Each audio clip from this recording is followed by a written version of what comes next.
Warning: this video contains spoilers.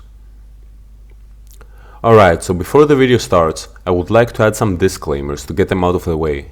First of all, yes, I'm well aware this is nothing like the content I usually put out, but I've always wanted to do something like this, and now that I have my own PC in my own apartment, I cannot let this opportunity go.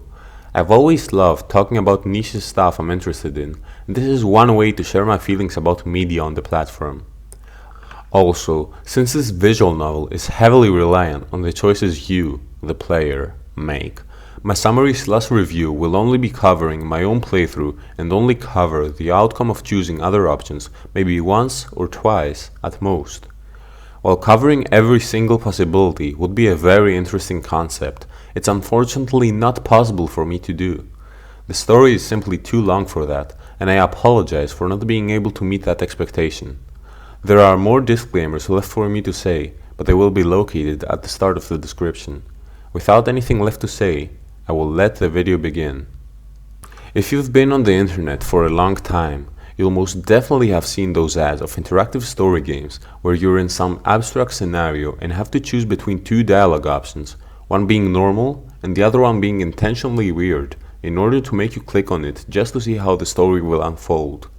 Ironically enough, these kinds of advertisements give the game a more negative image, defeating the whole purpose of an advertisement, which is attracting more people to your product.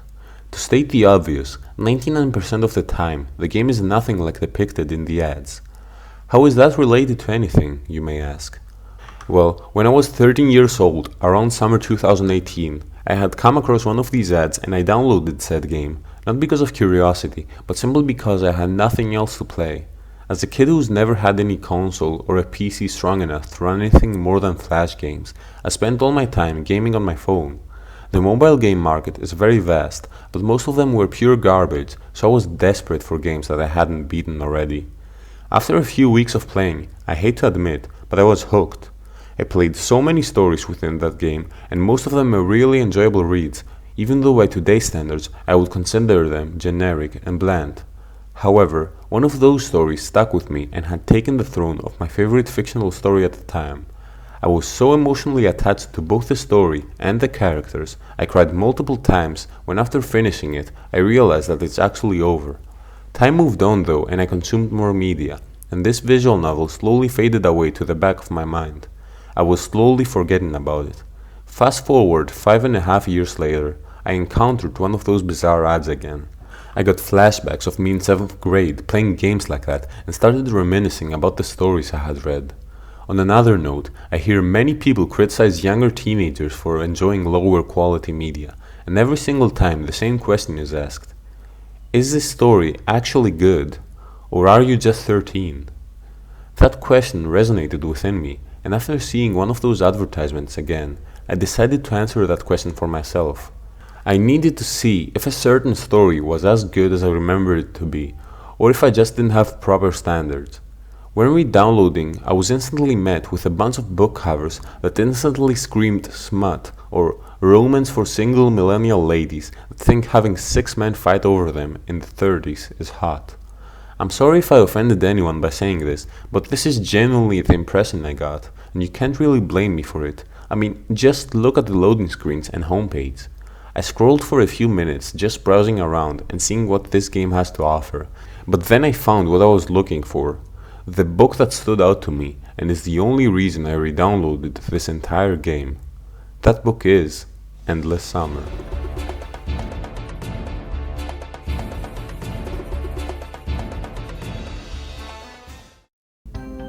Endless Summer is a pretty long story, therefore it goes over 3 different books, and they all cover different arcs. The first book has 16 chapters, the second one has 15, and the third one has only 12. Combined, it's 43 chapters total, and on average each chapter lasts about 20 to 40 minutes, depending on what's going on. So yeah, it is a pretty long story, and because of that I hope I don't skip over any important parts on my review. Before I get into the story, however, I'd like to go over the characters. During the first book, we are introduced into the majority of the main cast, along with a lot of side characters. Also, I should mention that in this game, there's a relationship system which affects how others treat you. Even in the best case scenario playthrough, which is what I'll pretend is canon, some people still won't be head over heels for you, which I think is important to the story. I thought this was worth mentioning.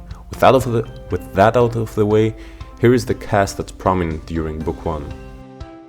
The main character, you. There's not much to say about this one, since first of all, it's spoilers, and second of all, you can customize them.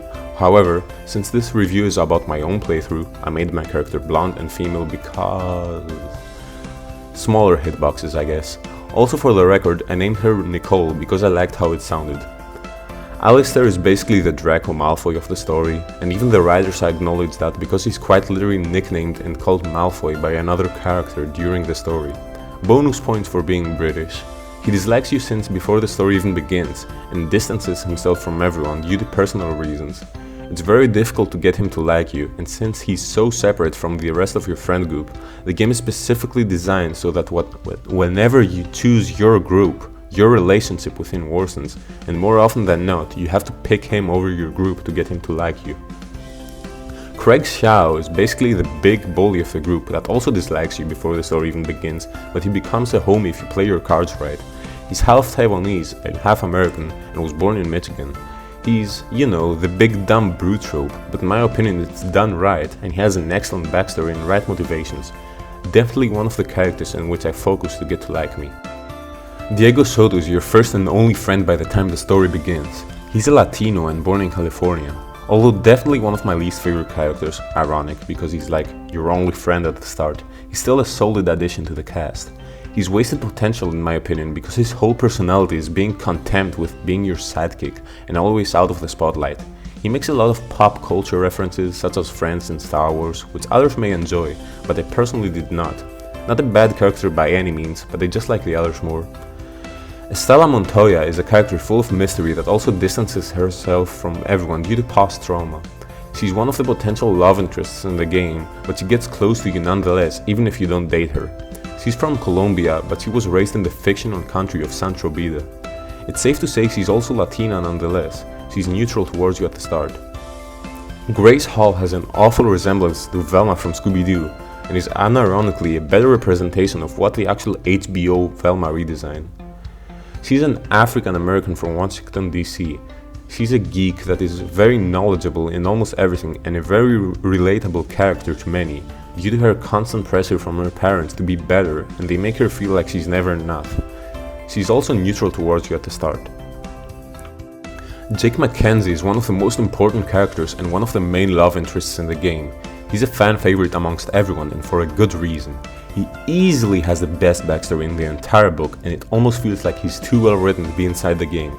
He's retired from the army and is the most knowledgeable in the group when it comes to combat and survival.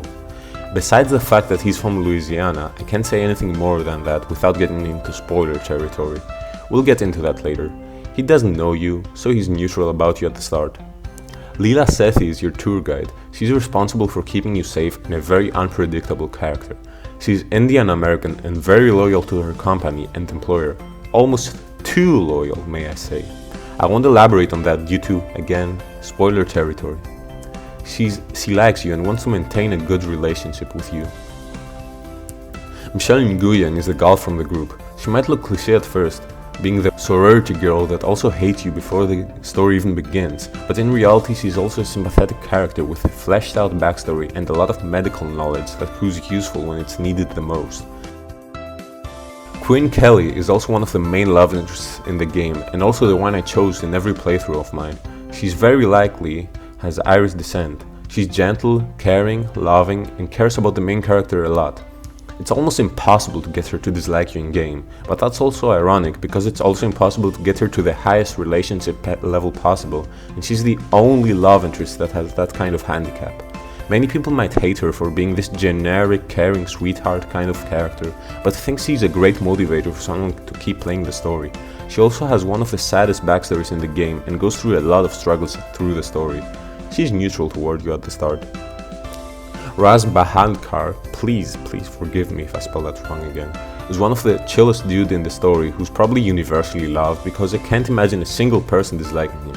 Stoner, loves alcohol, loves partying, and is a great guy to be around. He plays a large role in keeping everyone together and is very popular among the cast. He's also Indian American. He's basically just the homie, to put it simply. While he may lack a proper backstory, he's still a dope guy. He likes you since the beginning, even if he doesn't know you. Sean Gale is the fourth love interest of the story. He tries to be the leader of the group due to the environment he grew up in and is the star of your school, being a great American football player and having a promising future ahead of him. He's best friends with Craig and plays a good role in making Craig not hate you like he does at the start. He's also African American and grew up in Florida. In my opinion, he's also one of the weakest characters in the story in terms of personality, because he only signs in book 1 and slowly fades out of relevancy as the story progresses. He's neutral towards you since he doesn't know you well. Last but not least, we have Zara Namazi, who's also one of my favorite characters in the story. She's basically this emo punk anarchist girl from Iran and has a lot of computer knowledge and also hates everyone, you included, by the time of the story begins. She slowly shows her true self as the story progresses because she has that mindset of, I'm stuck with these guys until I die, so I might as well. Great character, excluding some of her vocabulary since she says noob unironically. But I love her lines and her personality. With that being said, the reason why I went through this small summary of every character is because I think they're all so fleshed out, so likable, and most importantly, so human. They all have such carefully written personalities and stories which can resonate with the reader and have them relate with their problems and the way they react to issues. I think it's very difficult to write a cast with such variety without a single character being one-dimensional or predictable, and I commend the writing team in doing such a good job with all of them. With that said, let's get into the main story of Book 1.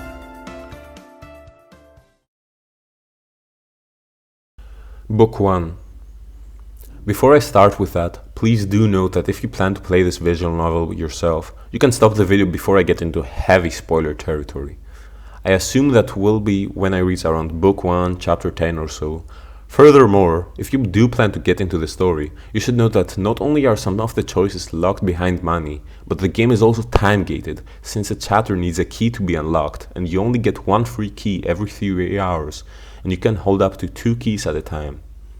I understand if those 2 reasons are enough for you to not want to play the game. However, there's a way to work around one of these 2 issues, and if you actually want to get into the story, you should DM me on Discord and I'll elaborate on what I mean. I've already put out enough disclaimers though, so with that being said, let's start with a review. Book 1 does a great job in introducing the characters. In comparison with the other books, it also has a simple premise. After the character customization part, you're thrown into a bunch of visions of the future. You don't understand, do you? Of course not, but you will. In time. This is actually fantastic foreshadowing. The player doesn't even recognize the person who says these words, and by the end of the book, won't even remember that this happened at the start. But my god, after replaying multiple times in order to review it, it makes so much sense. In the first playthrough though, the average reader will skip it like normal. That's alright, that adds to the shock of when you realize who that was. You suddenly wake up sitting next to Diego, your best friend. Doesn't feel real, does it? We are finally on our way. It's revealed to the reader that 10 random winners were selected for a trip to a tropical island, and everyone is visibly excited about it as they are approaching their destination. As you wake up, you recognize Sean from your visions and tell Diego that you saw a dream about him, and he pushes you to talk to him like the wingman he is. You tell him you saw him in your nightmare awkwardly, but he doesn't take it badly and smiles and leaves. After that interaction, Diego realizes that something's off and checks the time, only to see that the plane should have landed an hour ago already. You go towards the front of the plane to check on the pilot while hearing Lila, your tour guide, talk to the other students about having a good relationship with each other and that they're a team.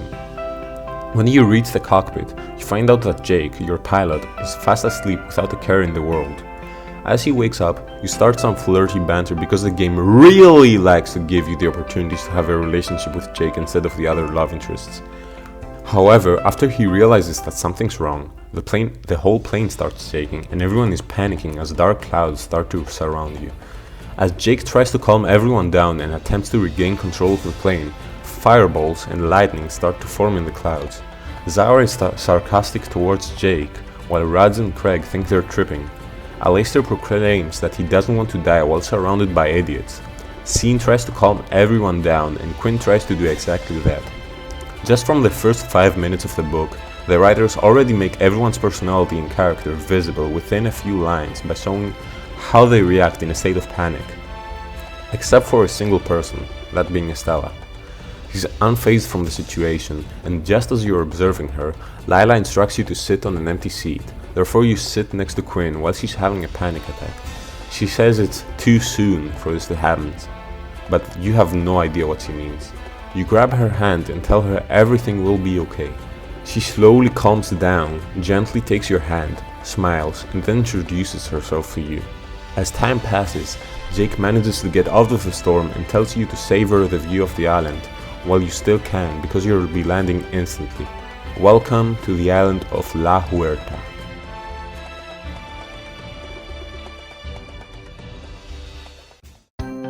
Jake then tries to contact the control tower, but to no avail, and forces a landing on the strip. He then gets out of the plane and looks for the staff, and your group is taking care of their own luggage. For the sake of romance, Scene coincidentally tries to grab your bag on accident and your hand stats, and then Michelle snaps at you because, as I mentioned earlier, she dislikes you and thinks you're just trying to get in the spotlight by being with Scene, and calls you a fame hound. Craig is also annoyed since he dislikes you and is on Scene's side since they're homies. You try to play it off and ask Michelle if her and Scene are together, and she's shocked for a few minutes but then says that they are, only for Scene to get angry at her, break her off, and remind her that they've split up and start arguing. Michelle, however, appreciated what you said and now likes you. You then find a trank dart which is empty, and Diego is wondering what it could have taken out, even if it managed to take out anything, that is. You then notice Estella sitting in silence far away, staring at you, realizing what you found. You stare back, and Diego teases you by asking if you have eyes for the mysterious hottie. You ignore that comment though and realize that there's too many of you. The trip was for 10 people, but including her, you're 11 in total. Diego then realizes that he genuinely doesn't know who Estella is. Your eyes lock with Estella, and neither of you say anything, but Jake breaks the ice by asking Lila where her people are because he can't find anybody to pay him what he's owed. She then panics, realizing that people should have been here to pick you up, but shakes it off, saying it's probably a slight delay, and smiles, telling the group to start following her to reach the resort. Quinn, however, would rather go to the beach to explore paradise, and Jake wants to go to the control tower to confront whoever is in there. Everyone follows Quinn, and so do you, and when you arrive at the beach, you're having the time of your lives. You ask Quinn how she's so positive and spontaneous, and the tone suddenly changes. Sorrow music starts playing, and she says she wasn't always like this, but since last year she's taking a resolution to make the most out of every day. She falls silent. You ask her what happened, and she mysteriously says that she used to be afraid of everything, but doesn't care about it anymore. It doesn't matter. To change the tone, a creature that looks like a seahorse with wings flies out of the water, and Quinn's empty eyes light up with joy. She's shocked by its beauty and tries to ask everyone if they saw it, but everyone is just trying to cover Raj's huge body in sand, while Michelle is annoyed and wants to get her luggage to the resort already. Everyone leaves beside you and Quinn, who still sit in shock from what you saw, and she says since it's only you and Quinn who saw it, it's as if you shared a secret together. She stares at you and laughs, and says that she's glad you were with her. She now obviously likes you. But it's high time you get back to their hotel, so you get dressed and head there. You stay back to help Jake as you're heading up the tower with him. He starts talking about his job, and you ask him what he did before this. He freezes and gets mad at you, avoiding the question, and keeps walking up. You apologize, but he freezes again and tells you in short, "Fighter pilot, Navy. Best in my class, until I was discharged because I punched my officer in the jaw." He tried to comment on that, saying he probably deserved it, and he froze again, but eventually agrees with you. It's obvious he's hiding something, but again, what's the fun if there's no mystery in it? He's been doing this job ever since, and living by himself in Costa Rica, flying rich people all over the Caribbean. After some more talking, you reach the top of the tower, and he knocks the door down, ready to yell at whoever is in there, only to find out that the place is empty and full of dust. You plan to investigate, but he's quickly distracted by the view from the top of the tower. The island itself is pulsing red and blue lights, tinting the atmosphere. You're both shocked by the view, and after some time it disappears, but it takes some time for Jake to come back to his senses. He seems unfazed after it and says he doesn't know what those lights were, nor does he care. You both come down and walk towards the resort.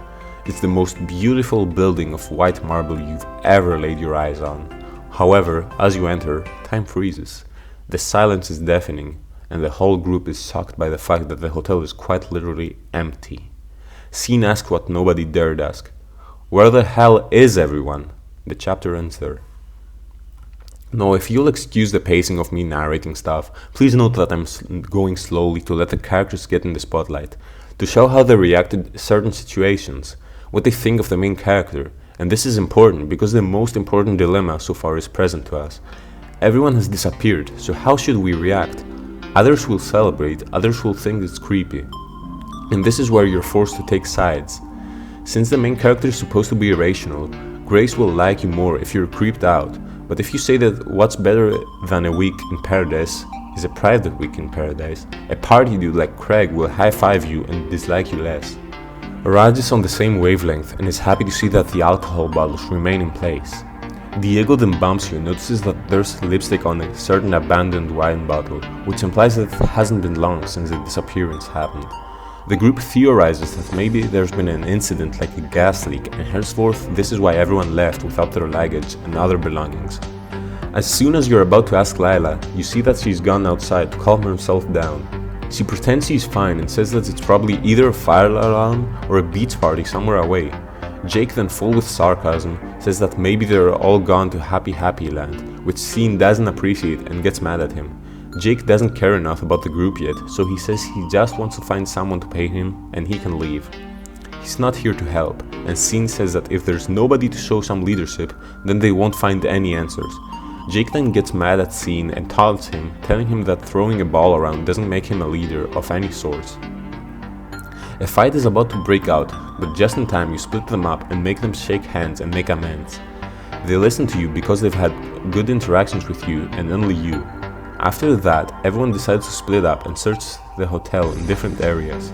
However, you can't help but notice that Stella is gone, and the last time you saw her was right when you landed. Nothing you can do about it though, so you move on. After you finish investigating without finding anyone, the whole group gathers into the lobby. Everyone is talking about their findings, but Alistair is looking at the portrait of a bearded man in a suit. You freeze because you recognize him. He's the last person from your visions. You don't understand, do you? Of course not, but you will, in time.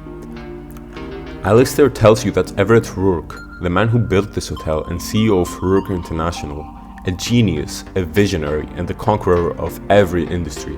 Rourke is holding a sword of emerald in the portrait, and Alistair thinks he looks like a fool. He's definitely not a fan of the guy. As he walks away, he bumps into Grace. He's too ticked off though, so he yells at her to watch where she's going and marches off. Grace seems bothered and you try to comfort her, but she interrupts you by saying she has something to say because you seem trustworthy. She quickly changes her mind though, and you seem understanding of her decision. Just for that, she confirms her trust and now likes you. She pulls out a huge sharp tooth that she was hiding. She says she found it while the others were investigating at the pool. It's nearly 30 centimeters long. She's hesitant of sharing it because she'll just scare everyone and won't cause any good. But since he likes you now, she now realizes that they're all in this together and everyone deserves to know. And as expected, everyone is terrified and has another problem on top of the guest's disappearance. Just as Quinn asks as to what the group should do next, Estella pops out right behind you and instructs you to go to bed with a neutral voice. Just as soon as she's questioned, she says everyone's got secrets. She was looking for stuff just like you did, and that's all there is to it. She repeats the same line, instructing you to go to bed, and walks off to disappear right after. The group does agree that it's getting late though, and even though Lila suggests that everyone should take the keys to their assigned rooms, Zara climbs and grabs the key to the penthouse suite, since there is nobody to tell her off anyway. Everyone follows her example despite Lila's futile attempts to stop them, and you take the key to a luxurious room too. As you're resting, you hear a knock and think to yourself, could it be? Diego opens the door before you could though, and teases you, asking if you expected someone else to be in his place. If you have a crush, he claims he'll find out in no time, just to snap back to reality and be shocked by how good your room looks, and jumps in your bed. He causes a piece of paper to fall from under the pillow, and it reads the following: I must see you one last time before tomorrow. Meet me at our spot at Neptune Cove, midnight. The letter looks years old and it was sealed with lipstick. As you're thinking about it, people barge inside the huge room you managed to get. Craig yells out, "What's up, what's up, what up?" Several of your classmates walk in with liquor and Rat announces they're throwing a pool party. To be fair, you got all the time in the world to sleep, so why not party? After a long night, you go to the beach by yourself to grab everyone some towels. Everything suddenly goes silent and you look up to see two golden eyes looking at you from the dark. You panic, fall and yell from the shock, and all of your classmates come to see what happened. Everyone's worried about you, and just as you try to find the words to describe what you saw, the eyes were gone. The chapter ends here. You wake up with sweat everywhere. The sight of those eyes really shook you up. You go down to the kitchen to calm down and find out Rads has been cooking a hangover special for the whole group. As you walk in, Jake taunts you as the girl who instantly stopped the party. You know you weren't hallucinating though. What you saw was real. As you sit down to eat, Lila barges in the room and tells everyone that she did some research and found out 2 days ago an emergency alarm for an evacuation took place and there's a shelter on the north side of the island. Jake starts a group to go look for it and see if there's anyone still there. Long story short, you, Jake, Diego, when did I say Diego? Alistair, Lila and Quinn start the journey. The environment is beautiful and unique to the island, filled with glowing flowers. While the group splits up to take a break, you go see a waterfall with Quinn. She loves the outdoors and has a great time, only for the tone to change again when she says she didn't really have a normal childhood, nor could she go outside a lot as a child. But she's over that and loves spending time with you on the island. She's so positive and cheerful about everything. You two flirt on the way there, but while I do deem it important, I'd rather keep those conversations secret for you to find out, to motivate you to start the game while we are still in spoiler-free territory. As soon as you arrive, you find a lagoon with a waterfall, and the water is warm. You both take off your shirts, and you're entering the water and find pirate gold. Great foreshadowing from the writers, and more proof that time on this island is all over the place. You two enter the water, and there's more romantic tension between you two. And you tell Quinn you want to tell her something. She responds with, "If there's one thing I've learned, it's that you should live every moment like it's your last." God, I love Quinn quotes so much. Not to spoil anything again, but genuinely knowing the context and other quotes he drops later on is genuinely heartbreaking. The writers did such a good job with the emotional moments, but let's stay on track. Long story short, you kiss, obviously. After that, she says she also has something she wants to tell you, but is interrupted by a cold breeze that came behind the waterfall. Unsurprisingly, there's a passageway behind it, and on the other side you see the shelter. You actually somehow found it. Plot convenience, sure, but you found it. You rush to tell the others, but she stops you. About what happened earlier. We should talk, alright? You agree, get dressed, and head off. As the whole group approaches it, the whole place gives you creepy vibes. Jake brushes it off and says that the point of it is to keep you inside and not look good, but takes it back as soon as you enter it. The place is empty. There's muddy shoe prints and they're recent, which means the guests were here, or maybe someone else, but there's no time to investigate because you hear something coming from your left. There's a hole in the wall and you take initiative to look inside, only to find out a pair of glowing eyes. Everyone starts panicking as it starts walking towards you, but suddenly a blue small fox appears. It's the cutest thing you've ever seen in your life, but it trembles while walking towards the corner and emitting eyes from its body. You ask yourself why it would be scared of you, and just then you hear a roar just behind you. It's the same one from yesterday night. A saber-tooth comes inside the room you're in. Everyone panics and looks at Jake, and it's the first time he's not confident and cocky. He's frozen and scared and can only whisper one thing while holding his hand out towards you. Don't move. You all walk backwards slowly. The saber-tooth focuses on you as if it remembers you from last night. It shifts its focus on Quinn. You stand in front of her and it slashes your side, but the cut is thankfully not deep. The blue fox you found earlier has climbed on your back. You hit the wall. There's no more space to back off to, but you see a fire extinguisher. Quinn tells you it's now or never. You either make a run for the exit or you go for the extinguisher. You do the latter and quickly spray on the tiger's face, giving everyone a chance to make a run for it. The tiger slowly gains its vision back by shaking its head and focuses on you again at the other side of the chamber. You all make it except for Lila, who's still running for the door. She barely makes it before you close it and you hear the tiger hit the steel doors head on. Everyone's thankful for your quick thinking with the extinguisher, but now your adrenaline is gone and the wound starts to hurt again. Quinn rips a part of her shirt off and you use it as a bandage. She thanks you for protecting her back then, but her eyes lose her spark. She tells you not to risk her life for her again and that she's not worth it. Everyone is talking about how the hell a saber-tooth exists in this island even though they're all extinct. It can't have been cloned, since Alistair confirms that Rourke International has a lot of scientific projects, but cloning is not one of them. Jake announces to the group that he's leaving as soon as possible because he doesn't plan to become anyone's diner. Lila tries to persuade the group to stay and Jake gets suspicious of her, mocking her, saying that everyone will magically appear when they get back to the resort. Everyone is now disappointed and hates to admit that they have to leave the vacation sooner than expected, but Lila is too stubborn to let that happen and gets angry for the first time instead of keeping up her happy act. She gets a reality check from the group, telling her that Rourke isn't here to look over her and that they have to get the rest of the class to leave ASAP. Problem is though, there's no exit in sight and the saber-tooth doesn't plan on giving up. At the end of the hallway, there's a bunch of identical corridors, but they're all a labyrinth. After a lot of pointless circles, you notice a carving of a lizard on the wall. As soon as Lila comes close to investigate, you realize it's the outline of a door. It's shut tight, and the wheel won't move at all. However, you're smart enough to spray the fire extinguisher on the chain and cause it to freeze, breaking it and opening the door. Alistair is surprised by your intelligence. You turn the wheel valve and open the door. You are inside an office and there's a computer inside, but it needs a password. Puzzles aside, the password was Zodiac and you get in the system. The computer has access to all the cameras in the resort, even in places it shouldn't. While the others are looking through files and shelves, you keep your eyes on the screen to not miss anything. After some snooping around, you find out Craig and Zara have history from freshman year. Michelle and Scene broke up because Michelle allegedly cheated on Scene, and you also see Estella find something behind a painting and hide it in her pocket. You later find the microphone and announce to everyone that you'll all be leaving.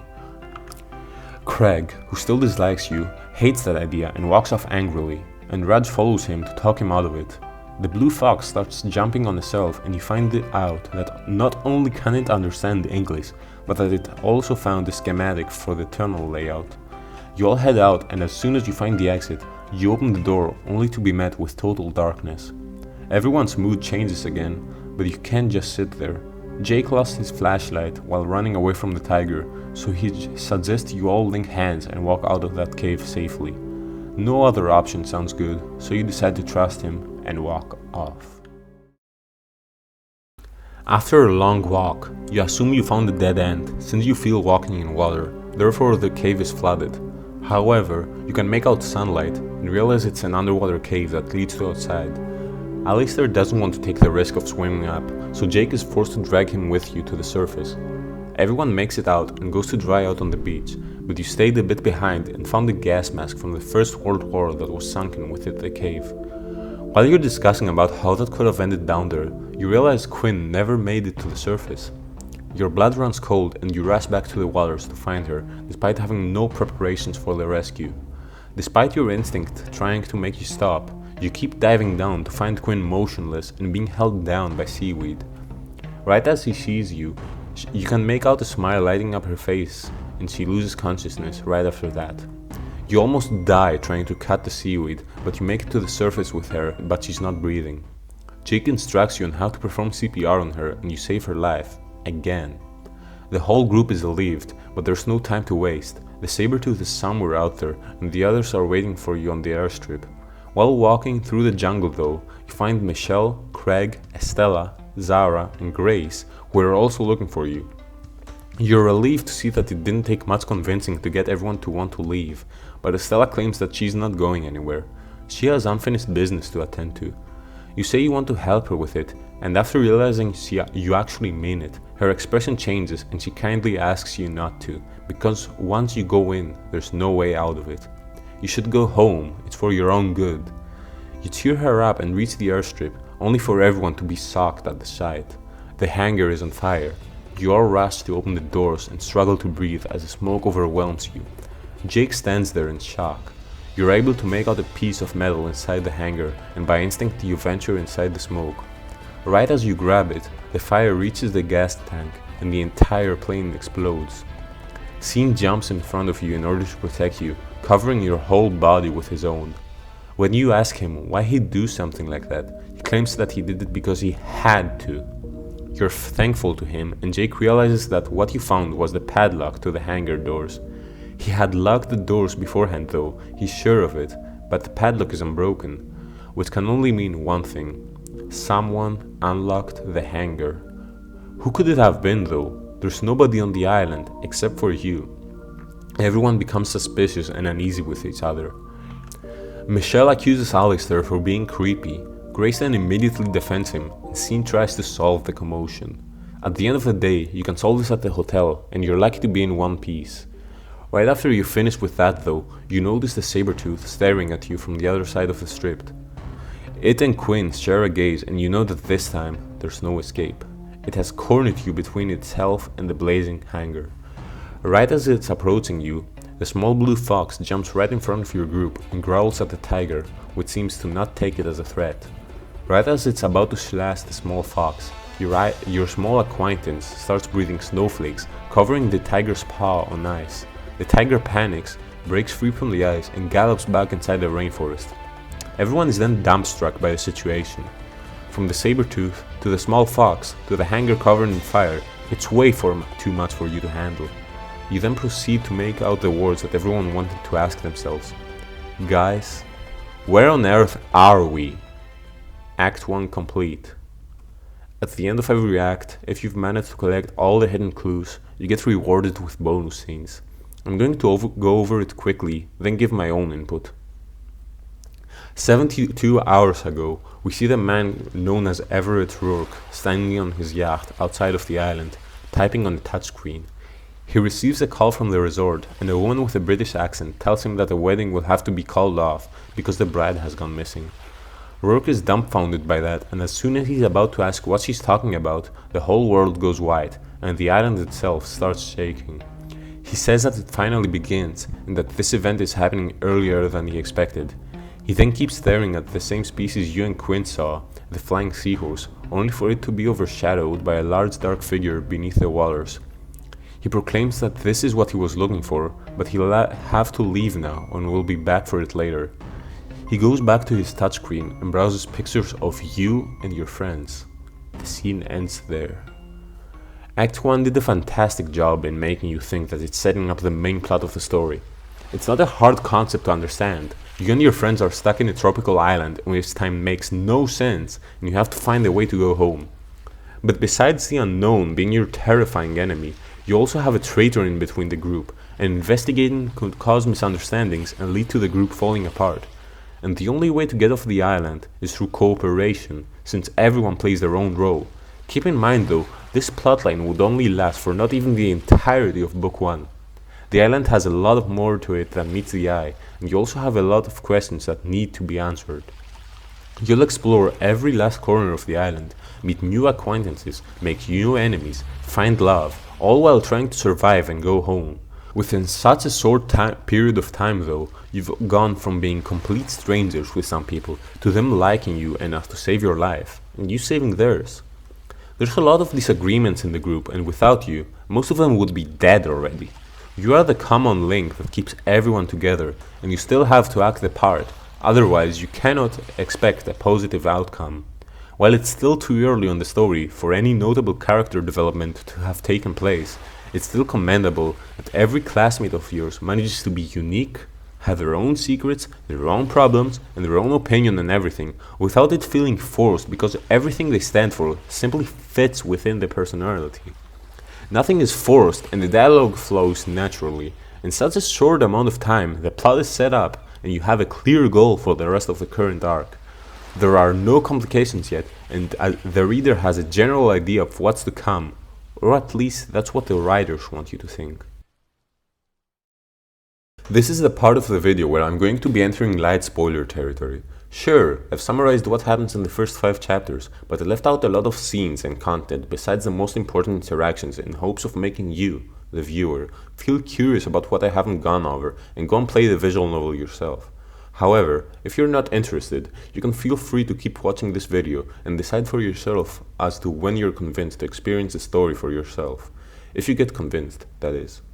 Time to move on to Act 2 now. In order to try to keep the video shorter than 3 hours, I failed by the way, I'll do my best to pace everything properly and not focus on too many interactions that don't matter as much. Please do remember that I'm writing these summaries while, quite literally, replaying the game, so that I don't skim past important characterization moments on accident. With that being said, the next chapter starts with the whole group speeding inside the resort and locking themselves in under Estella's guidance. She then proceeds to leave you and go back to hunt the saber-tooth down. You're overwhelmed by the amount of things happening at once, but scene helps you calm down. As you walk in the resort, Jake grabs a bottle of alcohol and people discuss about what they can even do now. Lila tells them that they shouldn't let a little accident ruin the trip, and Jake smashes his glass on the table loudly to interrupt her. He knows it wasn't an accident and shows everyone the padlock he found inside the hangar before it blew up. He asks Lila if it reminds her of something, but she immediately denies the accusations. You interrupt the commotion by saying that distrust between all of you is the last thing you need right now, and it could have easily been someone else on the island. After all of this, Craig says something which will pretty much tear the group in two. He says that depending on how you look at it, they're lucky that they've got a chance to stay in paradise for longer instead of ditching it.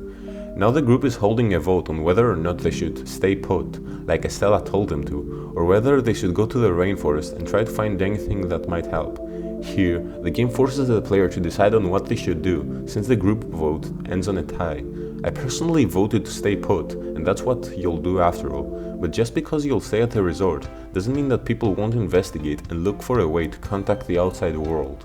Jake doesn't care about that at the moment though and scoffs at Scene, who's trying to lead everyone on the investigation. Scene doesn't appreciate it and his relationship with Jake worsens even more. The two just don't seem to agree at anything.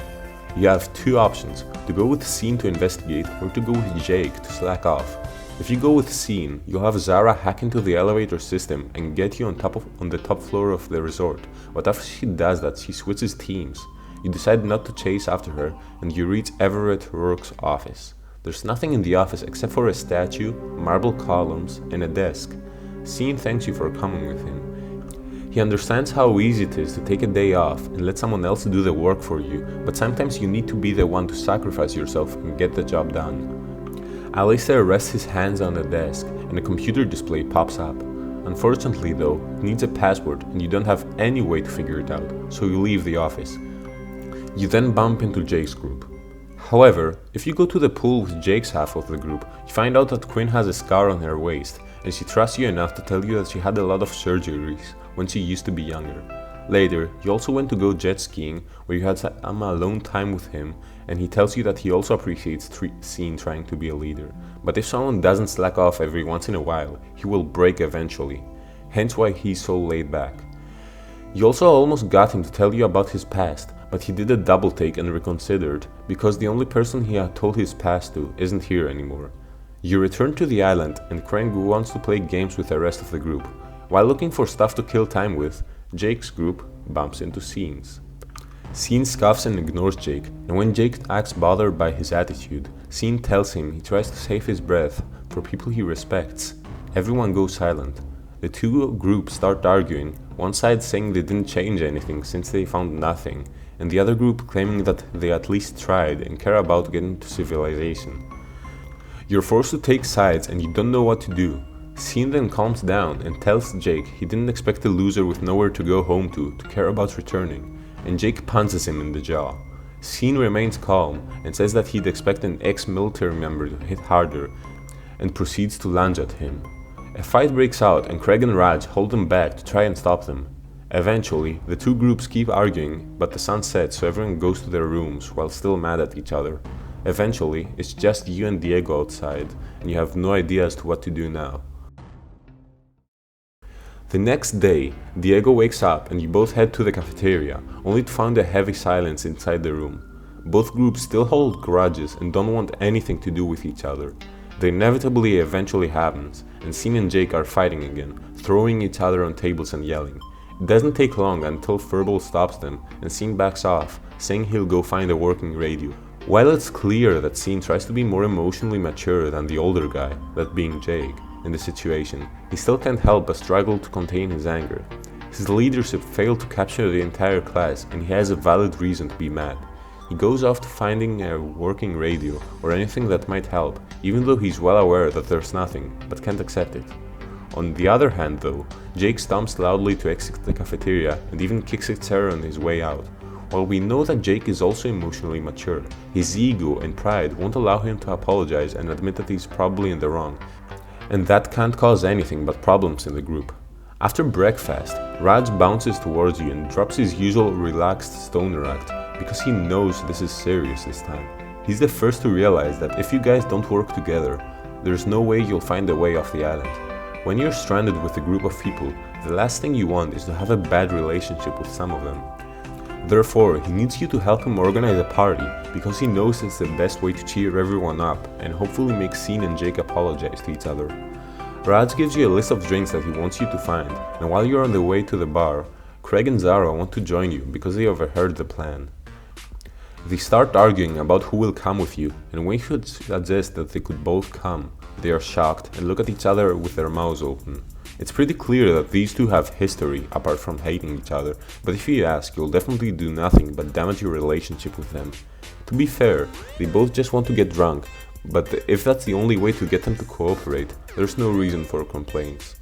As soon as you open the door to the ballroom, you're transferred into what seems like the inside of an active volcano. At the other end of the metal bridge, there's a man wearing a lion mask. As soon as you notice him staring at you, you get transferred back into reality, and Craig and Zara look at you like you're crazy after you try to explain why you spaced out. So you keep what happened to yourself. After storming the wedding hall and the nightclub, you'll get pretty damn drunk, but never find the McLennan's whiskey Raj asked you to find, so the last place you can look for is the VIP lounge. Zara easily hacks into it, and while they're both drunk as it gets, they start reminiscing over the past by bantering and insulting each other. Zara almost said something about freshman year, but she realized that she went too far and stops. It's still heavily implied that the two of them have history, and something serious happened between them. Inside the VIP lounge, you find out that they used to be completely different people and were a couple and hooked up a bunch of times. She admits she's too drunk and tired to keep lying about it, and the room goes silent. At least now you've finally solved the mystery that you were curious about. Only problem is, you have to keep their secret. After a lot of reminiscing, you leave the lounge and find Raz and Quid in the kitchen, who are delighted to see that you found everything. Well, Raz leaves you alone with Quinn to go grab some ingredients, and after you make some cupcakes with her, long story short, you do what two people in love would do and eventually get caught by Raj, who immediately regrets seeing you and yells out his apologies while walking out. You burst out laughing and go follow him. Nighttime arrives and the whole party is ready. On one side of the table, everyone seems to have settled their differences, but on the other side, Jake and Scene are as tense and rude to each other as ever.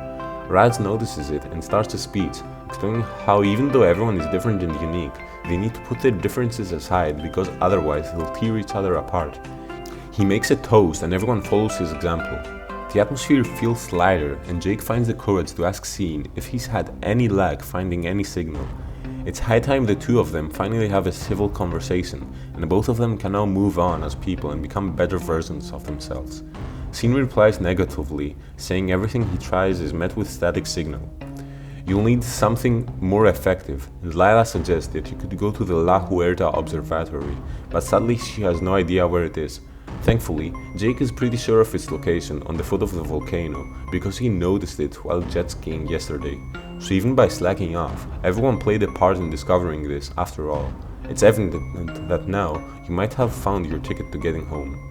Everyone's ready to plan the trip out. However, you can't shake off this feeling that there's something out there in the island, hiding inside the jungle, watching you. The next chapter starts with a flashback from freshman year. You and your friends are watching Scene and Craig playing a football game. It's a draw and the timer has reached less than 60 seconds remaining. The whole team is working together to score the decisive point. Scene has the ball and all he needs to do is pass it on to Craig for the whole team to win. He refuses to look his way and keeps going on his own.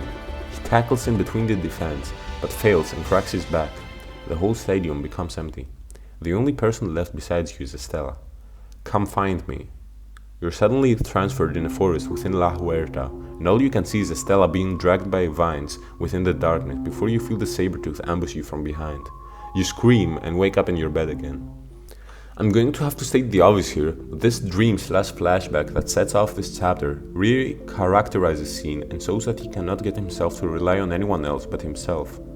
He could have easily won the game if only he trusted his team, but he chose not to and ended up injured and losing just to satisfy his own ego of being the leader that does everything. It makes the readers question Scene's actual capabilities and mental maturity and whether or not we should feel safe with Scene leading the expedition. However, you have no choice but to follow him, because Estella needs your help and is all by herself out there. Anyhow, you don't plan to go back to sleep after the nightmare you just had, so you go with Furball for a walk, until you hear some rustling come from a room near you. You find Scene packing his bag with expedition supplies, and when confronted, he admits that he was planning to go to the observatory alone, because anyone could stop him. Even in a time of crisis like this, he'd rather take everything on his shoulders and not endanger everyone else. You manage to talk him out of it, and you'll discuss it with the group the following morning. Everyone is still hungover from the party yesterday, but you had to wake up early since you have a long day ahead of you. Scene tells the whole group that since everyone knows how dangerous the whole expedition is, he should go by himself and be back by midnight. Zara then sarcastically asks him if he knows how to operate a satellite uplink, and before he can answer, she says he is coming, since she already knows he doesn't. Along with Zara, Grace, Craig, and Michelle group up, and eventually, after Scene swallows his pride, you persuade Jake to come along too, since he has more training than all of you combined. After a few hours of hiking, you try to take a break to eat, but realize that your food is all moldy, and you throw it away in disgust. It's not possible for food to go back this quickly, even with the humidity of the rainforest, so it's once again another instance of time not functioning properly on the island.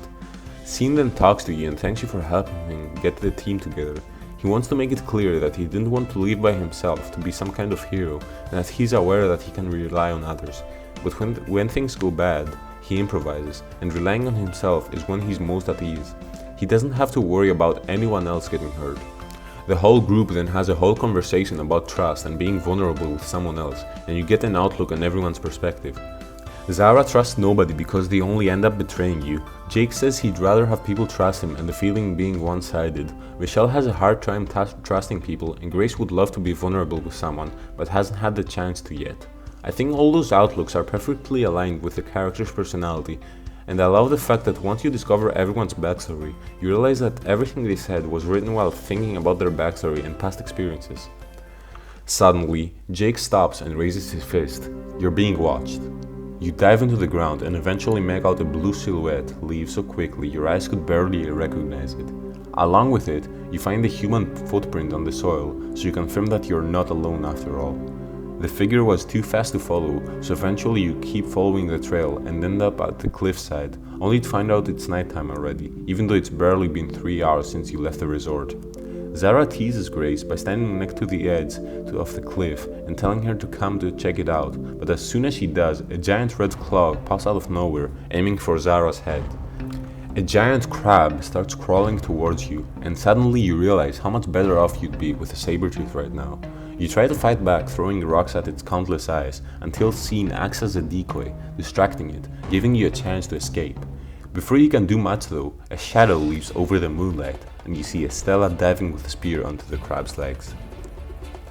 She continues attacking and fights with extreme flexibility, even as the crab knocks the spear out of her arms.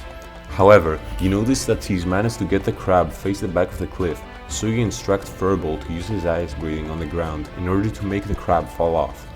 The plan was successful, and Estella compliments you for your quick thinking, but quickly becomes aggressive, asking you what the hell you're doing outside of the resort. You explain the situation to her and tell her you're close to calling for help, but she's still mad at you because if it weren't for her, you'd all be dead by now. And right after that, she runs away from you to finish off that crab, because otherwise it'll come for you again. You wait for her to get far, only to run after her. When she realizes that you were following her, she lets you stay close because you might as well. When you reach another cliff, you notice that the sun is almost rising. Again. In the space of less than a minute, the sun illuminates the entire island. Right as you're talking to each other, she pushes you out of the way, and the crab lands exactly where you would have been. Guess it was hunting you. After a long fight again, Estella realizes that her spear isn't doing any more damage, but you notice that she's positioned the crab below a large boulder. You climb up to it while it's distracted and ask Estella to throw you her spear. While hesitant, she trusts you, and you use the spear to throw the boulder on top of the crab. It crushes all of its armor, and it stands there completely motionless. You successfully killed it. You head back to find the others and run into them inside the forest. They are glad that you're okay, and Estella pops out of nowhere carrying crab legs, so your food problem is now solved. As you get to the end of the forest, you're baffled by the fact that it's nighttime again, but Scene is confused, telling you the sun never went up to begin with.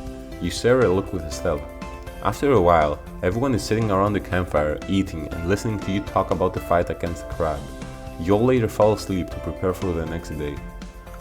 After following the path, you are met with the fact that the path ahead of you narrows down to only a foot wide, and it barely has any protection from preventing you to fall down the cliff. There's no way around it, so you tie yourself together with rope, start walking, and hope for the best. Luck wasn't on your side though, and Craig topples over the ledge. Everyone tries to pull him back up, but his weight is too much, causing all of you but Scene to hang there while the wind is blowing. Scene tries his best holding on, but he can't do it forever. Suddenly, it's nighttime again and you can barely see anything. However, you all notice another ledge, so you start swinging like a pendulum in large arcs. The rope sadly isn't long enough for you to reach, but if Craig causes enough momentum, you'll be able to land on it if Scene lets go. He's too stubborn to let go and still thinks he can pull all of you up. You yell the plan at him and he nods. You all do one big swing and Scene unhooks himself. Craig then proceeds to fall on the ledge, celebrating, only for everyone to fall on top of him, one by one.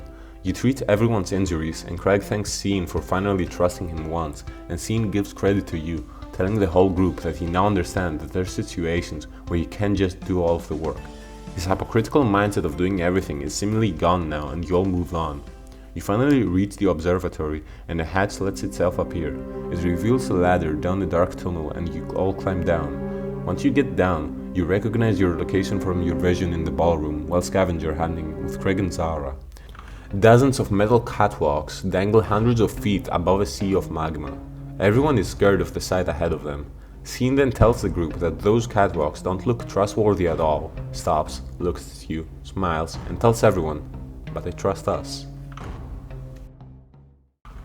The group starts arguing as to who should go up first, but Estella has already reached halfway.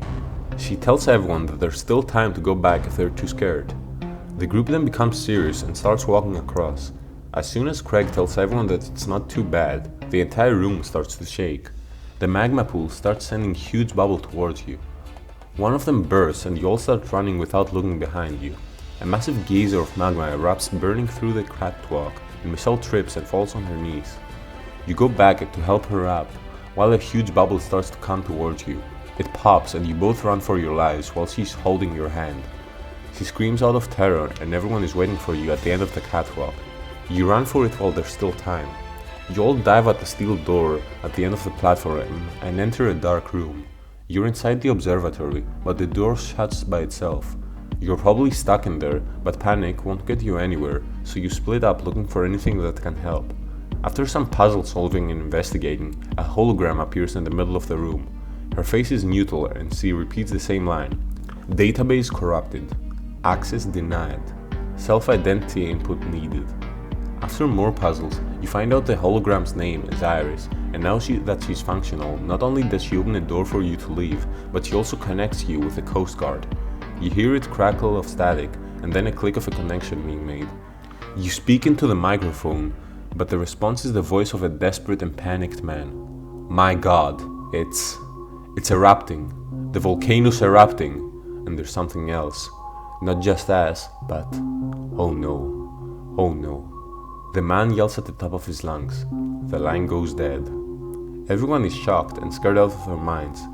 Iris then connects you to the South Florida Coast Guard. This is unbelievable. The La Huerta volcano is erupting, but it's not like anything I've ever seen. There's some kind of energy discharge. and it's spreading so fast, burning everything. Oh no, it's coming right at us. No, no! The line goes dead. Every base you connect to is the same. Gasps, prayers, screams. In the end, all you're left with is nothing but an old man's whisper. God help us all. You ask Iris to turn the satellite uplink off before everyone goes insane from the atrocities you had to listen to. Everyone is confused because the volcano obviously hasn't exploded yet, so what's going on? Well, there's one thing you do know though. Nobody's coming to rescue you. You're on your own. Act 2, end. Not too long ago, Everett Rourke is sitting in his VIP lounge and asking Iris for a status report. She reveals that all of the guests have been evacuated and are currently being processed, with a survival rate of 65%. The jungles of the island have also increased activity, and Rourke speculates that it's probably the hostiles. No time to bother with them though, the plan must go on. Another earthquake happens, but he's unbothered. He's pouring himself a glass of whiskey and chats with Iris. He confesses that it's strange how this entire resort is just a big front for all the real war that goes behind closed doors. He's going to miss it, but enough chatting. Time for the end game to begin. Rourke walks into his office and another earthquake happens, one strong enough that he almost falls down. Iris then reveals that the plane they expect to arrive will probably be landing during a chronostorm, and the student's chance of survival is less than 6%. Iris suggests that she could remain on the island in order to assist the students, and Rourke gets mad and says that the risk is way too high. He asks her for one last favor. Delete yourself. Iris hesitates. I gave you an order, didn't I? Iris tries to reason with him, but all she manages to do is to make him even angrier. Do it! Iris flickers and vanishes. Rourke stomps the drone that made her hologram visible with his foot. Rourke undresses himself. Time for one last adventure. A lot of things happened in this act. Not only have you grown closer with all of your classmates now, but they've trusted you with more of their secrets and they've escaped from the brink of death multiple times along your side. Scene went under a lot of stress, fighting and reasoning in such a small amount of time, and yet his character development is nothing less than commendable. His entire life, he forced himself to be the leader so that nobody but him gets hurt, but you changed him. You managed to make him open up and realize the hypocrisy of his ways, which is something I admit that I didn't even notice myself when playing for the first time. He wants to be the one to do everything, yet gets mad when people let him do exactly that, which is shown when Jake and half of the class decide to take a break and let him investigate on his own with the other half. He's subconsciously begging for help.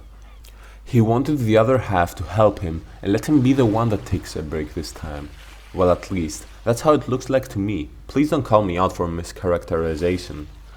The writers really did peak with Scene's character arc, and it's a true shame that that's all he has going for him for the rest of the story. I feel like he has more to him other than his upcoming backstory, but that's about it. Truly wasted potential, but I applaud you, Scene Gale, for being the first character in this visual novel to go through your character arc in such a short amount of time without anything feeling rushed or forced. Other than him, this act also had a lot of important character interactions, such as Zara and Craig opening up more. They, however, have their time to shine later on, so I won't be focusing on them right now and will be moving on to the next act. Back at the resort, Michelle is treating the wounded, and the rest of the group is standing around Iris. However, people quickly start agreeing that she's not to be trusted, and Estella prepares to shut her down. Rad stops her from doing so, telling her that none of you trusted Estella at the start either. After a while, Quinn asks about the broadcast that you heard, and Iris starts replaying everything. You're all creeped out and frustrated because it doesn't make sense, since the volcano has obviously not erupted. Grace, however, brings up the possibility that it just hasn't erupted yet. You could be hearing broadcasts of the future, since time on the island isn't something that makes sense. The whole group starts arguing with each other, and Raz tries to stop the commotion to show you something. It's a picture of the island's marina that he found while you were gone, and within that photograph, there's yachts and sailboats that are obviously still functional. Lila knows where it is, and she'll be able to guide you there. You now have a new plan, and go to your rooms to prepare yourself for your new trip. While you're in your room, Quinn gives you a new change of clothes that she has found from an abandoned suitcase. It's an adventurous outfit and it even has a knife, so you know that will come in handy. After your long journey and hike, the sky suddenly becomes full of black smoke. Jake's face falls. The water of the marina is filled with charred wood and metal. Sean falls to his knees in disbelief. You yell at him to get up. Is Sean Gale the kind of man that would give up just like that? No? Then get up and show them who's boss. The whole group tries to pick up their morale and splits up to find anything that might prove useful. After some investigating, Grace finds a speedboat that seems to be functional. The gas tank is almost full, but whether it will get you to civilization or not will be risky. Everyone stands there in silence, debating on who will board. Sean takes off his shirt and jumps inside it. You and Jake hop on too. You start the engine and move. You all relax, knowing that you have about 3 hours of nothing but flat ocean. But after a while, dark clouds surround you. Within those clouds, sparkles of orange start forming and explode on contact. They're all the same from last time. Right ahead of you, a massive crater opens up in the ocean. A whirlpool starts forming and a giant sea monster appears right in front of you, shooting electricity out of its teeth.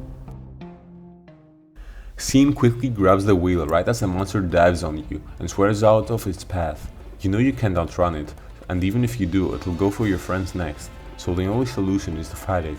However, all you can do is dodge its attacks for now, but you quickly find out an undetonated bomb in the back of the speedboat. It must have failed to go off initially at the marina, hence why it was the only functional vehicle left. The plan is simple. You wait for the perfect moment for Sean to throw the bomb between the monster's teeth, and then Jake will detonate it from afar with a flare gun. After an intense fight, you manage to do it, and the monster shrieks in pain as you blow a part of its jaw off. You can hear your friends from the marina cheering you. However, as you're too focused on them, you can feel the boat shaking intensely, and a light starts forming right below you. It surges towards you, and in the form of a white blinding pillar, it shoots up your boat into the air. You feel weightless up in the sky, until you hit the water with a little force. You open your eyes to find yourself and your friends deep beneath the waves. You try to swim up, but some invisible force is dragging you down to the depths. You share one last desperate look with the others, until you allow the darkness to take you. Suddenly you feel warm sand, the ocean breeze, and hear the sound of someone coughing next to you. You open your eyes, and you and your friends are lying on an unfamiliar beach. You're all confused as to how you're actually alive, but considering you might be far away from the others, you start strolling down the beach. While you're walking, you hear whispers coming out from a sea cell. You pick it up and put it next to your ear, and are able to make out the following words: Kashtak, Zar, Ballo. You try to show it to your friends, but the voice is now replaced by your own. You hold on to it after all, and keep moving. You keep talking about what the hell could be going on in the island, but Jake suddenly raises his fist in the air. He leans forward and whispers to you that someone's coming. You are able to make out the sound of footsteps, but decide to keep quiet. Tall figures emerge from the jungle. It's a man and a woman wearing masks to hide their faces. Their skin glows unnatural shades. They both hold weapons that look like they were made out of amber. The woman shouts words that you can't understand, and another man emerges from the jungle, even taller and more muscular. You recognize him. He's a man wearing a Malayan mask from your vision inside a volcano. You stare at them in shock. The other man then points at you and shouts out words that you don't understand at all. Your gut instinct tells you to surrender, and so you do. The man in the lion mask seems pleased. He reaches out to you and touches your forehead, and a million visions flash inside your mind while you fall down and gasp for air. You can see a city built into trees held together by vines, a withered throne, and a figure in a scarlet spacesuit striding across the beach. The leader steps back, and when he talks, you can understand his words inside your head. He points at Sean, the eagle. He then gestures at Jake, the wolf. Finally, he points his finger to you and asks, "But who are you?" The woman slams her weapon on the ground, and you see a vision of your body on the beach with your guts out. You try to reason with him, and you tell them that you don't mean any harm, but he angrily replies, "All men of the Hydra bring harm." He commands you to come with him, otherwise you will all die here. He shows you another vision, and now you're in space. You hear his voice say, "If you don't come," but before he can finish his sentence, the entire earth explodes and then proceeds to be covered in fire. You gasp out of his vision. You convince your friends that you have to go with him. As you're reaching to grab his hand, Crab comes out of the jungle and attacks the man. He's holding a rock, and before you can tell him to stop, he throws it on the lion mask, causing it to fall. The leader's golden eyes meet yours. The masked woman attacks back, ripping open the side of Craig's arm. Everyone starts fighting back, and the leader turns to you filled with rage, calling you a traitor. Before you can explain, Jake grabs your hand and you all run back to the resort, where the rest of your group was waiting for you. You collapse along with Scene and Jake and start towards the jungle, where you can make out the man's shape glowering at you with a cold fire in his eyes. You cannot hide. You cannot run. We will take you. We must. Grace asks you what the hell is going on. The enemy is out there, and they're coming for us. Small intervention, but if you're still here, I'm assuming that you don't actually plan to hop onto this visual novel. However, I am obliged to tell you that after this chapter, there is no going back. We are now on heavy experience ruining spoiler territory. If you're still here, first of all, thank you for somehow having the patience to have watched the video for this long. Second of all, this is your last chance to click off. You have been warned. You and your friends gather on the Celestial's rooftop garden, surveying your surroundings. All seems clear, so you speculate that they're waiting for the sun to go down for them to attack. Craig then says, well, whoever those watchers are, they're coming for us, and we'll be ready. You have to barricade yourself in and prepare your defenses. You're not going down without a fight. Iris calculates a 0.4% chance of survival, and Diego is twitching from the stress. He reminds you of how besides everything going on, you still haven't figured out who the odd one out is, since you're 11 students when only 10 are supposed to be here. You calm him down and he joins the others on the elevator. Everyone is blocking the entrances with furniture, sets up traps, and Jake and Estella teach you the basics of hand-to-hand combat. After everything is done, you find out that Craig, Zara, and Diego have found the game room. After you acquire the perfect score on Rourke's favorite arcade game, a door slides open and you find a room filled with screens. Inside that room, Craig shows you a folder in which is supposed to be your info. For reference, throughout the game you found out folders which show your friend's information written by Rourke himself. For the sake of the pacing, I haven't actually gone through them since I'm trying to keep this already absurd long video as short as possible.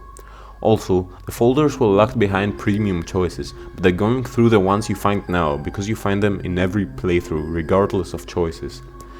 I'm going to go through every file and read it out at the end of the book, which is when it all matters. Anyhow, your folder is blank. All the paper reads are the words "Who is she?" written with a blue marker all over the paper. Your threat assessment level is 10. However, you also find out Aleister's file report. Update: Asset codenamed Serpents, B, 19 August 1995, Cambridge, England, has somehow gained access to the plane. He is on his way to La Huerta. The guide responsible will be fired. Analysis: Situation appears problematic, but the statistics predict that this may turn out to be a good development, so long as the selected never learn his identity. Everett must be contacted immediately upon plane's arrival. Threat Assessment 8. Unlike the other folders, this wasn't handwritten by Rourke and was printed. You'll realize what you're reading. It lists Aleister as a Rourke International asset. That only means one thing: Aleister is the 11th winner, the one who's not supposed to be here. You're around to find him. You gather the others and locate him on the rooftop garden, along with Grace sitting next to him. You all start yelling him names and call him a traitor and hand him the paper when he has the audacity to talk back. His face goes cold. Grace also reads the report out loud. Betrayal washes over her expression and she backs away.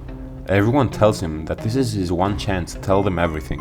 How long he's been working for Rourke, what he's told him. He interrupts everyone and tells them it's not possible. Because I am Everett Rourke. Everyone falls silent. His eyes fall to his shoes and he continues speaking through a grimace. Not the Everett Rourke. My name is Everett Aleister Rourke II. The man who built this place, the man who brought you all here, is my father. Not to sound like a sports broadcaster right now, but this is how I like my unpredictable plot twists. The writers purposely made it look like Estella was the 11th winner, since she hides so much and has abnormal survival skills, yet she won the trip just like everyone else did. The guy who hates everyone is the one who went out of his way to come with you. I can't say anything more other than the fact that he's Everett Rourke's son, who's like the biggest mystery in the story right now, but I just wanted to add this little intervention to commentate on how much I enjoy this twist. From the dialogue, to the narration, to the setting, everything hits me like it was masterfully crafted to do so. Anyhow, on to the next chapter. You are reaching the climax, and Book 1 doesn't have a lot left. Act 3, Chapter 14, Last Night on Earth. On a positive note, you find out that thankfully, Alistair is not a spy. In fact, he hates his father, and the reason as to why he's with you is that so he could confront him about it once and for all. His whole life, all he wanted was his approval, his respect. To be someone Rourke looked at with pride, but his whole life, Rourke has been absent from every important moment. And the cherry on top was when he had organized an entire trip for students in his college while he was there, without inviting Alistair. Alistair sent him a furious letter, and Rourke invited him to come along after all. Perhaps to make amends, but Alistair is over it. He was ready to confront him, only for Rourke to be MIA again. For all he knows, Rourke might as well be dead. And he soon will be too, and he'll never be able to tell his father how he actually feels. The reason Alistair didn't tell you after you had landed was because he didn't trust you. If you all knew who he was, maybe you'd have blamed him for everything, or have used him due to his connections. Well, it looks like another plot point has been solved. Although Alistair is a very dislikable character, there's no denying that his writing and motivations are all valid. He addressed every question the reader may have and answered it truthfully. Now that he's done lying, maybe he'll become a valuable ally in your team. Estella interrupts your conversation and points out the fact that columns of smoke are rising from behind the rainforest. The Watchers are getting ready for war, and you have to take countermeasures. Everyone heads to the restaurant for one last break from reality. There, you have some interaction with the others, but mainly with Grace. She's worried about Alistair. She says that she understands why he lied. Even though it wasn't the right thing to do, she isn't mad at him. It's obvious that she likes him. You persuade her to go confess, since, you know, you might as well in this situation. She heads to the rooftop only to find out that he smashed a glass on his hand out of frustration, and you cut a leaf from a plant to treat it quickly. Alistair wants to be left alone, but Grace starts talking to him, how she understands him. She's the exact same as him. No matter how much you did, how high your grades were, her mother said it was never enough. Same as Rourke. Alistair then asks why she is telling him all of this, and she confesses that she likes him, giving him a kiss. Alistair is frozen out of embarrassment, only to realize that his hand has healed completely. It seems like the leaf has some healing powers unique to the plant. After that, you leave Grace and Alistair on the rooftop and head down to the lobby, where everyone is making one final revision of the preparations. You head to Quinn and invite her to your room, since you might as well make the most out of your last night on Earth. I'm not gonna get into detail because I'd like my channel to stay up, but after you're done with everything and lean in for a proper kiss, you tell her that after you go back home, you'll take her on a proper date and do everything normal couples do. Her expression changes and her eyes lose her spark. She has something to tell you. Something she should have told you a long time ago. She lets out a long sigh.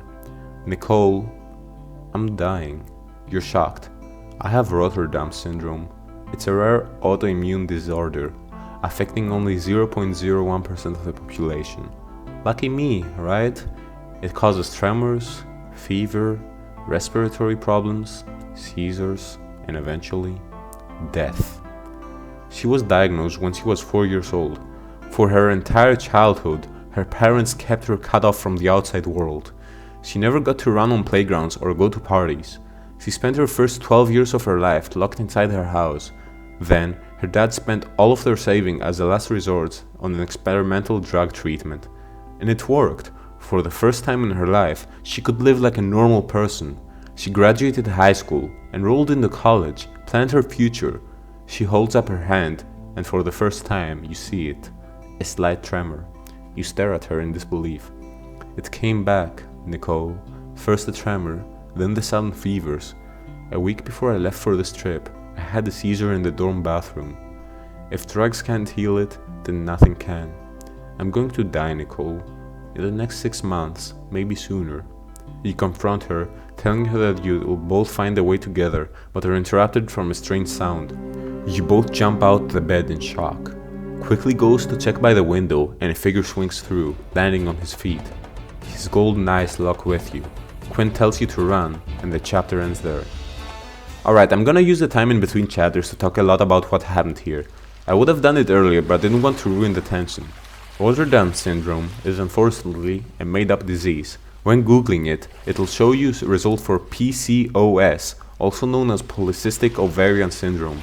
However, after some research on forums and the wiki, I found out that it's not the same thing, which honestly disappointed me. In my opinion, using a real disease would have made the scene and situation more impactful.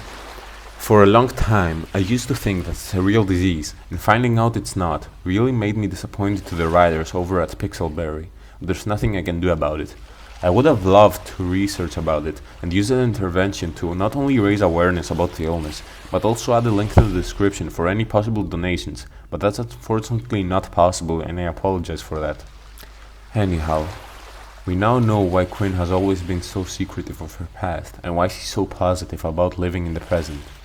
And I'm obviously stating what everyone can figure out themselves, but I still think that it's commendable character writing.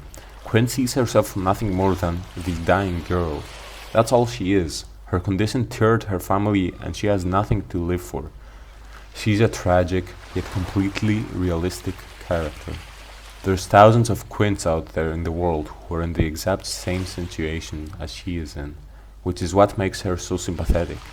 Even though, for example, her situation is not as common as, for example, strict parents, who are still awful. I'm not saying the opposite under any circumstances. In the back of our minds, we all know that it's a completely possible scenario. Before I move on to the next chapter, I'd like to point out Grace and Aleister's dynamic and how they're pretty much the same characters, but in different scenarios. They came from different environments, have the same problems, yet their personalities are complete opposites. Aleister is this grumpy, miserable man who pushes others away and thinks pessimism is realistic. Meanwhile, Grace is an optimist who knows how to act in certain situations. Obviously, Grace has more to her character, such as hiding her real self to please others, but I'll be getting into that later on. With that being said, I'll be moving on to the summary of the 2 final chapters of the book. You get in between the Watcher and Quinn, and the Watcher grabs you by your throat. Quinn tries to help you, but he tosses her aside onto the shattered glass. The Watcher turns around stunned. Blood seeps into the rug by Quinn. You run to her side as he twitches on the floor. A massive shard of glass is penetrating her stomach. You hold Quinn's hand, which is already growing cold. I'll never leave you, Nicole. But to tell the truth, I'm so lucky that I lasted long enough to have tonight with. The light in her eyes goes out. The Watcher doesn't let you mourn your loss. This changes nothing. You must come. He puts a hand on your shoulder and you hit his face, but he throws you on the ground with ease. Enraged, you reach up and rip the glowing blue necklace from his throat. Suddenly you're back in bed with Quinn.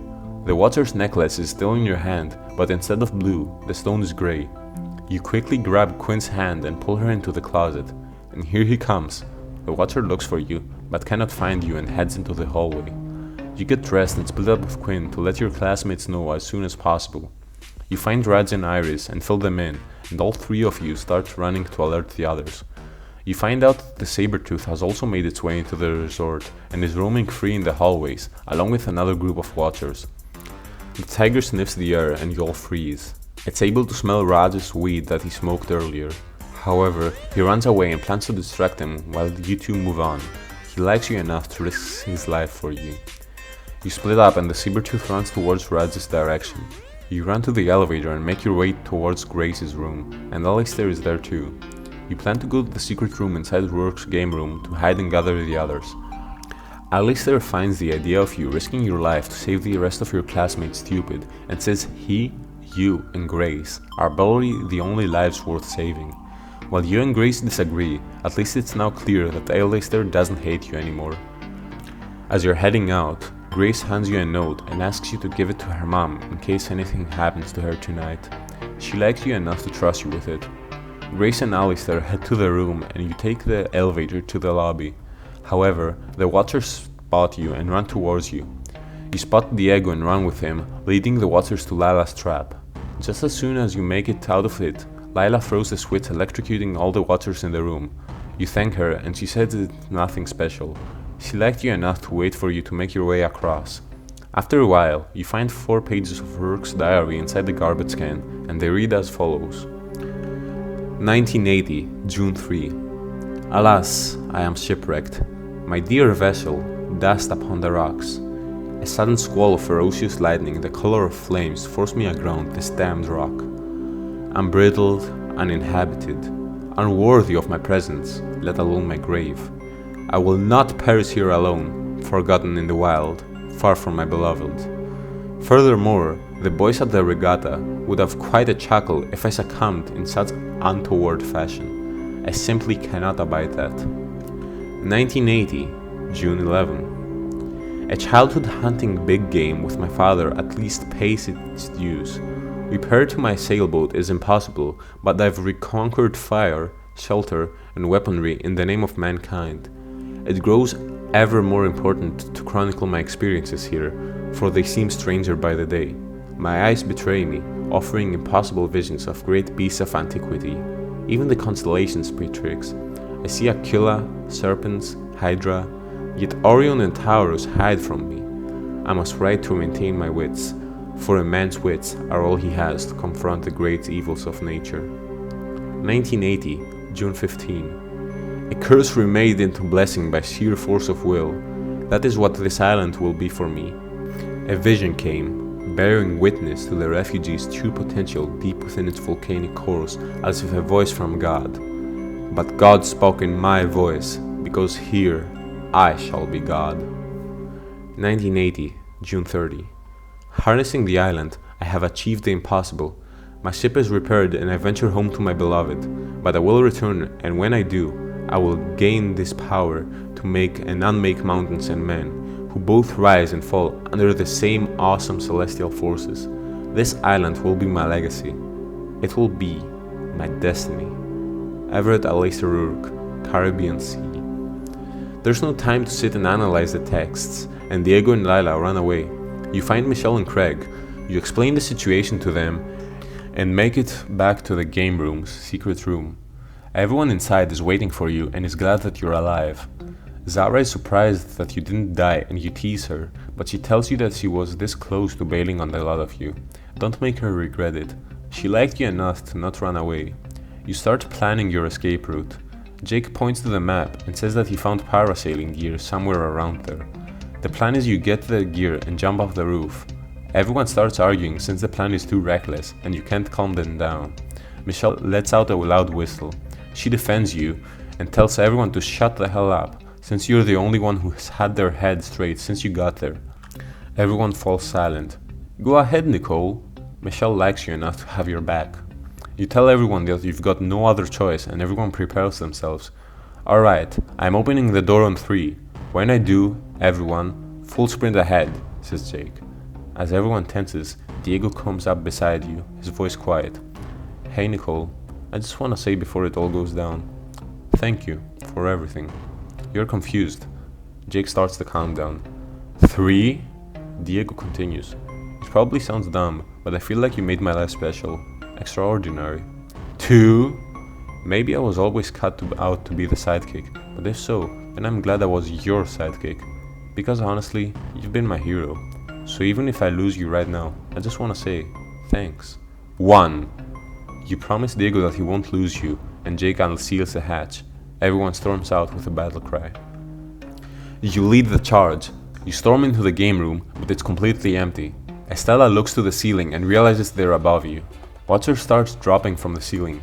The Watcher headlocks you and Craig saves you first, and when you thank him, he tells you that nobody can mess with his clique. He likes you enough in order to help you instantly. The whole group then moves to the ballroom, and you're overwhelmed by their numbers and their paralyzing arrows. Jake then reaches to his waistband and reveals a futuristic weapon that you guys found at the observatory. As a last resort, he pulls the trigger and a person-sized bubble launches across the room. You can see an entire world refracting through it.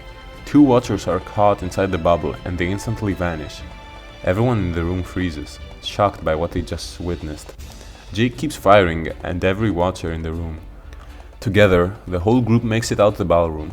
While you're catching your breath at the halls, Iris tells you that this specific weapon is able to move physical objects forward in time.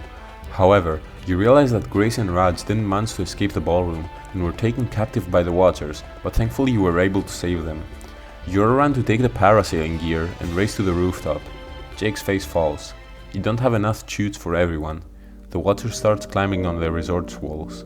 You all look around distraught. No one moves. Sean then puts a pack in your arms.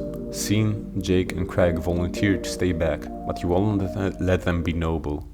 You give them a speech to give them strength and they all look at each other. Alright peeps, it's ride together or die together. Diego then says that he just wants to go to sleep and wake up when it's all over, and you have an idea. You pull the time gun from Jake's waistband. This time, you'll shoot yourself through the portal. It's risky and it might kill you, but you have no other option. You pull your friends in a tight hug and aim at your own feet. Here's to adventure, eh Nicole? The bubble forms around you, but a lasso of vines wraps around Diego's torso. Beyond the bubble, you can make out the leader trying to reel him out. You grab his hands. One by one, your friends vanish. It's only you and Diego left. As you hold on tight, he's pulling you out the bubble as well. They're too strong. You beg of him to not let go. He meets your eyes, suspended halfway through the quantum cloud. Goodbye, Nicole. He lets go and vanishes. You yell at the top of your lungs and you feel yourself vanish. You appear on the rooftop again, along with your friends. You made it through the portal. You tremble, unable to form words when asked where Diego is. Iris then flies up to you and smiles. She tells you the last time she saw you was 204 days ago. The realization that you left Diego in the hands of those people for this long hits you. The time gun is fried. A silence falls all over the group, and you all wonder if he's still alive. Act 3. End. 204 days ago, you see Diego held captive by the Watchers in the rainforest. He's escorted by several Watchers with amber blades. He falls down and the leader gently offers to help him up. Diego hesitated but thanks him. Diego takes a deep breath and bolts. The leader doesn't react and just watches. Diego scrambles through the trees and keeps running for it. He skids to a stop. At the end of the cliff, he's able to make out a city full of Watchers that are staring up at him. He gulps and admits defeat. Earlier that night, you see Lila walking through the halls. She's spotted by a Watcher and runs to an empty room, but the Watcher follows her inside and corners her against the window. Lila trembles and the Watcher lowers his weapon and closes in to tie her up with a vine. Lila attacks and starts unleashing a flurry of fists. He drops the spear. Lila grabs it and corners the injured Watcher against the window. Where is Everett? What have you done to him? The Watcher looks at her confused and stares at her. Lila repeats the question angrily and her voice cracks from sobs. The Hydra. The Watcher's eyes light up with recognition and then fear. He shakes his head. Lila breaks down in tears since the Watcher doesn't know anything. Then what good are you? She kicks the Watcher in the chest and he flies backwards, shattering the window and falls to the ground from 15 stories up. Lila fixes her hair and walks out casually. Book 1, Epilogue. Everyone gathers in the hotel lobby and discuss how the Watchers were looking for them since every suite door was kicked down and every room was messy. You assume they gave up and that you're safe, but then Estella reminds you that you also shot Watchers through the portal gun, so these guys probably went back to their stronghold after realizing what happened, and they realize that you also re-emerged and this time as well, so they'll be coming for you. Everyone splits up to rest, and you notice Alistair and Iris have found a note by an unknown person. 12 letters equals Hadean Zodiac. The runes are the key. Lupus. Month by month by month. You're all confused as to who could have written this since you were gone for 6 months, but Iris says nobody entered the resort after the Watchers abandoned their mission. Alistair speculated it's the notes of someone who was trying to figure out Rourke's password on his office computer. You head into the office and see his holographic monitor over his desk. You approach it and touch the glass, but the screen flashes red. Alistair rests his hands on it and the screen flashes green, displaying the words DNA match confirmed. Enter password. That's all the proof you needed to see that Alistair really is Rourke's son. You realize that each letter of the password is equivalent to a zodiac sign and run back to find the dossiers you found across your journey. You share your findings and so the symbols stamped on the pages. It's time for you to crack that password. Now, before I spoil the solution and everything, I'll be going through every file and the name of their zodiac sign. I've already gone through your files and Alistair's, but for the sake of the video, I'll be rereading him. Your dossier. Your dossier only has your birthplace as La Huerta written down and your birthday as January 1st. Who is she is written in large letters that cover the entire page. Threat assessment 10. Alistair's dossier. Update. Asset codenamed Serpents, born 19 August 1995, Cambridge, England, has somehow gained access to the plane. He is on his way to La Huerta. The guide responsible will be fired. Analysis. Situation appears problematic, but the statistics predict this may turn out to be a good development, so long as the selected never learn his identity. Everett must be contacted immediately upon plane's arrival. Threat assessment 8. Craig's dossier. Background. Shy nerd turned big man on campus. Unlikely to be drafted into the pros. His star is fading fast, so he hangs on to the glory days. A grueling life has left him tough enough for any encounter. Psychological profile. Not very bright, but intense loyalty, particularly to his quarterback, Sean Gale, prevents him from being manipulated. Threat assessment 3. Diego's dossier. Background. First in his family to attend college. Hides much of his true personality from conservative family, just like he hides his blue-collar roots from friends. Reinvents himself to meet the situation. Psychological profile. Hides troubled feelings behind humor. Sees himself as a plucky sidekick to his friends. Unclear why he was included. Threat assessment 2. Estella's dossier. Her first and middle names are unknown and her birthday is also wrong. Background.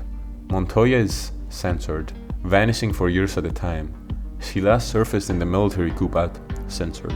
She will stop at nothing too, censored. Psychological profile.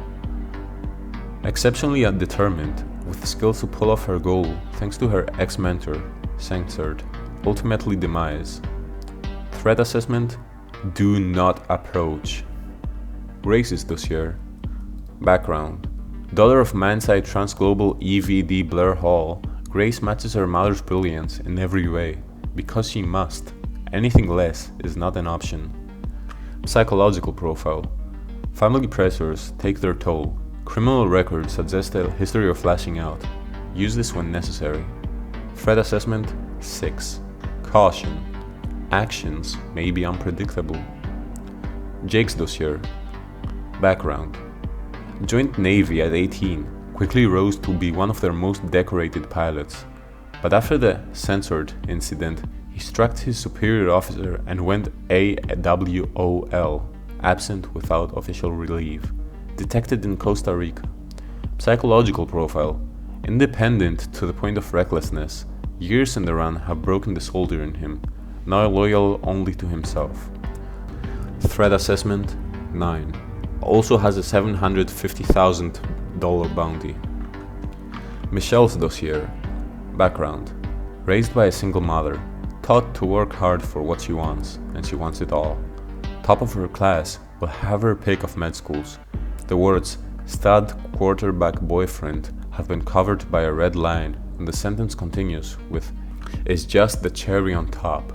Psychological profile. As motivated and hardworking as they come. Hard to tell if she enjoys her status or if it's all a means to an end. Threat assessment 5. Quinn's dossier. Background. Spent her whole childhood in a hospital battling Rotterdam syndrome, rare autoimmune disease. Costs bankrupted her parents, leading to their divorce. Psychological profile. Constant near-death experiences give her unbashed craving of experiences marked by socialization and intimacy issues. Threat assessment 0. Strong-willed survivor, but not a threat. Raj's dossier. Background. Business major, but spends most of his time getting high. Reports show nothing special. Listed IQ of 178. Must be a typo. Role remains uncertain. Psychological profile. Non-threat. The biggest danger he poses is the property damage he can cause in a party. See Sigma Chi Incident 3/7/2016. Threat Assessment 1. Scenes Dossier. Background. Gale is the second son of Hall of Famer Marcus Gale, whose career was cut short by head injuries. Marcus then lost his fortune in a series of bad investments. Family's hopes ride on scene. Psychological profile. Courageous, resilient, born leader. Already a hero, he has too much riding on his success to rock the boat. Threat Assessment 4. Zara's Dossier. Background. Daughter of a structural engineer and novelist, she displayed tech prowess at early age. Affiliate with hacktivist group Azrael, responsible for 2015 Wall Street leaks. Psychological profile. Acerbic, sarcastic, self-interested. With her hacking skills and lack of loyalty, we should consider her for recruitment. Threat Assessment 7. Okay, so according to the note, you have to figure out the zodiac sign names and then put them in order to figure the password out. Your zodiac sign is the chain, also known as Andromeda. You come first with your birthday being January 1st. Then comes Jake, whose sign is Wolf, also known as Lupus, and his birthday is on February 6th. Diego's sign is Dog, also known as Canis, and his birthday is on March 12th. Grace's sign is a Major Swan, also known as Cygnus, and her birthday is on April 4th. Scene's sign is Eagle, also known as Aquila, and his birthday is on May 14th. Estella's sign is Dragon, also known as Draco, and her birthday is on June 1996. Quinn's sign is Dolphin, also known as Dolphinus, and her birthday is on July 20th. Alistair's sign is Snake, also known as Serpents, and his birthday is on August 19th. Zara's sign is a Crow, also known as Corvus, and her birthday is on September 13th. Raj's sign is a Centaur, also known as Centaurus, and his birthday is on October 7th. Craig's sign is Bear, also known as Urza, and his birthday is in November 17th. Finally, Michelle's sign is Major Peacock, also known as the Pavo, and her birthday is on December 31st. If we take the first letter of every constellation in order, we get the password all CC adds CC up. The CCs line up with the yellow boxes perfectly, so you know that's the right one. The computer chimes. You're in. Everyone is shocked and looked at the password. All adds up. You hope Rourke is right, because so far, nothing on this island is adding up. The computer has been wiped, and there's only one exe file in it. Awaken.exe. You click on it and you immediately hear a soft hiss of steam. It's coming from one of the marble columns in the office. You step towards it and touch the marble, and it rises into the ceiling. The column holds a glass tank filled with a green fluid, and a man who's asleep is inside it floating. You recognize his face from the portrait in the lobby. Alistair looks towards him in shock. Father. Book 1. End. And this is everything Book 1 had to offer. While I still consider Book 2 to be infinitely better, both in terms of writing and in terms of enjoyment, Book 1 still had a solid plot line.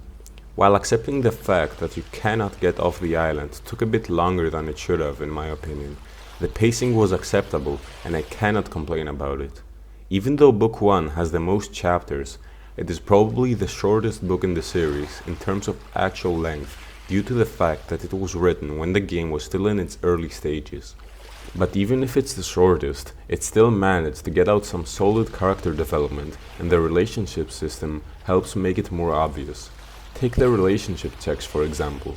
When Craig saved you in the start of chapter 16, he was proud of it in my playthrough. However, if you hadn't achieved the like status with him, and were either on neutral, dislike, or hate, he'd be annoyed by the fact that you cannot keep yourself safe for 5 seconds. If Lila was neutral about you and didn't like you, she would have almost killed you with her trap and wouldn't have waited for you to make it across. If Zara didn't like you, she would have abandoned the group as a whole. Every choice you made matters and built up to those moments. Anything that could have gone wrong would have majorly impacted the story. Alistair went from disliking you to being neutral about you. Craig went from disliking you to liking you. Diego stayed friends with you. Estella went from being neutral about you to being friends with you. Grace went from being neutral about you to liking you. Jake went from being neutral about you to being friends with you. Lila still likes you. Michelle went from disliking you to liking you. Quinn went from being neutral about you to being friends with you. Raj still likes you. Scene went from being neutral about you to being friends with you. And finally, Zara went from disliking you to liking you.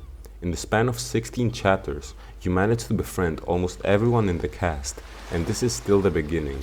In terms of playtime, I would go as far as to say that the story is only 25% done at most. So buckle up, because it is time to head into Book 2, which is widely regarded as the best of the best.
Estella starts smashing buttons on the computer and the green fluid in the gas tank begins to drain. The glass tube retracts from the ceiling and Rourke falls out. His eyes open. He starts walking around speaking incomprehensibly and Estella slugs him in the face. You and Iris try to stop her, but you step aside and she keeps kicking him while he's on the ground. Rourke makes out 3 words. I'm sorry, Olivia. Estella stops, but Rourke passes out again. Estella's eyes wet up and tells you to get Rourke out of his sight. You and Alistair take him and you go to the grand atrium. You and your friends stand crowded around him while he's under a blanket on a sofa. You all spread into groups and you go with Michelle, Quinn and Iris. Michelle is treating Quinn's bloody nose and Iris says that her blood pressure is abnormal and that her white blood cell count is too low. Quinn tries to smile and say that she's fine, but she gets mad at Michelle's concern and presses her away. You tell Quinn to listen to Michelle and let her treat her and she accepts it.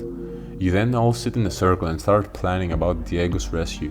Scene votes for an expedition, but Jake disagrees, mumbling that he thinks Diego's already dead. A silence falls over the group. Scene stands up and claps his hands and orders everyone to freshen up a little, and then you all go search the place up and down. You find Quinn at the beach beyond the hotel pool area. She found out a bunch of rocks forming the letter SOS. You speculate that maybe it was Diego and that he had managed to escape. You tell her to stay optimistic. Hope is the only thing that keeps you going.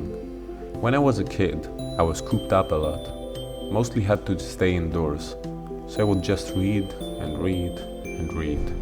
A million books. I loved learning. I'd read textbooks. My favorite had this one part, Schrodinger's cat. It was a quantum physics thought experiment. Long story short, there was a cat in a box, and you didn't know if it was alive or dead until you opened the box. But what it really means is that you knowing one way or the other causes the cat to live or die. And so long as you never opened the box, the cat was never fully gone. From then on, somehow, the unknown has always been a comfort to me. So as long as you don't know, there's a chance things are okay.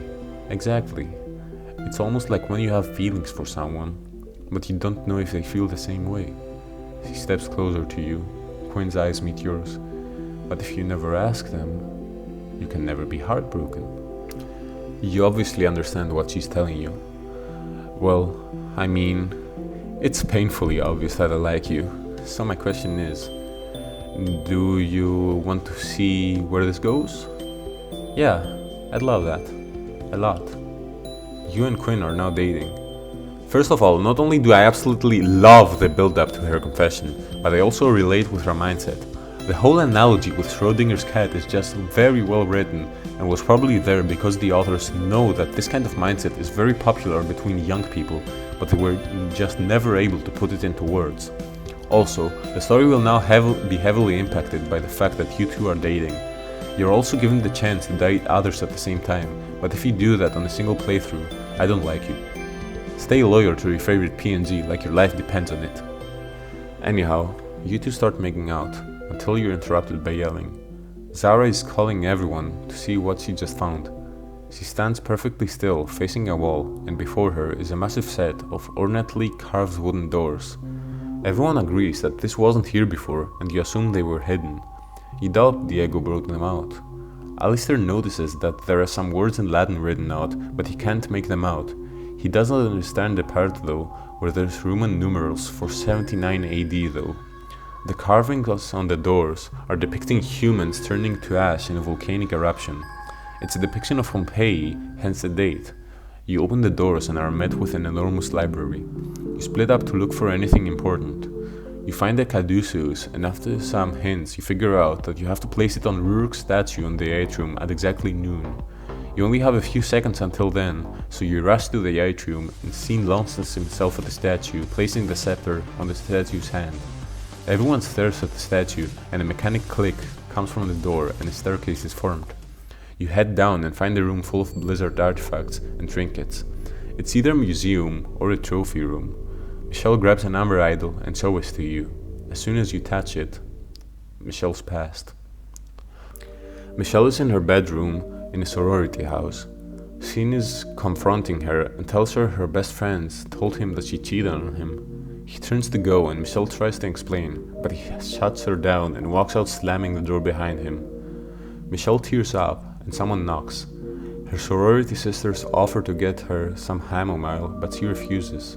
They leave and she sits in silence until she's able to hear giggles come up from her open bedroom window. Haha, Scene totally bought it. Oh my god, I can't believe that worked. You know, she probably did cheat on him sometime or other. That total skank. She thinks she's so smart, so much better than us. How does she not get in that everyone in the sorority totally hates her? You watch Michelle's face.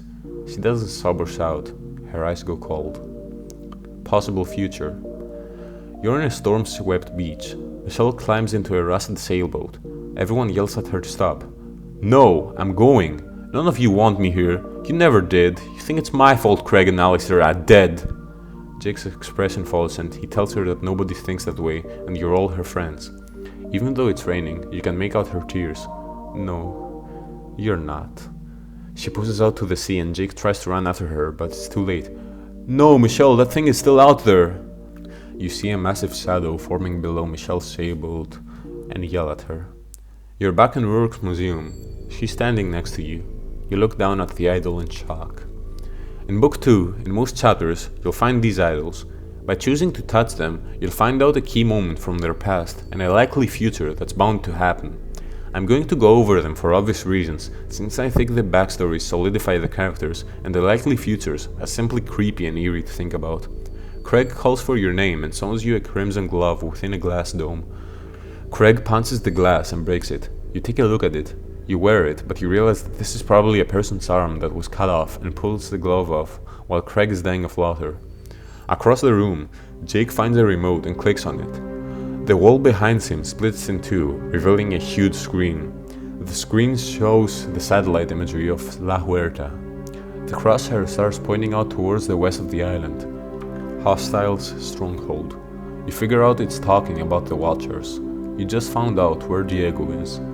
You face the group, ready to tell that if anyone wants to stay here, then it's totally understandable, but Zara interrupts you, telling you to give it a rest.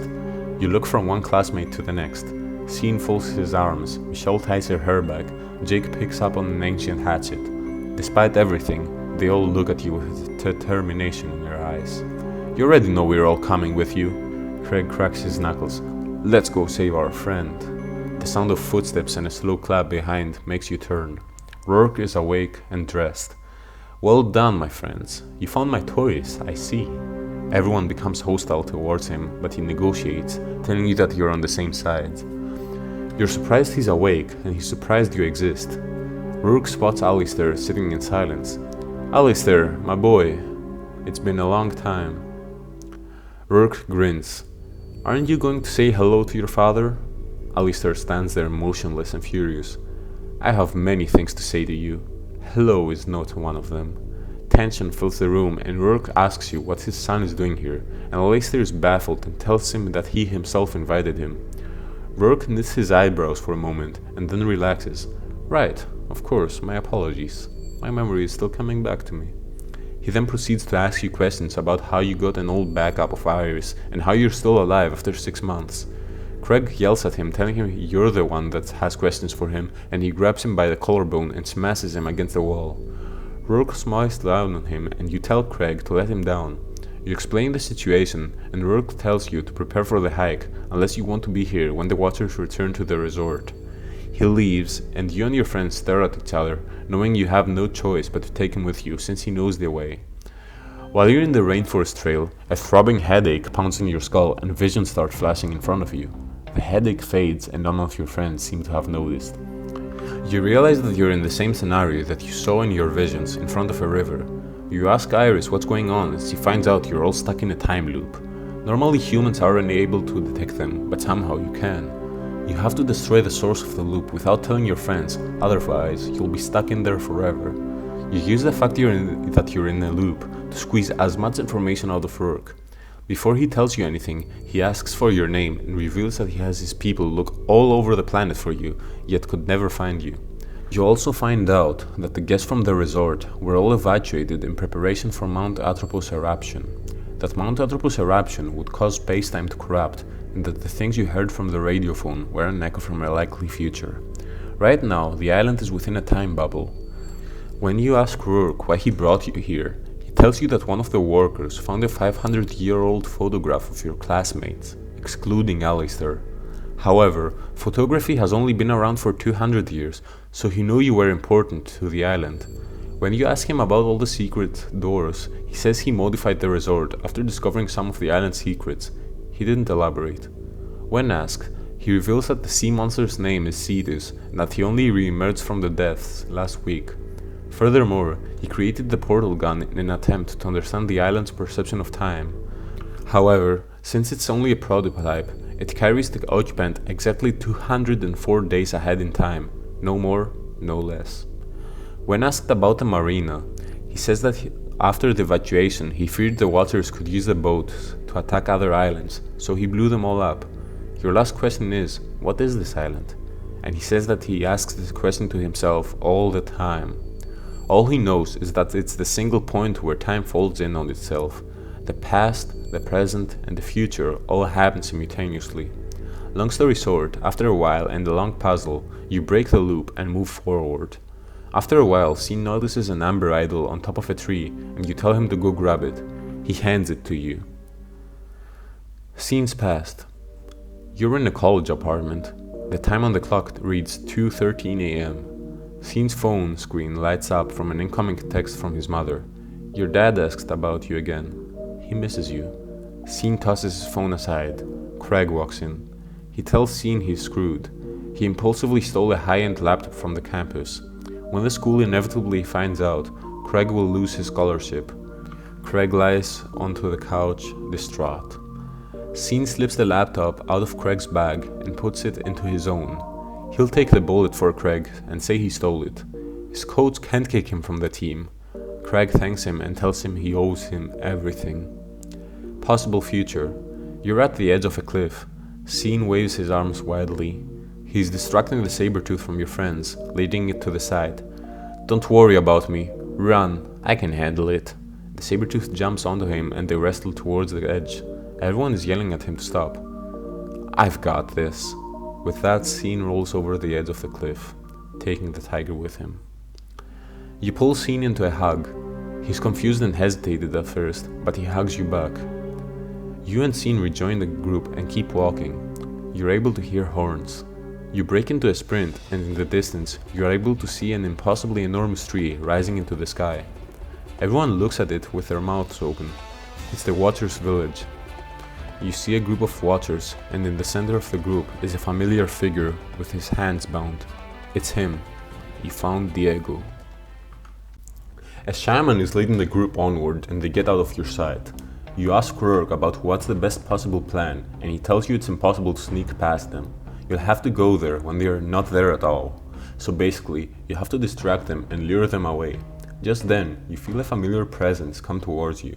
You get down and the tall Watcher heads towards the direction Diego went to along with the saber-tooth. You make him leave, and as soon as he does, Quinn trips and balances herself on a tree root. She wobbles. You catch her before she falls on the ground. She's alarmingly pale and her breathing is quick and shallow. Michelle stays behind, and you all go towards the Watchers before you lose their location. Alistair, Raj, and Grace stay behind. You see the Watchers enter a pyramid, and you and Jake get close wearing camouflage gear. You find some statues of a couple in modern wedding clothes. One of them is wearing a mask. Not having the time to investigate them, you take the ring from them and run back to your group. You're able to hear distant drumming from afar. A pair of Watchers are bringing Diego to the shaman. The tall Watcher approaches Diego and the shaman.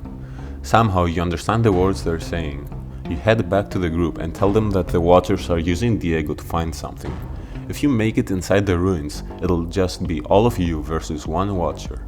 Jake forms a group and they start distracting the Watchers at the entrance of the ruins, while the rest of your group run inside. You all hide and listen to the conversation of the tall Watcher and Diego. He's able to speak in perfect English. Diego asks him what the importance of those idols are, and the Watcher explains it to him. Ugzal believes they will bring about Ran Losti, a time of great change. Diego corrects him. You mean change? Yes, change. Diego chuckles a little. The Watcher laughs too. As they keep searching, Diego's having a hard time keeping his long hair out of his face. The Watcher helps him braid a section of it. Diego finds something in the wall and reaches into an unassuming notch. He pulls out a small statue of amber. In a flash, Estella attacks the Watcher now that he's distracted. He slams to the ground. Nicole, it really is you. I knew it. I knew you wouldn't forget about me. He rushes to embrace you and notices your group. He glares at Rourke, who's smugly offering him a handshake. He thinks he's dreaming now.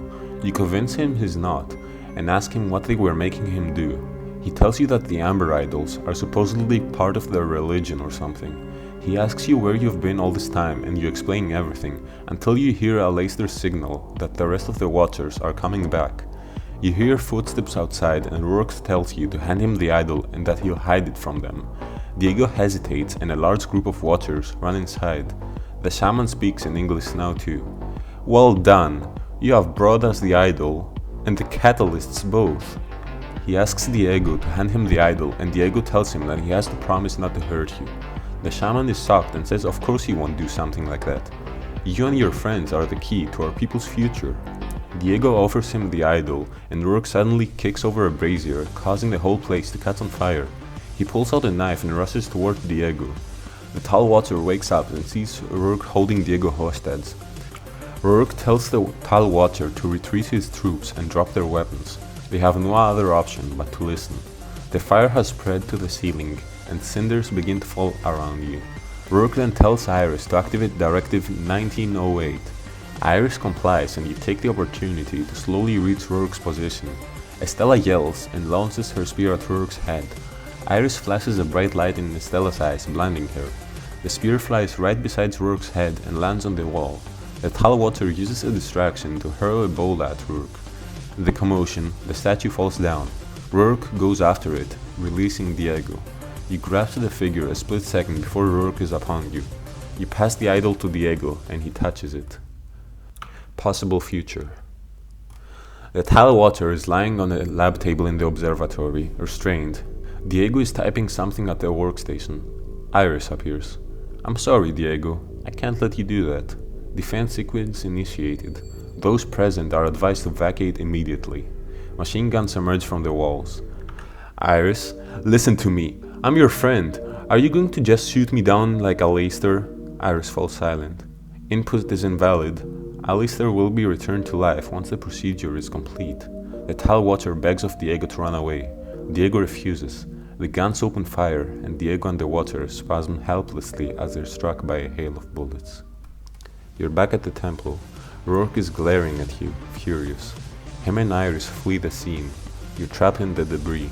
The whole building is going down. The tall water offers you his hand and he pulls you out. Furball then exhales a cone of freezing mist towards the doorway and you all make it outside, just as the entire ceiling falls down. You see the rest of your group outside, restrained with their hands bound. No sign of Rourke and Iris. The shaman yells, "Behold!" He's holding the amber figure in the air. Canis has brought us the idol and something even greater. The 12 have come to fulfill their destiny. You're escorted to a chamber inside the central tree of the village. There's a large crowd inside and they're all staring at you. The tall watcher tells Diego that your fate will be judged here. The shaman does a ritual which proves that you and your friends are indeed the 12 catalysts of the legend. He tells you his name is Uxol and he tells you an old tale. Long ago, our tribe was visited by one who moves unhindered among the branches of the great tree of time. The Endless, as we call this one, foretold of 12 individuals whose arrival would herald Ran Losti, the unmaking of the world. Inspired by visions of those who would come, our ancestors crafted the 12 idols of flawless amber. These Va'alta pleased the Endless, and for many tranquil years they were kept in a temple deep in the forest. But peace is inevitably followed by strife. Conflict among our people saw the idols stolen and scattered across the island. The Endless consoled us, announcing that when the Va'alta are finally reunited, the power to protect the island will be within reach. Clearly, you are the 12 catalysts, and Ran Losti is upon us. The Queen of the Waters then tells you that they must proceed carefully, and you're baffled by the fact that they can all speak English, but she tells you that they simply learn quickly. Her name is Zimaedra, and she's the Elishar of the Vanti, Elishar being the ruler, of course. Warchief Saraxa, however, doesn't trust you since you all defended yourselves in that wave 6 months ago. She declared the Catalysts blood enemies of the Vanti. The crowd descends into chaos. Zimaedra asks the tall watcher, named Varian, for his input, but he backs off until you telepathically beg for his help.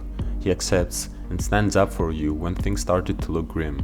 After he defends you, Zimaedra stands up from the throne and has decided your fate. Catalysts, the threat you pose to the island and our way of life is unquestionable. However, I believe the fate of the Vanti may yet depend on you. For our safety and your own, I must order your immediate imprisonment on Sarktooth Isle. Guards begin to forcibly escort you out of the audience hall, and you're now on a Vanti boat, accompanied by Varian, Oxal, and the guards. You are told that the island is surrounded by fish that will eat anything that falls inside the waters, except for the boat you're on right now, which is coated with a rare sap that they find poisonous. Oxal walks towards Quinn and his face falls. I sense that a withering has taken root in you. If left unattended, it may soon claim your life. Quinn pretends that she doesn't understand, but deep down she knows what he's talking about. She then tells everyone about her Rotterdam syndrome. A heavy silence falls over your friends. She tells everything to the group and tears start to stream down her face. I'm going to die in the next 6 months, or maybe sooner. Everyone consoles her. After a while, you arrive at the island and you're left there. The Vanti guide their ship back into the sea and they disappear in the horizon. Grace points towards a manor overlooking the shore and you spend the night there. The next day, you wake up to Raz having found a shipwreck nearby and he has spotted an amber idol inside of it.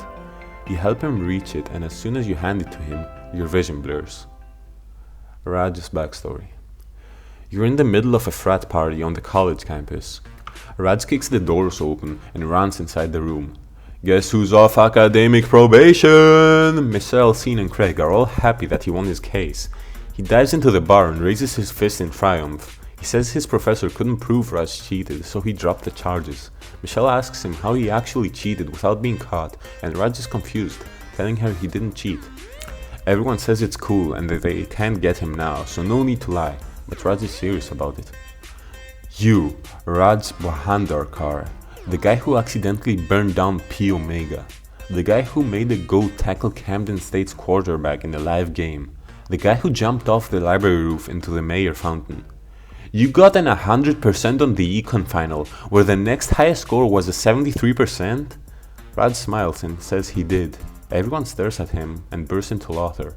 Raj is disappointed by the fact that they don't believe him, but changes the topic and the crowd roars for him. Possible future.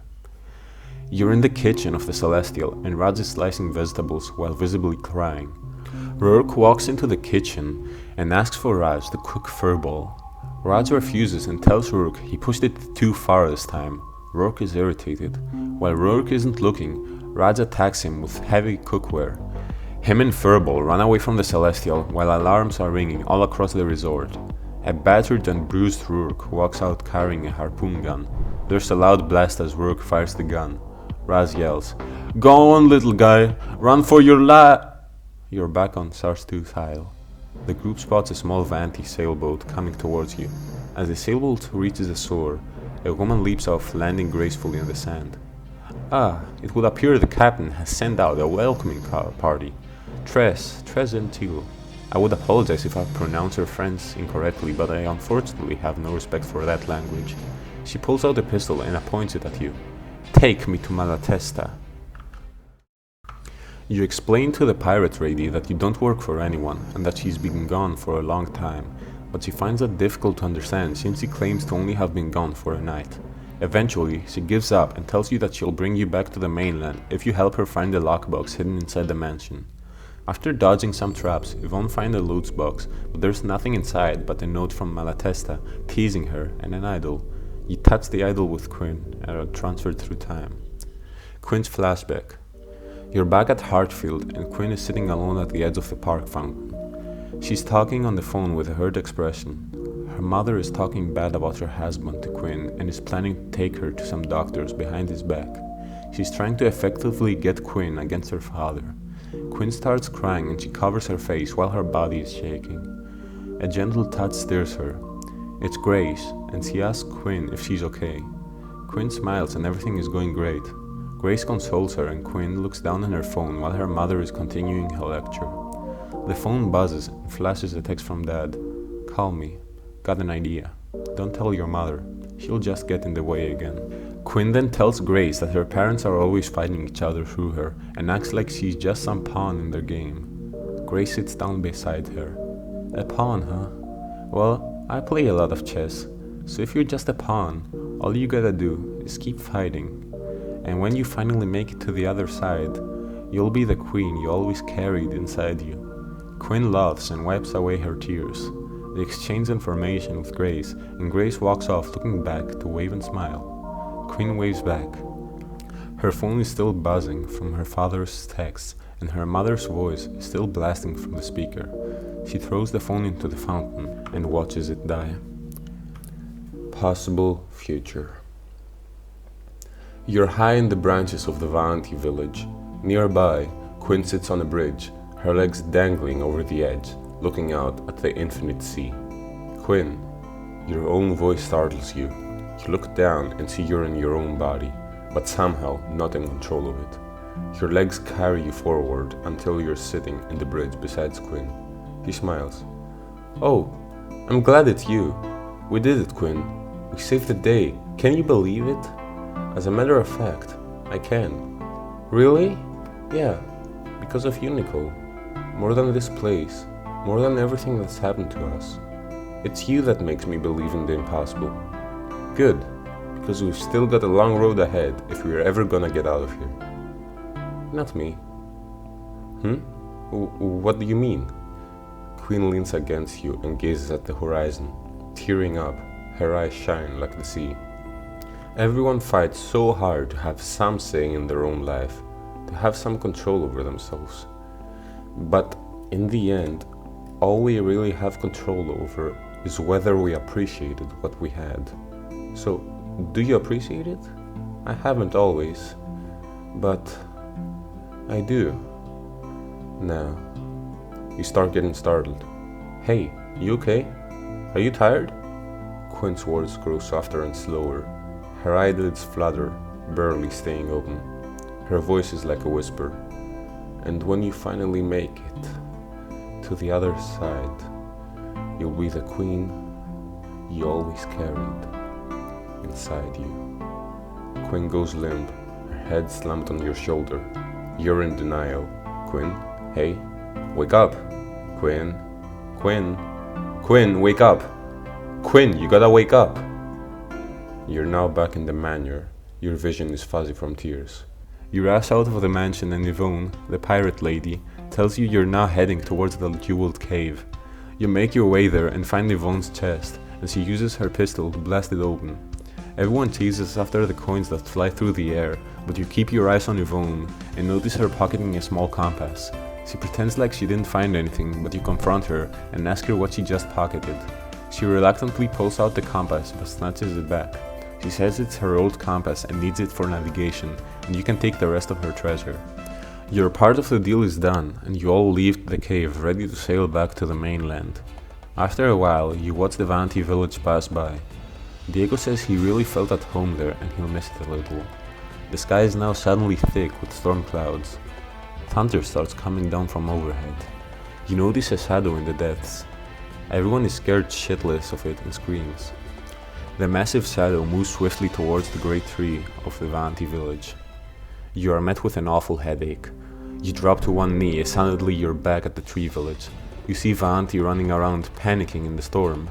Cetus is throwing lightning to every VIII he can see and is sending wooden sharpnail flying. Saraxa tells Uxal to go to the queen while she holds Cetus back with her army. Uxal closes his eyes and prays. Please, Catalyst, if you can hear me, if you are truly destined to save our people, please, answer this prayer. You're back on Yvonne's boat and you tell everyone that you have to go help them. Many oppose your suggestion, but you need to get the idols back, so you don't really have a choice. Everyone says they have your back and you sail towards the mainland. Everyone hops out except for Estella. She says there's too much at stake for her. She can't risk not finishing what she came here to do. You all head to walk away, but she bites her lip and runs after you. Yvonne then sails away, waving goodbye, and vanishes inside the fog. Your group runs towards the city. You're able to hear screams of pain and agony. As soon as you reach the top, you see Saraxa, the war chief, marshalling troops. They all spot you. The troops accuse you of bringing Cetus here as revenge, and they're ready to attack you. A VIII warrior drops from above, and you see Lila, having just knocked him out, aiming at Saraxa's head with a bow. She halts her warrior's progress. She taunts Lila, and the bow cuts off one of her braids, flying inches away from her face. You tell Lila to stand down and tell Saraxa you're here to help. A little boy runs towards you and brought you his slingshot to fight Cetus. Saraxa begs the boy to run away because of the dangerous situation they're all in. The boy runs towards Cetus and Saraxa looks at you. She reminds you that she's still the war chief here and tells you that one wrong move is enough for her to feed you to Cetus. The beautiful thing about battle is that it reveals one's true colors. You all head towards the center of the battle and the boy, Tari, is still running towards Cetus. Saraxa tells you that his parents were fishermen, but one day they accidentally went too far from the shore. Cetus killed them both.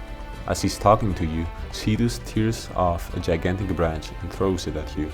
You run away and fight back using catapults, but he destroys them all using lightning. You make your way to the top and see Tari attacking Cetus with a slingshot, getting his attention. You run and grab the boy right before Cetus takes one giant bite out of the bridge he just stood on. Saraxa forgets about her pride and thanks you for saving him. You have to make your way to your throne room since that's where Cetus seems to be focusing on, but you have to distract him first. Varian leads you to a room filled with several small aircraft. They're gliders with a bombing function. They work in pairs, so you and Jake work together to fly. Raj and Scene and Varian and Diego form pairs too. You all fly and start attacking Cetus while getting close to him. You notice a catalyst idol on top of his head and get distracted, so you and Jake get hit and land hard on the deck. Raj and Scene don't have any control of their glider and almost fly inside his mouth, but then manage to drop all of their bombs on the beast.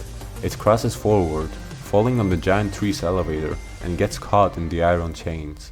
You all run to the throne room, and Zimaedra tells you that a full evacuation is impossible. Oxal then realizes that Cetus is after all of the idols, and that's why he's after the throne room. As the others talk, Quinn falters against the wall and slides down to the floor. Michelle checks her pulse and it's abnormally slow. Quinn tries to push herself up, but can't. You tell her to rest here and she nods. You head out of the throne room while Diego and Jake get the idols safely out of the city. You and Varian prepare for takeoff, but Lila notices Zimaedra walking to the edge of the city. "Hear me, Sea Guardian." Zimaedra shoots at Cetus with a bow, but it doesn't do any damage. Varian runs towards her. Zimaedra shoots another arrow and yells, "Hear me!" Cetus turns to her, charging up an attack. Varian keeps running towards her. Zimaedra looks back at her son, and even from this distance, you can see the tears in her eyes. "You were right, my son. It is impossible for all of us to survive this." Varian is running as fast as he can, but he's too far away. The people look to you now, Elishar. The lightning attack engulfs Zimaedra. All you can see is her body crumpled on the walkway. Varian dashes to her side, picking her up. She's barely breathing and her eyes are fluttering. "Mother, please, I cannot be Elishar. You must lead us through this." He reaches for her blue necklace, but she grabs his wrists and stops him. "Some choices must last." She goes limp. Varian trembles in anguish in the rain, and behind him the great sea guardian looms. Cetus' attention is drawn by Diego and Jake flying towards the center of the island. They did it. They're safe. Cetus turns away from Varian, and right in front of Jake's glider, a tornado descends from the sky. Saraxa tells you that Cetus himself is the storm. The tornado makes them fly towards Cetus. You try to persuade the distraught Varian that if nothing is done, Diego will be the one to die next. You then form a plan. You're going to use Cetus' attack against him. He is still attached to the chains from the elevator, so you use them to your advantage. You have to make Cetus attack the anchor, but you can't get there since there's no attacked gliders left. Varian then grabs the glider that you and Jake broke, and you both start flying. You head towards Jake and Diego, and you tell Diego to toss you the bag containing all the idols inside. You catch it and fly back to Cetus. You have his attention and he's charging up an attack. He fires multiple attacks again and again, and each time Varian manages to dodge, even with a broken glider. You reach the anchor and Cetus attacks it, making the electricity of his attack head right onto him. The serpent slams against the tree. You both land and tell Saraxa to go and cut that idol off his head. Saraxa leaps on Cetus' head and cuts the tentacle holding the idol, but it falls and heads towards the sea. You jump off the bridge you were standing on and chase it down. Right before it hits the water, your fingers make contact. Your flashback. You're sitting in bed in your dorm room while Diego is trying on shirts. He's trying to be confident and tells himself that he'll manage to make some friends this time, but he also wants to give up and stay at home binging movies. You try to hype him up and remind him that he's been planning to go to the party for a week now. Suddenly someone knocks on the door. Diego opens it, but there's nobody there, and he steps onto the hallway. You get up to follow Diego and your vision blurs. You struggle to make a balance and follow him out of the door into pitch black. You look behind you and your room is gone. You keep walking into the void until you're in a rainforest. You're holding a shovel. You hear a clinking sound and see a ball chain hanging in your neck. You see a dog tag and read the name on it. Mackenzie Jacob Lucas. You whirl around. You are alone. You're covered in dirt and blood. You call for your friends, but nobody is there. You walk until you find a cave and you enter it. Seeing Grace, you guys in there? You move forward until you step on a mountain of dirt. You step back and you see more. You count them and then look at the shovel in your hands. 11 mounds of dirt in a row. 11 graves. You are in disbelief. No. No, no, no, no, no, no. You suddenly splash into the seawater after an enormous fall. The idol is still in your hands. You look to your left and see Sirius exchanging one last look with you before he disappears into the depths. You swim to the shore where a group of VIII are cheering. Jake and Diego land next to you and hug you. A hush falls all over the city. Diego turns around to see VIII carrying his mother's corpse. As he passes, all the VIII are kneeling to their new Elishar. The next day, a celebratory ceremony is taking place in the village. Saraxa prepared a meal as a thank you for saving Tari and also gives you her obsidian blade. After you're finished, you rejoin the others inside their throne room. Varian is nervous, but Diego calms him down, telling him a summary of Star Wars. Oxol walks inside the room carrying a crown and places it on Varian's head. Arise now, Elishar Varian. The VIII fall to their knees. Varian gives a speech on how VIII and Catalysts will now move and fight together, and you hear Saraxa and Uxol whisper to each other. Uxol tells Saraxa that the greatest storm still lies ahead of you, and you head outside. You spot Quinn. She sits on a bridge, her legs dangling over the edge, looking out at the infinite sea. Quinn. You take a seat beside her. Oh, I'm glad it's you. We did it, Quinn. We saved the day. Can you believe it? As a matter of fact, I can. Really? Yeah, because of you, Nicole. More than this place, more than everything that's happened to us. It's you that makes me believe in the impossible. Something tags at your memory, as if you've been here before. Good, because we've still got a long road ahead of us, if we're ever gonna get out of here. Not me. Then it hits you. You remember where you saw this before, when you touched the dolphin idol. Quinn, stay with me. Something bad is about to happen. Quinn leans against you and gazes at the horizon, tearing up, her eyes shine like the sea. Everyone fights so hard to have some say in their own life, to have some control over themselves. Quinn, no, you can't let this happen. I didn't have time to change it yet. But in the end, all we really have control over is whether we appreciated what we had. Quinn's words grow softer and slower. Her eyelids flutter, barely staying open. Her voice is like a whisper. Tears fill your eyes. No, don't leave me. And when you finally make it to the other side, you bellow at the top of your lungs. Help! Someone, come quick! We need help! You'll always be the queen. You always carried. You finish your sentence. Inside you, Quinn goes limp, her head slumped on your shoulder. Her breath comes slower and slower. You hold her against your chest and let the tears fall. Act 4 complete. 6 months ago, you see Uxal and Sarax outside of the Celestial. They were looking for both of you and for the warriors they lost. Saraxa tells Uxal to call the hand off, and he says they have to keep searching. Saraxa gets angry and says it's been 2 weeks and you've probably vanished from this realm of existence. The one they have back at the village should suffice. Uxal is disappointed at her. We cannot prevent Ran Lusty without the catalysts. They are a unit, a family. Saraxa grabs Uxal by the throat and lifts him up. He says the hunt is off and they've wasted enough time with his delusions. The queen may still believe in his fairy tales, but Saraxa hopes Uxal dies before Zimaedra does. She drops him and walks off, ordering her warriors to follow her. Uxal coughs. I must seek the endless. He walks day and night until he reaches the peak of Mount Atropo. Uxal closes his eyes and whispers a prayer. There is no sound but the wind. He's desperate. His knees give out and he collapses. Tears stream down his red cheeks. Do not despair, Uxal. Uxal opens his eyes, and a pair of red boots stand before him. You have come! The crimson-clad figure speaks in perfect Vanti. Save your tears, shaman. There is still more work to be done. The figure tells him he won't have to look for the catalysts. They will come to him. The tears in Uxal's face are now ones of joy. He bends down to kiss the Endless's boots, and his lips meet only earth. He's alone. The Endless is gone. In another place, Rourke is interviewing Iris. All the guests have been sealed, with only a 2% failure rate. Iris then shows to Rourke a document. Oh my, that's him? Then how do we not know he was here? He was checked into the Celestial under an alias, but DNA confirms it. A few minutes later, a muscular man limps through the door in his underwear. The first thing he sees is Rourke sitting legs crossed.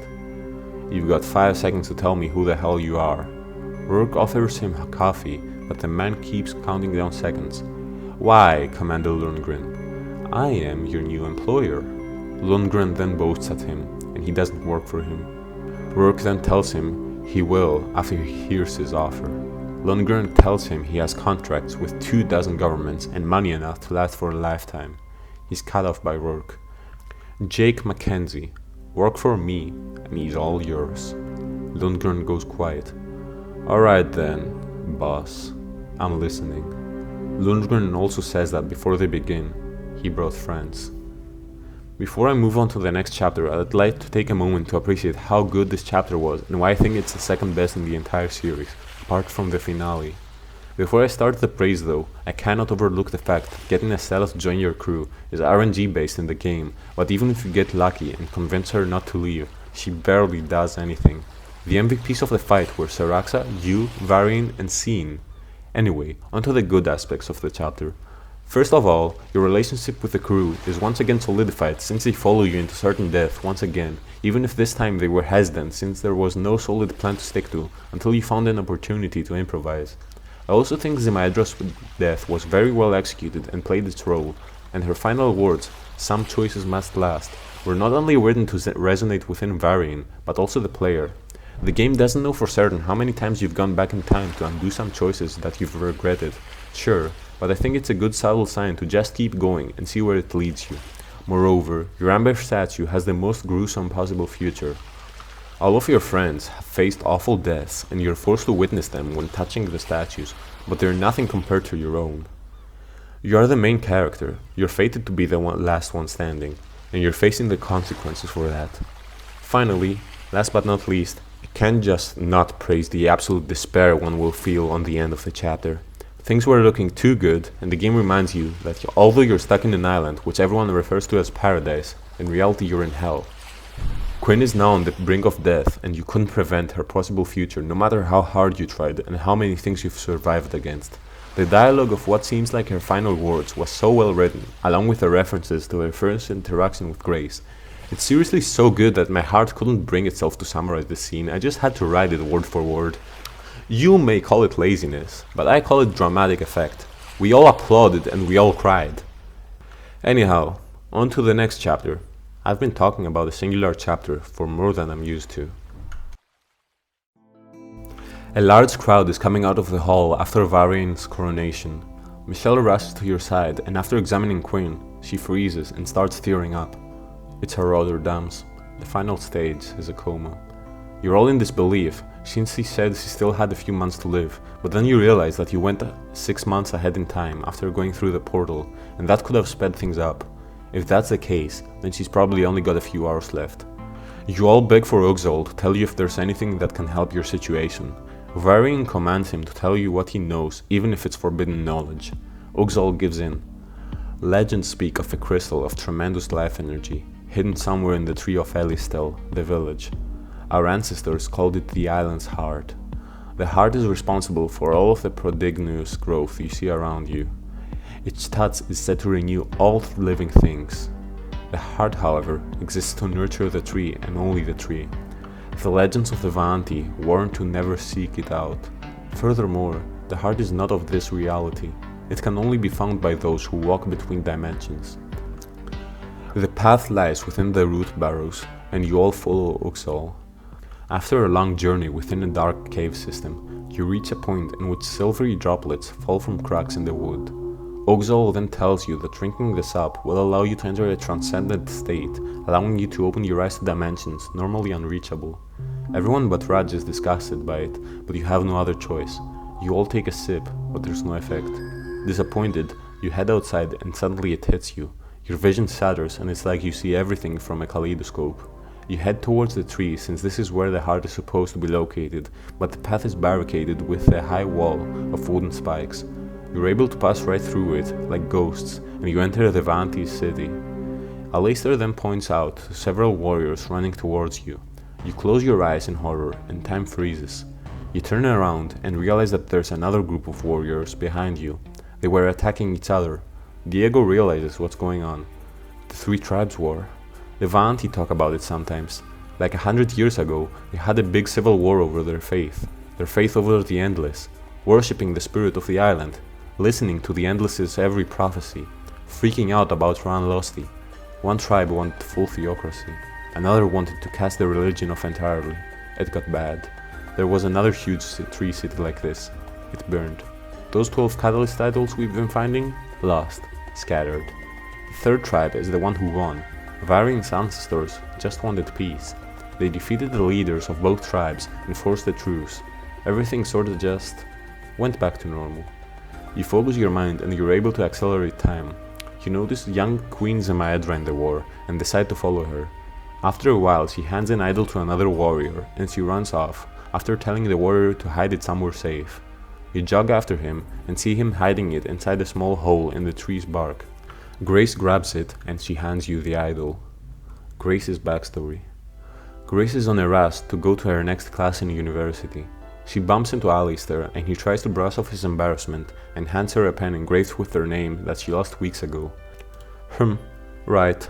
I just found it now. I wasn't holding on to it for the right moment or something preposterous like that. He changes his attitude. What I mean to say is, you should keep better track of your things. Grace thanks him and runs off, leaving Alistair visibly upset. She finds a crowd gathered and Raz tells the crowd that their latest exam was graded. She looks at her own paper. B+. I know you can do better than this. She's shocked. Scene looks at her and asks how she did, assuming she got an A as usual. Grace stuffs her paper in her bag before he can see, and she smiles at him, apologizing, and runs off to the campus. Her professor's words echo in her head. She thinks of ways to explain herself to her mother, and tears flood her eyes.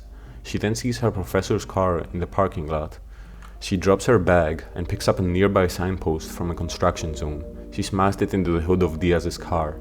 You think I can do better? You know I can do better? She smashed the trunk, the side mirrors, and the door panels. Well, I can't, okay? I can't do better. She screams and throws the signpost, breaking the windshield and shattering the glass. Realization hits her. She starts having a panic attack and runs off. The next day, she's sitting in the library without being able to get the incident out of her mind. She hears Craig and Zara talk about who might have destroyed the car, and Michelle taps her shoulder, telling her a couple cops want to talk to her. She walks towards them and one of the cops is holding the pen that Alistair handed to her. Possible future. You're in the magma chamber of Mount Atropo with the group. She's holding a small box with a screen on it which is counting down seconds. Scene tries to distress her, but Grace snaps. I can't, okay? I can't do it. I can't be what you want me to be. I can't do better. The group is shocked. She picks up a rock and smashes the bomb over and over. Scene tries to stop her, but she's still yelling out the same words. I can't do better. The bomb clicks and the display shows 0. You're back in reality and remember that according to Zemaedra, the heart is inside the tree, so you have to just rewind time until you can reach it. You start to reverting time for thousands of years, and during the process, you're able to see multiple things, such as Rourke's shipping vessels, the Battle of the Caribbean in World War II, Yvonne's crew on Sharktooth Isle, and Mayan explorers. You accelerate the rewind, and the tree of Elistel finally starts to shrink down. It turns into a sapling, and you see a small nest of white roots. Inside of it is a blinding light which forces you to shield your eyes. You realize that you've seen these roots before. They're the same as the ones in the throne room. You accelerate time again and you're back in the present. You run to the throne room. The throne is beaming off a shining light and you press forward. You reach inside of it and feel your fingers grab something. You pull out a white ball emanating light. Its light intensifies and you're now back in the real world. Oxal takes the heart from you and walks over to Quinn. He places it beside her head. Now we wait and pray. You all head out, but Zara stays, staring at Quinn, visibly upset. Craig teases her to cheer her up, and she turns around to face him, and then marches out of the room. You persuade Craig to go talk to her and eavesdrop on them. She hesitates, but then opens up. She's annoyed by how unfair it is. Quinn's done nothing but be pure and kind, and yet she's on the brink of death, while jerks like herself are still alive. People like her shouldn't be struck down by life, while people like me coast by. Harry sees them and runs up to them and wraps his hands around Zara. At least there's one person I bring joy to. Craig then impulsively comments on those words. Not just one. She's shocked and he tells her that he thinks that Ugzal is probably head over heels for her. She laughs and shoves him, and after some fun banter, they sit side by side looking at the moon. You head back into the throne room, but it's suddenly empty. Ugzal peeks out the throne and tells you to run for your life. A hovering figure descends. Where is it? Quinn's eyes are glowing green, and her hair is floating in the air. Each word sends a shockwave through your body, forcing you to fall to your knee. The other half. What have you done with the rest of me? The entire room trembles again. You push yourself to your feet and stagger towards her, hand outstretched. You try to reach out to Quinn, and she looks down at her own hands in realization. Ugzal keeps yelling at you to run, but you stand your ground. You touch her cheek, and as soon as you do, she freezes. Her eyes return to normal, but she is still exhausted. You explain to her what happened and what you did to save her. She asks you how much time she has now, and Ugzal tells her that that's no longer the question. Her disease has been fully cured. Quinn is overjoyed and runs into your hands. Ugzal signals you to not tell her about what just possessed her, and you comply. Quinn goes for a walk with a stunned expression on her face, and you stay behind with Ugzal. He tells you that he didn't know why the heart is half broken, but part of it now resides within Quinn. She's not being controlled, but more like inhabited. It lives within her now, like a passenger, or a parasite. He tells you that every gift comes with a price and walks off to clean up the throne room. You head out and you find your friends grouped around Quinn, and they all let out celebratory cheers when they see you. Varian then comes and tells you that this city has already suffered enough, and you can now start the Valinorium. After the coronation of a new Elishar, the Vanti celebrate with a day of games, feasts, and drinks. Everyone heads towards the beach, and you spot Quinn pacing along towards a bridge with a look of melancholy on her face and run after her. She stands on a bridge that she fainted on, and you accompany her. My whole life has been defined by my illness. Every moment, every choice, it's always been there, in the background of my mind. I'm Quinn, the dying girl. That's who I've always been, even if I never told anybody. All because I never wanted it to define me. Somehow it still defined me to myself. Sure, I found ways to cope, to be happy, to live. She looks right at you. To love. But I always knew that my time was limited, that I would never get to grow old. I would never get married. I would never have kids of my own. I accepted all of that, Nicole. I had come to terms with it. And now, just like that, it's all fixed? Poof, all cured, all better? I know it's weird, but I just don't know how to accept that. You comfort her, and she's glad you understand, and you head down to the beach. After joining your friends on their party games, you find Grace, Zara, and Alistair doing a scavenger hunt. While the new couple is distracted, Zara starts getting dizzy and sits down, only to find the catalyst idol. You grab it, and as soon as she touches it... Zara's backstory. Zara sits in her dorm room at Hartford University, furiously typing on her computer. Her and her online hacker group are investigating a financial company's secret files. They found financial records, discrimination lawsuits, and illegal offshore accounts. Before Zara can celebrate, her door swings open and she slams her laptop shut. It's Craig, and she teases her as he enters, but Zara gets mad and tells him to knock before entering. He seems disappointed and also notices that she got a haircut. He stands there awkwardly, searching for words, but then cheers up and asks her if she's excited for the after party tonight. She shuts him down and tells him off, and he turns away dejected. Sometimes I don't think you care about anybody but yourself, he mumbles under his breath.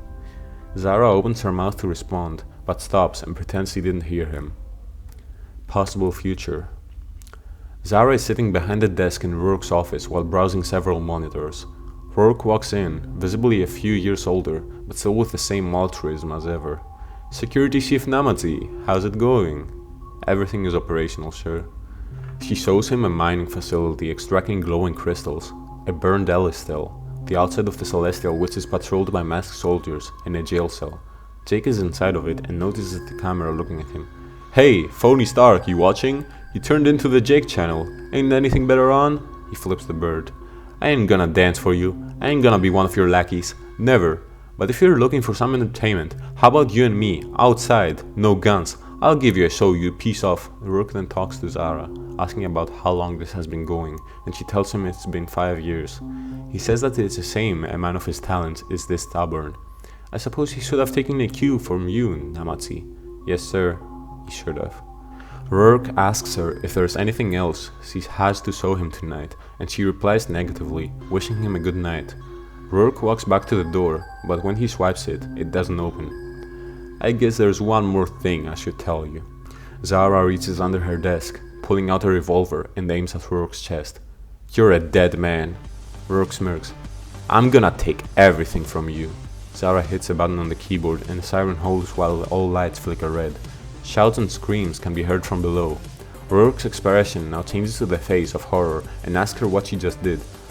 I opened every jail cell in your compound, deleted every piece of research you've ever gathered, blew out all the power in your facilities, fried your mining stations beyond their repair, blinded your security forces. Oh, and I let a tiger out in your museum. I'm thinking he'll make a bit of a mess. You're lying, Rourke scoffs. Not at all. It took me 5 years to get in your systems. 5 years of groveling and scrapping. 5 years of pretending I worked for you. 5 years. And now I'm done. I've ruined you. And now you'll die here. Broken. Beaten. Alone. Rourke laughs. No. Not alone. He throws his dagger right into Zara's chest. She falls back but pulls the trigger 3 times. Rourke falls down against the wall with 3 bloody holes in his chest. You shot me. You psychotic bitch. You shot me. Zara gasps for air and says that at least she gets to watch him die. They are both breathing faintly as they bleed out. Rourke asks her why she'd do this since he gave her everything. Money, power, and influence. Zara leans back against the wall while blood is coming out of her mouth and says her final words. For Craig, you son of a bitch. You're back in the present and ask Zara to remind you to never piss her off again. She claps your shoulder and grins. After a lot of games with Avanti, your group is together again and talks about doing all of this again once they're back in the States. Sean then tells Jake that he's willing to give him front row seats for all of his games if he wants to. Jake's face falls. The group keeps pushing him to come and to stop pretending to be too cool and grown for them, and he snaps. The group falls silent and Jake turns away. I can't go back. I can't ever go back home. I'm a wanted man. The second I set foot in US soil, they'll put me in handcuffs and send me to prison for life. The group is dumbfounded by what he's saying. Me and my best friend in the academy, this guy Mike, both of us got recruited into this US covert ops unit running missions in Central Asia. We were wingmates, aiding the Karzistani rebellion when Mike discovered something. Our commander, Rex Lundgren, a real asshole this guy, was illegally selling weapons to the tyrants we were supposed to be fighting. We were gathering evidence to turn him in, but he found out, sent us on a standard recon. It was an ambush, shot out of the sky by the dictator's forces. Mike didn't make it. By the time I crawled back from enemy lines, military police were there to arrest me. Lundgren made it look like the illegal arms sales were all me and Mike. I punched the son of a bitch square in the jaw and ran. Ain't never stopped running since. He then also tells you he can't even contact his sister, tell Mike's family he wasn't a traitor, or ever return to the States at all. After a while, you split from your group and you find Aleister, Zara, and Grace in the jungle, who got sidetracked from the scavenger hunt, and Aleister signals you to stay quiet. You're able to make out a faint electronic sound come near a small bunker. Aleister swings the door open, and you head inside, only to find worn technological equipment. The sound chimes again and a blue light pulses on one console. Zara then fixes the whole thing and everything boots up. A blue spotlight shoots down from a fixture overhead and forms into the figure of Iris. She tries to make you not panic and tells you she has something to tell you, but Zara is already a second away from shutting her down. I know you probably don't trust me, how could you? But I swear I'm telling the truth. I know how to get you home. I know, it sounds positively insane, but I'm not lying. I can get you off this island, back home, all of you. Zara then points out how Iris sounds different, and she's right. Her British accent is more emotional and honest, more human. Aleister doesn't buy it and still thinks it's a trap from his own father. Iris begs Aleister to trust her, and she asks why he would ever do that. You know why, darling. Aleister pauses and his face falls. Whatever could you mean? What do I know? I know you were very young, but isn't there some part of you that still remembers me? Aleister staggers back in disbelief, saying it can't be her and that she's dead. Iris shakes her head. Yes, Alistair, I am. But I am still your mother. Although I skipped a lot of this chapter's content, such as the VIII party games, which took up most of the chapter's length, I'd still like to praise the writing within a seemingly filler chapter that humanizes the characters as they develop. Quinn's issue with her illness defining her is a problem that I've heard real people with diseases say, and it's pretty gut-wrenching to read her rant every time I replay the game. I'm Quinn, the dying girl. That's all I am. It's such a heartbreaking sentence which I'd like to assume that at least a couple dozen of actual players related to. It's very common for people to treat someone differently, whether it's for the better or for the worse, when they find out that their time with them isn't guaranteed or infinite. They see them in a different way and choose their words more carefully in order to avoid any bad conclusions, and a lot of people with such conditions don't like that and prefer people treating them normally. Moreover, Jake's backstory is actually very tragic and shows how he always used his laid-back attitude to cope with everything he's left behind, and also now makes it more obvious as to why he wasn't in a rush to find a way out of the island once the plane blew up. I would doubt that many people dislike him after finding out the reasoning for all of his actions and the way he treated Scene, even if they disliked him in the first place. Jake used to be what people would like to be, while Scene is preferably the correct moral way to act. It is a parallel I liked and I should have mentioned sooner. That's on me, to be honest. Before we move on to the next chapter with the shocking reveal that Iris was programmed using Alistair's mother's memories, I'd like to take a moment to appreciate how we slowly find out the characters' backstories and motivations. We realize how they've been written with such love and carefulness to make sure that every single action of theirs can be understood if traced back to their backstories and everything we know about them. It's almost as if those specific moments replay on their head all the time, which makes them more human, since we all have specific events that defined who we are today. With that out of the way, I'll move on to the next chapter. Iris starts singing a lullaby that she used to sing when Alistair was still a baby and tells you that her name used to be Imogen. She then also tells you that she would have told you earlier, but that information wasn't available to her on her backup that you restored at the observatory. Her hologram then starts to shatter and she is struggling to maintain her composure. Not having much time left, she asks you rhetorically if you remember the portal gun that you used at the top of the resort. That was only a prototype for what is known as the Lernean Gate.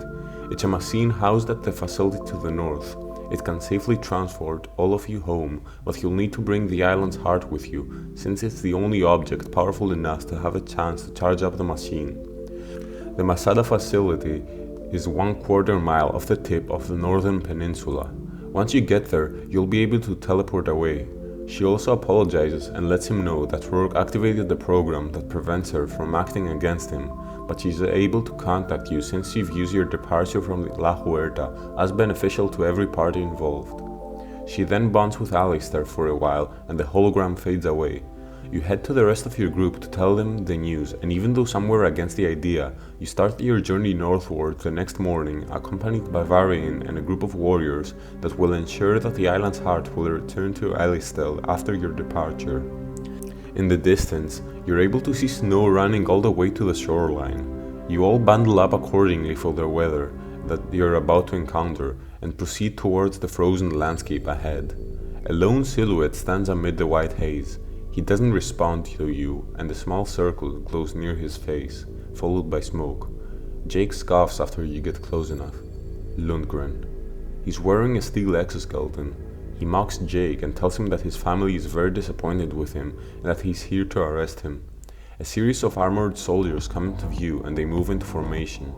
Jake tries to tell you to run away and leave him behind, since he's the reason you're in danger, but you grab him and run away while the VIII warriors are fighting.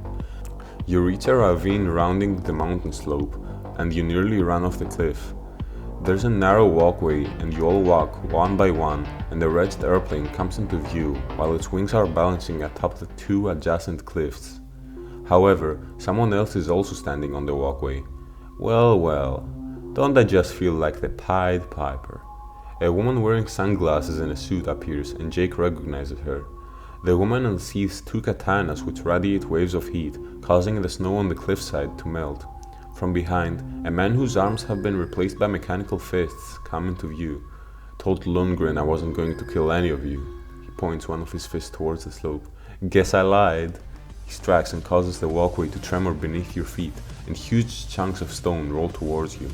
You all start to run for the plane, but the woman touches a disc near the center of her suit, causing her to become invisible.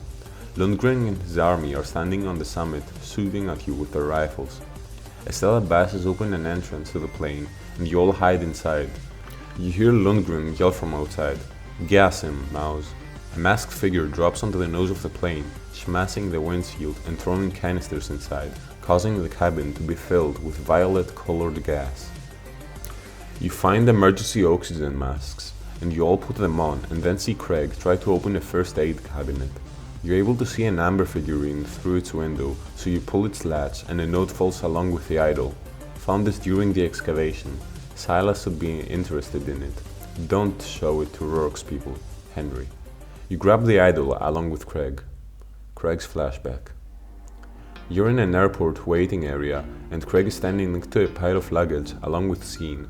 They're both excited about the trip to La Huerta, and Sean asks Craig if he's received an email yet, but Craig says he'll probably get tomorrow or something in a sad tone. Sean cheers him up, telling him he told some NFL guys about him. Craig appreciates it and then spots Zara in the distance, sitting on her laptop. They both haven't seen each other since freshman year, and Craig's expression becomes even sadder, but Sean doesn't notice. He becomes surrounded by several other students who admire him, and Craig's phone lights up from an email notification. He opens it full of hope, but reads disappointing news. Dear Craig Xiao, our draft scouts were glad to make your acquaintance at the Hartfeld University Mixer. As I am certain you're aware, we are limited on the number of athletes we can consider for the 2017 NFL College Draft. While we won't be able to include you in our list, we wish you the best of luck in your future endeavors. Craig's gaze falls to the floor, while cheers can be heard from around Sean. Possible future. You're inside an unfamiliar laboratory, and several of your friends are around the computer terminal, while Craig is standing near a steel double door. Jake yells at him, "Big guy, you coming or not? Portal's almost ready to go." Craig then shakes his head with a sad expression on his face. "Ain't nothing for me back home." The double door cracks open slightly while the room is shaken by a muffled explosion. Everyone begins climbing down a trapdoor which opened on the floor, and Michelle waits on the ladder looking up through the hatch, yelling at Craig angrily to come with her. Craig walks out to the terminal and taps something on the screen. "It's been real, guys." Michelle tries to call out his name, but the hatch snaps shut. Another detonation knocks the door open and 3 soldiers enter the lab. Craig runs headlong at them and plunges down the group like it's nothing, sending their weapons across the floor. He turns to run through the floor, but the man with the metallic arms is blocking the way. He chuckles and tells Craig that he likes his style, deploying his fists onto Craig's chest. He flies across the room and crashes heavily on the opposite wall. He falls on the floor, gasping, and the man orders him to tell his friends to come back up, but Craig laughs at him, telling him he's too late and that he's gonna have to tell Rourke that he blew it again, so Rourke wouldn't even waste a cryotube on a loser like him, and will only scrap him for spare parts. His chuckles turn into coughs, and his head drops forward. You exclaim "Good God" when you're back in reality and he's confused, but you brush it off and tell him to put his mask on. You then realize that the woman with the blades is cutting the wings apart, so Lila forces the door open and you all climb onto a heavy blizzard that makes it impossible to see ahead of you, and the plane starts lurching violently. You balance and run across the other wing while leading your friends at the other side, right as the wing is cut off and the plane falls into the abyss. You run away from the bullets and lose your hunters in the blizzard.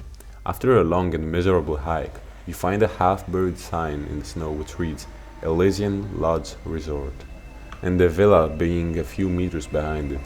You found shelter. You are saved, or so one would think. The next morning you wake up and find your friends asleep everywhere since you all passed out from exhaustion. After a while you explore the lodge to see what everyone is up to and find Estella in a small office looking through stacks of paper. She notices you and tells you that her mother works here as a senior researcher for Rourke. She used to send her letters every week, but her last one, which was over 6 years ago, had messy handwriting, and she told her that she had discovered something very dangerous. And a week later, she was announced dead from an accident. She knows Rourke did it, but is now looking for the room she stayed on to find something to remember her by. After having some fun with Craig and Zara gaming, and seeing Jake and Grace in the lodge's casino, Raj runs inside and reminds you that it's actually New Year's Eve today, and since you skipped 6 months, a lot of you missed your birthdays. So now he has the opportunity to throw the mother of all New Year's parties and celebrate every birthday you missed at the same time. Later that day, you all gather into the main hall to organize the party, and Raj gives you a rundown of everything. The missed birthdays are his, Alistair's, Craig's, Estella's, Quinn's, Zara's, and Michelle's. Also, your own birthday starts at midnight. You look around to notice that not all of you are here, but pause when you realize everyone is staring at the top of the staircase. You see Quinn wearing a stunning dress, and she blushes while descending the stairs. Jake, Cena, and Estella also dressed appropriately for the occasion, and they hand you a dress for you to wear too. You go upstairs and dress up, and when you come out, Raz has already plugged his phone on the speakers, playing upbeat music. You then proceed to make New Year's resolutions while explaining the concept of varying and sing happy birthday for every birthday missed. After that, you head outside where Lila is sitting alone, gazing up at the night sky. You talk to her and thank her for everything she's done and for risking her life to protect you multiple times, but as soon as your hands meet, you have a flashback of the past. You're still at the resort, but a few years earlier, and Lila walks past a lot of Rourke's men in suits to talk with their employer. Rourke then praises her for a successful mission of hers and tells her she might be the bravest and most loyal employee of his, and asks her why she's so different from everyone else who has tried to backstab him. I haven't had the easiest life, sir. I lost my whole family when I was little. The foster home it was bad. Really bad. Being a teen wasn't a lot better. I got mixed up with the wrong people. I hurt people. I stole things. I ended up at the streets at 18. That's when your recruiter found me, offered me the job of my dreams. I assumed it was too good to be true, but it didn't matter. I had given up. I figured I would die somewhere along the way, and no one would know or care. But then I met you, sir. I learned about the world you want to make. She starts crying. I believe, sir. I believe in you. I believe what you're doing here, what you're creating, will make a better future, a better tomorrow. Your project, this island, you're fixing the world, saving every little girl like me. All I ever wanted was to have something to live for. You've given me that. Rourke then wipes the tears off her face and tells her he has a job for her. He needs someone unafraid to do what needs to be done. Someone who doesn't blink. If she accepts, she'll be sent into dangerous places and given challenging assignments. She will turn her body into a weapon. When necessary, she'll stain her hands with the blood of those who wish to ruin everything he's worked for. Rourke then asks her if she trusts him, and she says that she does. You're back in the present and jerk your hand off Lila's with the excuse that you got cold. Raj then leads you and Lila to the rooftop where all your friends are waiting for the new year. Raj pulls out flares that he stole from one of the Arachnid soldiers, and him and Craig will use them as fireworks. Estella then shuts them down, telling them that they really plan to do that while hiding from a death squad of mercenaries, and him and Craig reconsider their flawless master plan. Raj walks the stairs down, disappointed, but the mountain rays start lighting up in shimmering colors of red and blue. It's the same as when you and Jake witnessed at the very start of the story. You count to midnight and celebrate the arrival of a new year, and couples start forming, such as Varin with Diego, you and Quinn, Craig and Zara, and Alistair and Grace. Varin then faces Diego. May I kiss you? You all cheer them on, and then Alistair walks behind Grace when she suddenly jumps on him and kisses him. Zara and Craig are sitting on the edge of a hot tub, making fun of the couples, calling them dorks and dumb. Then they look at each other. To hell with it. Zara leans in and starts making out with Craig. After a lot of celebration, you all head inside where you take Quinn to bed, and stuff happens. This is a smut game after all, so you can't really do anything about it. It's unavoidable. I'm skipping over it though. The next morning, you leave your room and run into Estella, who found her mother's room. She swipes the card and the door opens to a standard tidy hotel room. You then follow her gaze to find out that there's a dragon sigil on the wall, the same one that matches her zodiac, and she presses it to reveal a hidden camera. She unhooks the flash drive and puts it on TV. The date reads December 31st, 2011. There's a woman sitting on the bed, and Estella trembles, realizing that's her mother. Lila then walks inside and tells Olivia that she's going to be Rourke's special assistant now. Olivia, Estella's mother, is glad to hear that and tells Lila that now she can travel out of La Huerta as she pleases and spread the truth. Lila then asks her if she's sure if she wants to do this, and Olivia is dead set on her goal, reminding Lila of all the people Rourke has killed. She takes out a USB stick which contains all the evidence she's gathered so far and everything Rourke plans to do. Lila tells Olivia that if she does this, there's no turning back, and Olivia hugs her knowing that turning back was never an option. A sudden bang nearly breaks the TV speakers. Olivia pulls back from the hug and looks down to see a red stain spraying on her stomach and a pistol on Lila's hand. I am sorry, Olivia. Lila stands up and aims at Olivia's forehead while she's staring at her in disbelief. I told you to stop. I begged you. Why did you have to betray him? Lila looks away and pulls the trigger. The video stops with a frame showing Olivia's corpse on the bed. You slowly turn to Estella to see her eyes harden with pure rage and hatred. You then hear footsteps and see Lila arriving with a tray of pancakes and eggs. She cheerfully enters the room. Good morning, you two. I made everyone some breakfast. She sees a TV screen showing Olivia's body and her expression goes eerily cold. She just stands there and her eyes move to Estella. Act 5. End. You see Vaanu running through a forest full of sweat. She's running wondering if you are all dead and looks at the compass you found at the jeweled cave. She pushes forward and finds a massive dragon's head carved into the slope of the volcano. Yvonne then proclaims that she has finally found the mountain. Someone steps out of the wilderness he's about to enter. The crimson-suited figure then walks down the stairs and Yvonne follows them to find a room filled in a lava pool. 12 pedestrians sit in the lava lake, and at the end of the walkway is an open archway leading to darkness. The crimson suit walks towards it, ignoring the lava, but suddenly pauses. Hello, Yvonne. Don't be shy. Yvonne aims at them with her pistol, commanding that she is taken to the fountain, but the figure doesn't respond. Yvonne then gets aggressive, repeating her orders, and is interrupted by the figure. You need their help, Yvonne, and they need yours. Go north, to the pillar.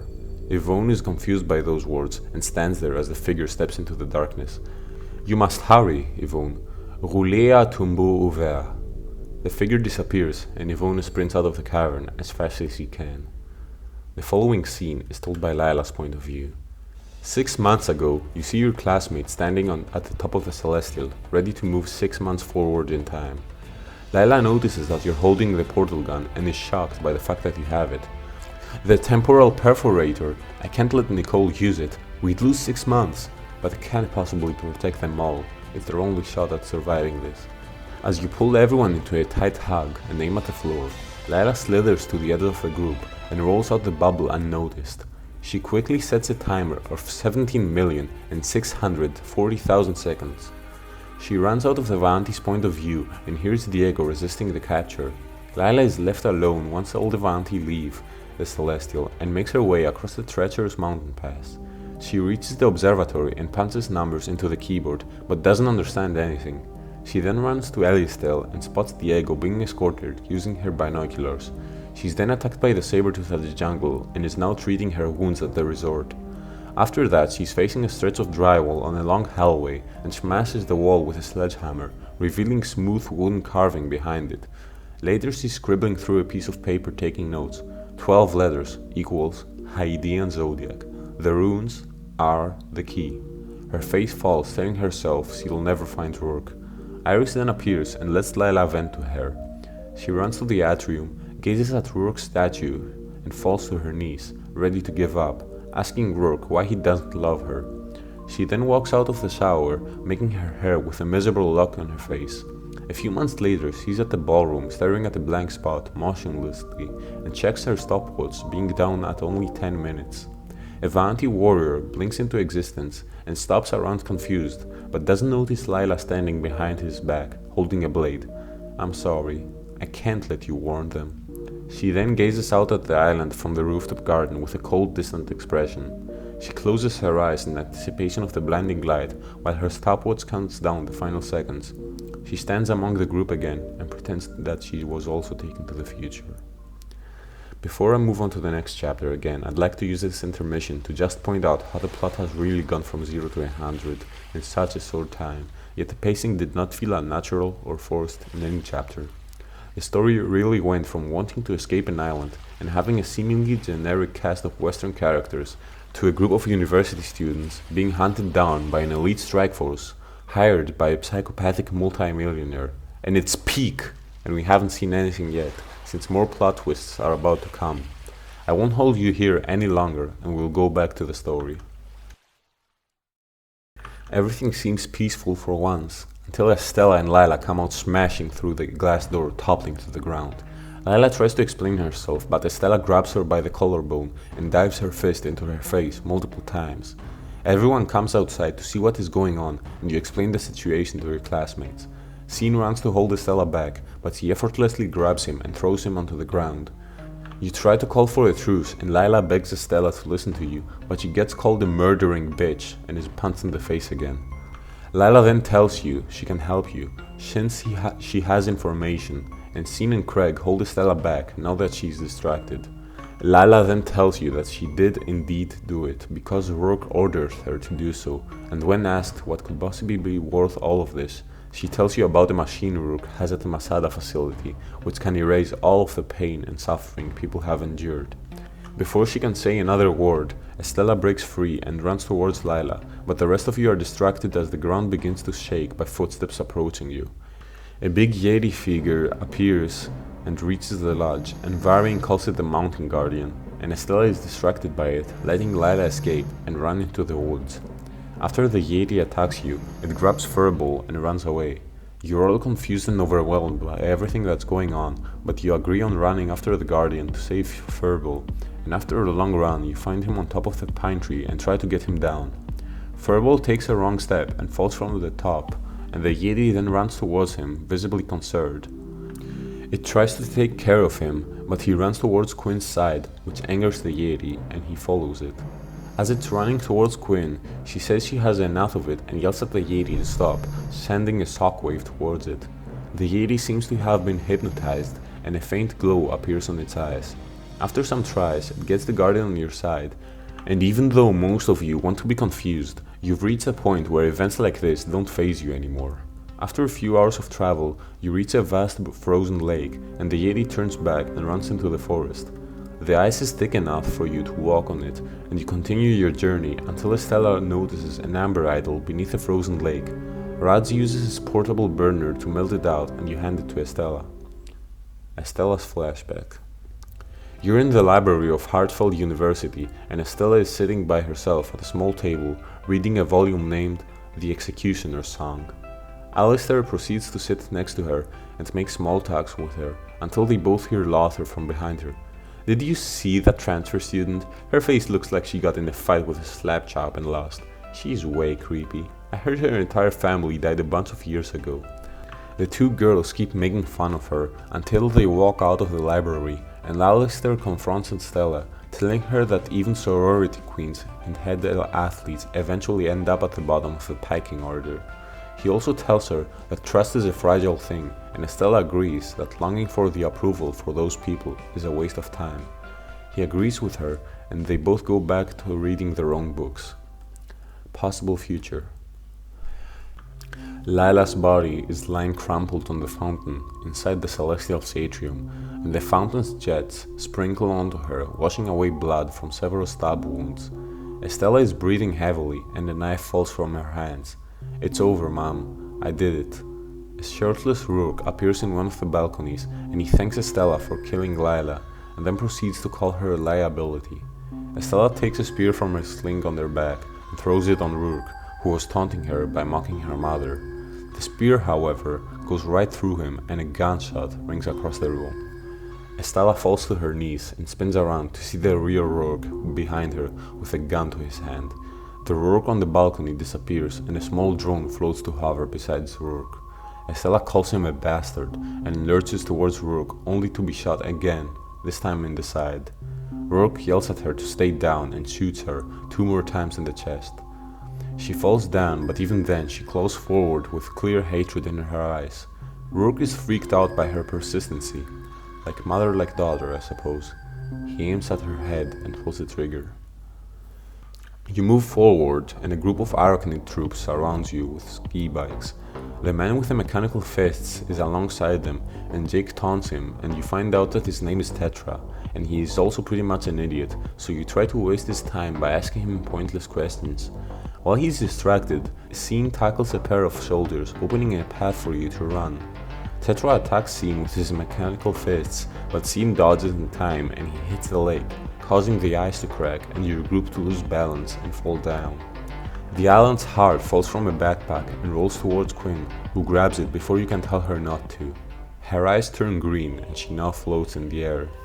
Tetra is terrified and orders his troops to shoot at her, only for Quinn to extend her hand and freeze all the bullets mid-air, causing them to fall. She then points at a group of soldiers, yelling at them to get out of here, and their bodies are overcome by green flames. Your group takes this opportunity to run away, but Tetra notices you and starts smashing the icy floor.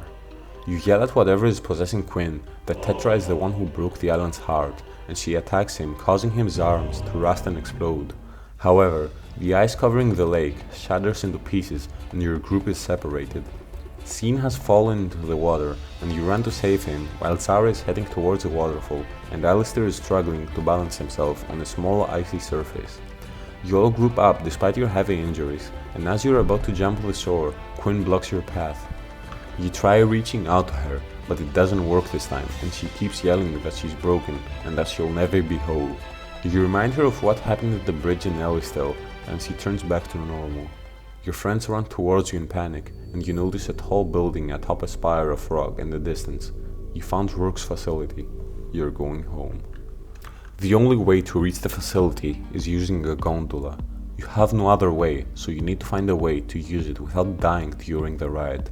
You have another problem right now though, which is treating all the injured. You see Quinn sitting by herself and you bring her to the rest of the group. A lot of them are terrified of her, making her feel bad about herself and what she has become. You yell at them and tell them that you can stop it from happening, and they comply. Varian then explains everything and also tells you that part of the island resides within Quinn herself 24/7, but touching the heart acts like a trigger. However, every time she touches it, more of Vanu's, the island spirit, joins her, meaning that when she touches it the next time, there will be no going back. Quinn's expression sours up and says that her whole life she's carried something inside her body that would eventually erase her, and now that she's finally gotten it out, it got replaced by something else. Michelle then comes to the conclusion that you shouldn't use the heart to heal others anymore, and therefore need to somehow find medical supplies. You head towards the trucks that the Arachnids used to ambush you to look for a first aid kit inside them. Michelle is walking with tears in her eyes because even though her and Scene have broken up, she's still worried sick about him, but the feeling isn't mutual. You convince her to tell him the truth and that she didn't actually cheat, and then proceed to find the trucks with medical supplies, and while you're inside you find a voice message on the truck's display. You replay it and hear a distorted voice come from the speakers. You want Jake Mackenzie? Come get him. June 1st, 15 degrees, 11 minutes, 17 seconds north, 73 degrees, 20 minutes, 16 seconds west. That is your exact location. Jake kicks the front seat in rage, thinking that someone ratted him out a long time ago, but a group of 4 Arachnid soldiers start approaching your vehicle. You hit the accelerator and run over it multiple times, and proceed to take their belongings before you head back to your group. You revision your plan with them. You're going to sneak into Rourke's lair wearing the suits of the soldiers you just killed, while others are going to pretend to be prisoners. When you're inside, the 4 pretending to be soldiers are going to free the rest of your classmates, and you'll make a run for the Lornean gate. It's a dangerous plan, and you might just end up being diced up into pieces by the woman with the katanas, but you have no choice. You then set up tents that you stole from the Arachnid vehicles and start a fire while treating the wounded. For the first time since you arrived, you actually know what to do, and you won't be taking backward steps. This time tomorrow, you will either be home or you will be dead. At nighttime, you all spend some time together, and Diego and Varian spend their last heartfelt moments together, while Michelle finally tells Scene the truth and he believes her, so they make up. You all sleep in tents, and after some moments Quinn tells you she loves you, and you say it back, and proceed to fall asleep together. The next morning, you decide that Scene, Zara, Craig, and you are the best people to wear the suits, and head over to the gondola and make up a story for when you're asked what happened. The real you drowned in the lake during the attack and you couldn't report it earlier due to water damage to the radios. You caught the rest of your group while they were searching for medical supplies. Sometimes the best lie is the truth. You step inside, but the gondola stops when you're halfway across, and a helicopter with Lundgren and Maus flies over to you, with soldiers pointing their rifles towards your group. A hologram with Fiddler, the woman with the katanas, appears in your gondola and interviews you. They believe your made-up story, and you are escorted into the facility, and once you're inside, Rourke walks in and welcomes you in a sarcastic manner. The moment of truth is finally at hand. You notice Lila standing on Rourke's side. Estella gets ready to attack them both, but Sean and Craig hold her back. Rourke seems to be pleased with you, but his eerie calmness unsettles all of you. He taunts your group, causing them to start yelling all sorts of stuff to him, and you point your gun at them to calm them down, and they're visibly upset by your harshness, but you have to act the part without getting Rourke to suspect you. Rourke then tells his son that he is giving real life to his mother, and demonstrates a crystal which, when cracked, shows all sorts of possible futures and timelines. He reveals that his plan is to harness the Endless's power to be able to control time and to alter the past, and then orders his troops to take your classmates to the containment units. After they're gone, he orders you to find your own corpses and take them to him, and he leaves the room. You take off your masks to revision the second phase of your plan, and you hear the same sound from back when you discovered Iris in the bunker. A flashing light points the location to an area marked Private Office, O. Montoya. You head there and Iris gives you direct instructions on what you have to do and the details of each room in the facility, but is later forced to disappear when Rourke reconfigures her from afar. You then search the office and find a shoulder-mounted laser cannon, but as you are approaching it, something wraps around your head, blocking your vision. You're stuck with a VR headset and are able to see a woman in a lab coat turn towards you in a simulation. Hello, I'm Olivia Montoya. For several years, I've been assigned to Rourke's International Omega Specimen Project. This simulation was created in order to illustrate how hugely destructive Omega could be if allowed to be seen in completion. Everything you're about to experience directly represents what the machine will do to the specimen, and thereby what the specimen could do to our world. You find yourself on a busy city street and focus on a parked car, only to cause it to disappear from reality in seconds. You're transferred on a different screen with modern skyscrapers, and you concentrate on one, and you're able to see your reflection on one of them. Instead of your own body, you see a figure in a red spacesuit enclosed in a massive robot. The skyscraper's wall then proceeds to disappear, causing the whole building to fall over, and you have to keep convincing yourself that none of this is real. You're now in front of Estella's mom again.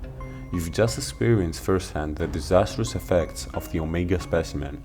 If you were shocked by what you saw, I urge you to contact your government officials and warn them to take action. Rourke International must be stopped before this project becomes a terrible reality. Thank you. Craig then proceeds to remove the headset from you and you get the laser cannon. You return to the main entrance and head to the room your friends are in. You hear Lundgren taunt Jake and you get closer to see your friends lined up along a wall for a laboratory. Lundgren is holding Jake by the neck, lifting him up. Fiddler sides to Lundgren and also taunts Jake and gestures through an observation window in which you can make out rows of stasis tubes containing the resort's guests in life support. Lundgren tells Mouse and Fiddler to stick your classmates in a tube and leaves the room. The four of you enter to his place and shoot the camera. Both Fiddler and Mouse get ready to attack you, but Craig uses his laser cannon and shoots her all across the room, causing her to drop unconscious on the other side of the room. Your classmates then attack any of the soldiers that enter the room, while Estella and Jake pin Mouse down. You run towards the room of the gate and enter a chamber overgrown by vines and moss. Jake notices an amber idol hidden in a laser cage and snatches it. Jake's flashback. Jake is inside the cockpit of a military plane along with his friend Mike. They're both happily bantering and Jake tells Mike to stop nicknaming him and that it's lame. They both grin until Mike leans forward, telling Jake he's scared. I know we gotta do this. I know it's the right thing. I know Lundgren's gotta be stopped. But the minute we land this plane and walk into that general's office, Our lives change forever. Lilligren's powerful and ruthless. He's gonna send people after us, after our families. Jake tells him he's scared too, but he believes in justice and tells him that all we have is now. They're suddenly interrupted by the sound of an alarm, and they figure out that it's Lundgren attacking them, and their current mission was a setup. Several missiles launch towards them, and Jake grabs his eject fever, only to see that Mike's is not working. Jake tries to open the panel to fix it, but Mike has already accepted his fate, while more missiles are heading towards the plane. Mike then grabs Jake's lever, and Jake tries to stop him when he realizes what he's about to do. We've all made our choices. All we have is now. Jake's seat launches out of the plane right as 2 missiles blow the plane up. Possible future. Jake angrily paces around the jail cell while his hands are held together by thick metal shackles. He sprints towards the camera. "Hey, phony Stark, you watching? You tuned into the Jake channel. Ain't nothing better on." He flips the bird. "I ain't gonna dance for you. I ain't gonna be one of your lackeys. Never. But if you're looking for some entertainment, how about you and me, outside, no guns? I'll give you a show, you piece of..." An angry fist pounds on the cell door and a soldier leans in through the grate, telling Jake to stay quiet. Jake then talks shit to him and gets electrocuted when the soldier hits a red button. He laughs, saying it still hasn't gotten old after 5 years. Suddenly, an alarm blares overhead and every light turns to red. A voice comes out from every speaker and you can make out Zara's voice. "Attention all Rourke goons. This is a pre-recorded announcement from Security Chief Namazi. If you're hearing this, it means I've activated the kill switch protocol, which means you're pretty much screwed.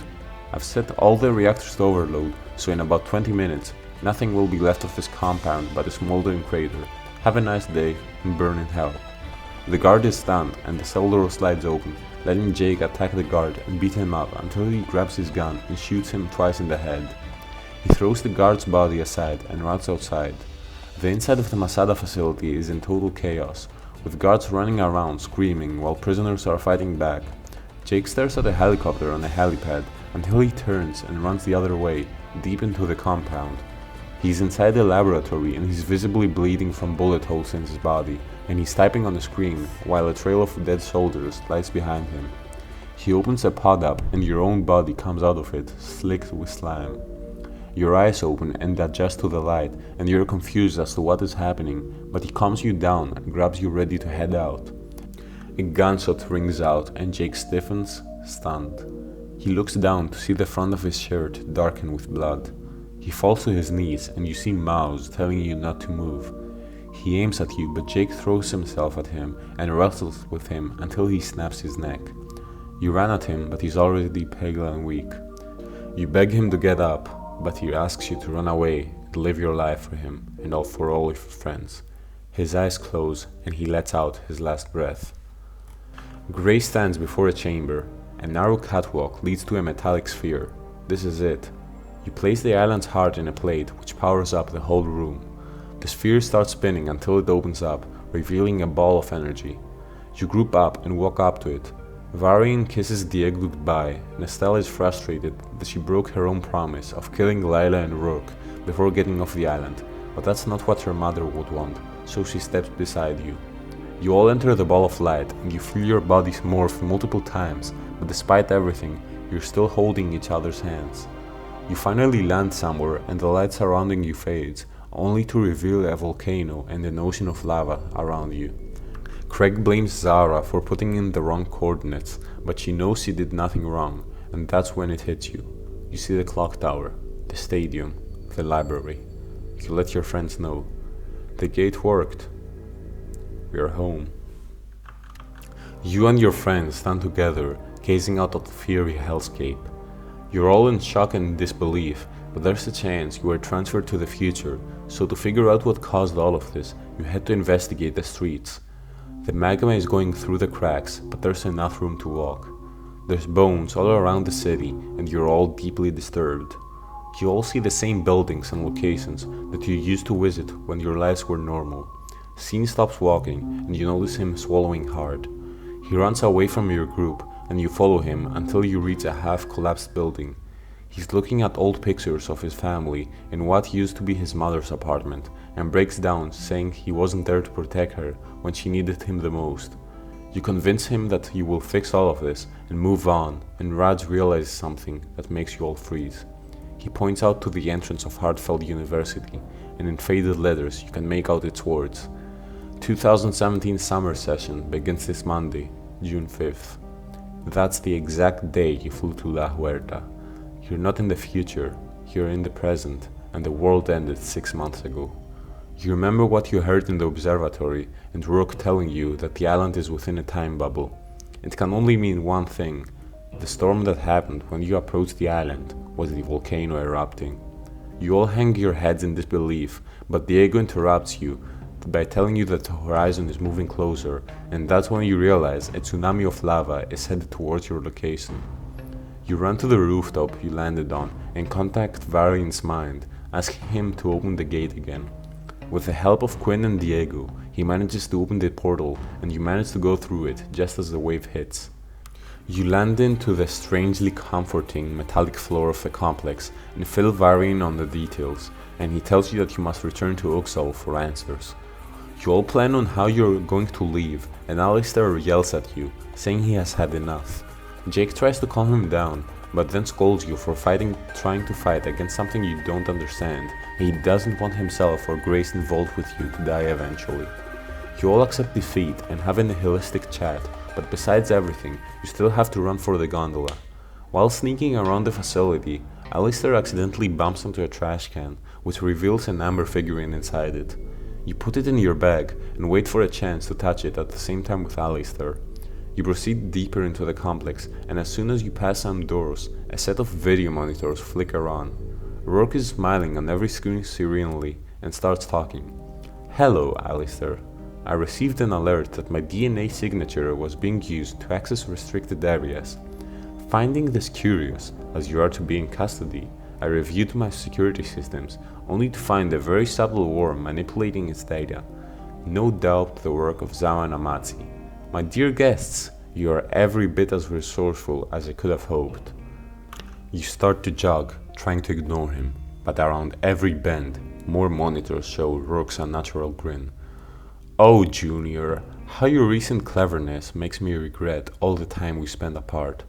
Perhaps you would have been a worthy successor after all." You reach the security station, and Alistair prepares to open the doors, using his father's ID. Rourke, however, keeps talking. "I must admit I was wrong about you. The way you have handled yourself, the way you've defied overwhelming odds. After all this time, you've come into your own. You remind me of myself." Alistair taps through several screens and opens the door, and your friends run inside. He's ready to get into the next hatch, but Rourke interrupts him. "I handled this all wrong. I discarded you, and now you will be my undoing. But that is not what breaks my heart. What breaks my heart is knowing how this will end. Knowing that I drove you to this. Knowing I drove you to get your friends killed." Alistair hesitates for a second. "You're more like me than either of us wish to admit. Too stubborn to admit we are in over our heads. All I can do is think about what we could have accomplished together. Together, we could have restored the world. We could have undone the harm of this terrible eruption. How we could have built a paradise for us, for your friends, for Grace. We could have even saved your mother. And now, because of what I've done to drive you away, my son, you're going to erase the only chance we had at bringing her back." Alistair freezes and his face goes cold. You turn around to see his hand hovering over the control panel, and you realize what he's about to do, but it's too late. You try to yell at him, but he cuts you off. "I'm sorry." He presses a different panel and traps you all inside. Your friends are shocked and try to either break out or reason with him, and he walks towards you. "This is for your own good. I know you'll see that one day." Estella and Jake threaten him when Grace stares at him, betrayed. He starts telling you about how if you keep running, you'll end up killed and he can't protect you this time. So if your friends won't stop Grace from getting killed, he will. He vouches for his father, calling him a genius, and even though he knows he's evil, he's your only chance that you will all live to thank him one day. Several arachnid units walk inside, and they cover for you from every angle. Rourke enters, followed by Lundgren and Lila. Rourke praises you sarcastically for your plan, and steps forward and snatches the island's heart from VIII. He seems pleased and now says that he no longer has any use for the Endless or your group. Alistair asks him if he'll keep you all safe and won't kill you, and he says he has no reason to do that as long as you don't provoke him. You surrender, and Lundgren walks outside after Rourke says that you will be imprisoned until further notice. Alistair grabs your bag and touches the amber idol. Alistair's backstory. Rourke is on top of an auditorium presenting his inventions to a huge crowd of men dressed up in suits. After he's done with his speech, the whole room bursts into applause, except for Alistair, who's sitting with his arms crossed. He confronts his father after he walks off the stage and tells him that he has been accepted into a master's program for the most prestigious business school in the country. Rourke cuts him off, unimpressed, and tells him that at his age he had built a jetpack with his bare hands, climbed Kilimanjaro, and made himself a millionaire.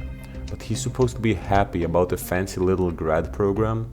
Rourke walks off, telling him to not be disturbed again unless Alistair has something worthy of praise. Alistair stands there by himself, furious. Possible future. Alistair is sitting by himself into the master bedroom at the Elysian Lodge with a haunted look in his face. Someone knocks on the door and he walks up to it, using a wooden cane to help himself walk.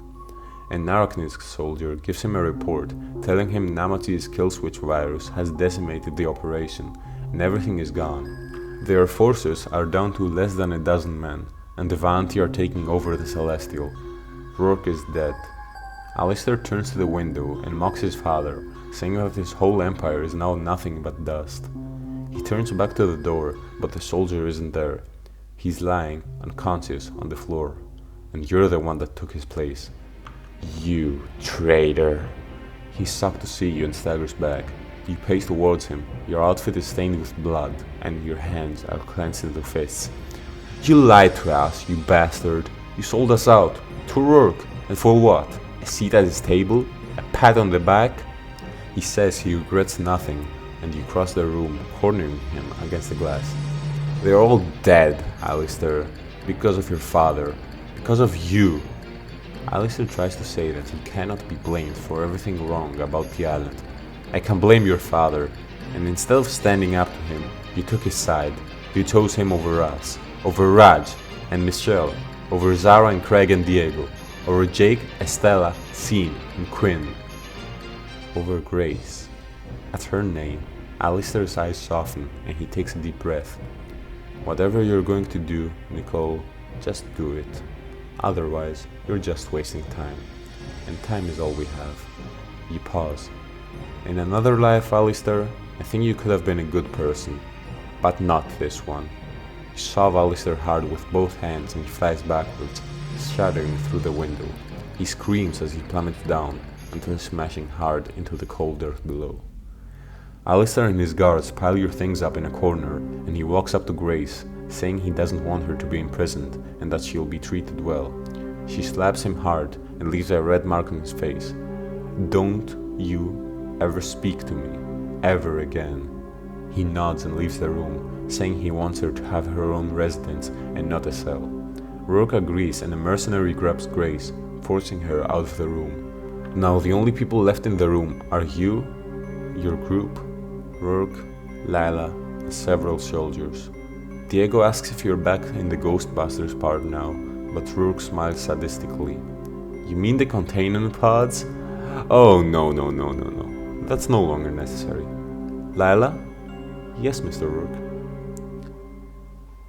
Kill them all. I'm not going to say anything for now, other than the fact that this is Book 2's finale and the third best chapter in the story. On to the summary. All of you, including Lila, are shocked by Rourke's order. I promised Alistair that I would no harm them, and I won't. I don't harm anybody, Lila. That's why I have you. That's why I've always had you. I'll make sure Alistair never knows. Maybe my men had no choice but to gun you down as you tried to escape. Or maybe I'll tell him the truth.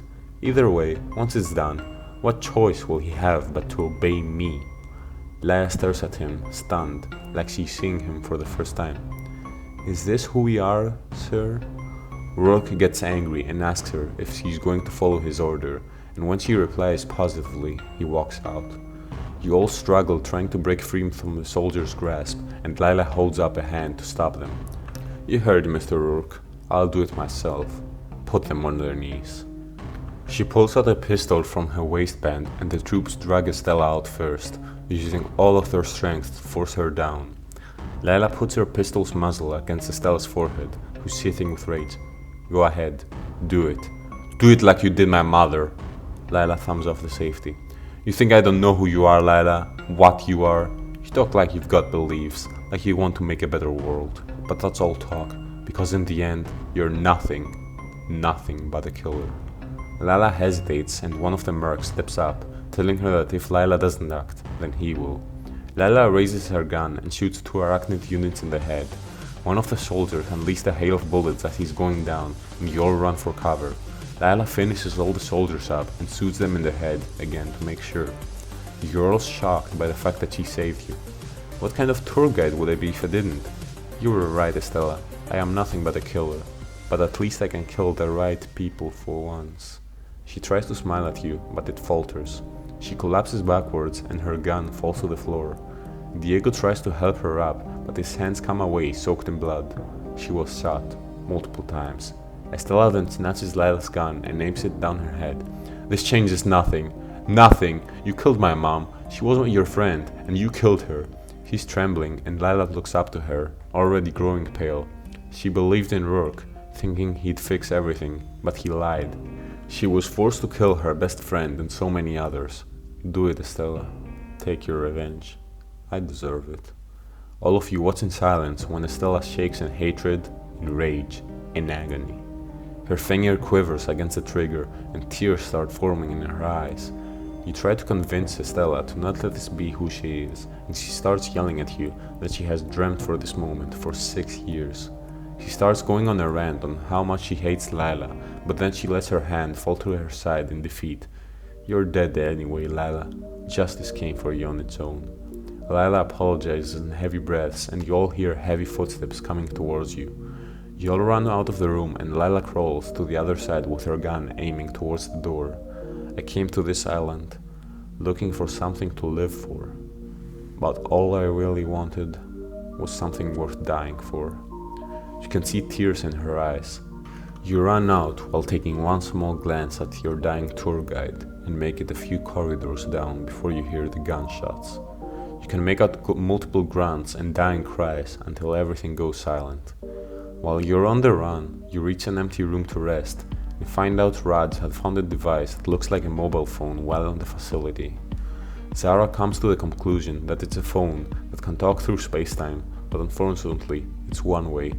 You could use it to warn yourselves to not go to the strip, or to warn the government about what Rourke is doing. That would cause a massive time paradox though, so you can only use it with one purpose. You're going to tell your loved ones goodbye. Right after you left. No paradox. You never really told them goodbye, since you didn't know it'd be the last time you would see them. All of your expressions turn to those of sorrow, and Zara types the correct date onto the keyboard. Everyone hesitates, but Diego grabs the phone first. Mom? Dad? It's Diego. I know it's been a long time since we've talked, and I know you aren't happy to hear from me either.